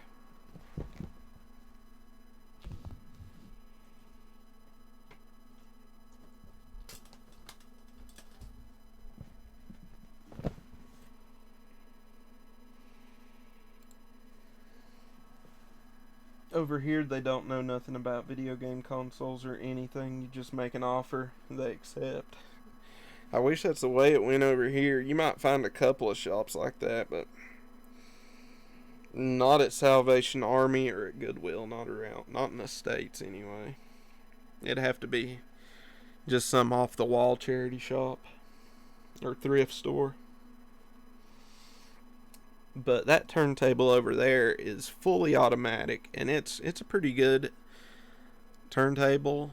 It's mostly made of plastic though. I fixed it up, got it for $5, and Dom will probably recognize the brand because the brand was big over in the United Kingdom. It's an Iowa, AIWA, which is a cheaper brand, but man, they made some good stuff. Some really good stuff. Wish that were the case here. I just want some Sega CD games and Sega Saturn. Yeah, it's hard to find good deals on retro games over here in the States. It's ridiculous. I mean, shit. Like, I would love to have a copy of Pocky and Rocky for Super Nintendo. But you're not going to find one under $200 here. You might find one for $100 or $150, but it's going to be in crap shape.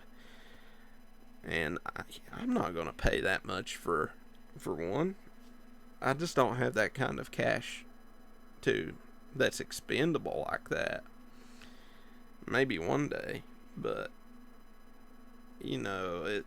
I just downloaded the ROM for it.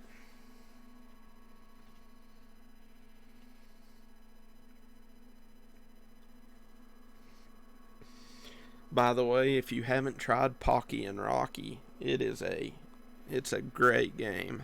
I don't know if they ever put it out on the Super Nintendo. It might have just been Super Famicom. I think they put an English version out.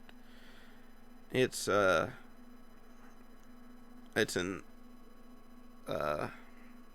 overhead shooter.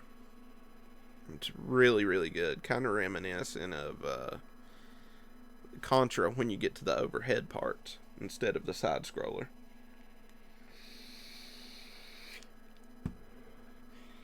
But I do believe I'm going to call it a night, guys, or a morning. Thanks for sticking with me so long, and hopefully we'll do this again soon. Anybody else going to be streaming when I get off or streaming later?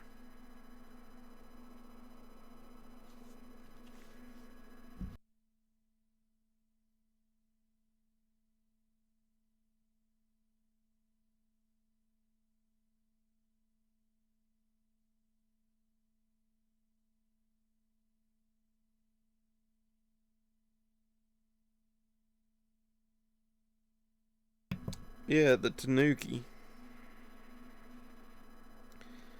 That's how much lag there is. Like, I just now got the Tanuki uh,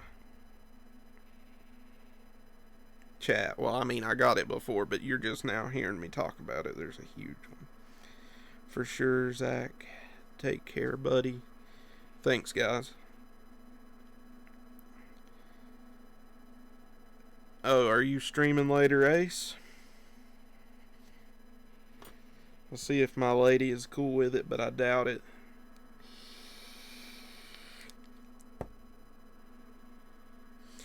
I did pop in for a short bit on your stream earlier, Dom. But I'm pretty sure the message that I typed in got censored unless your PS4 chat was down, because that's happened a lot lately with everybody, their PS4 chat going down.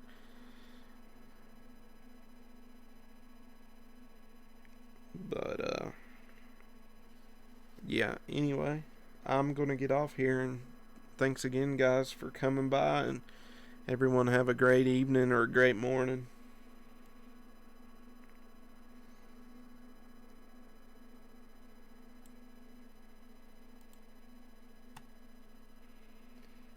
Thanks again, everybody, and everybody have a good one.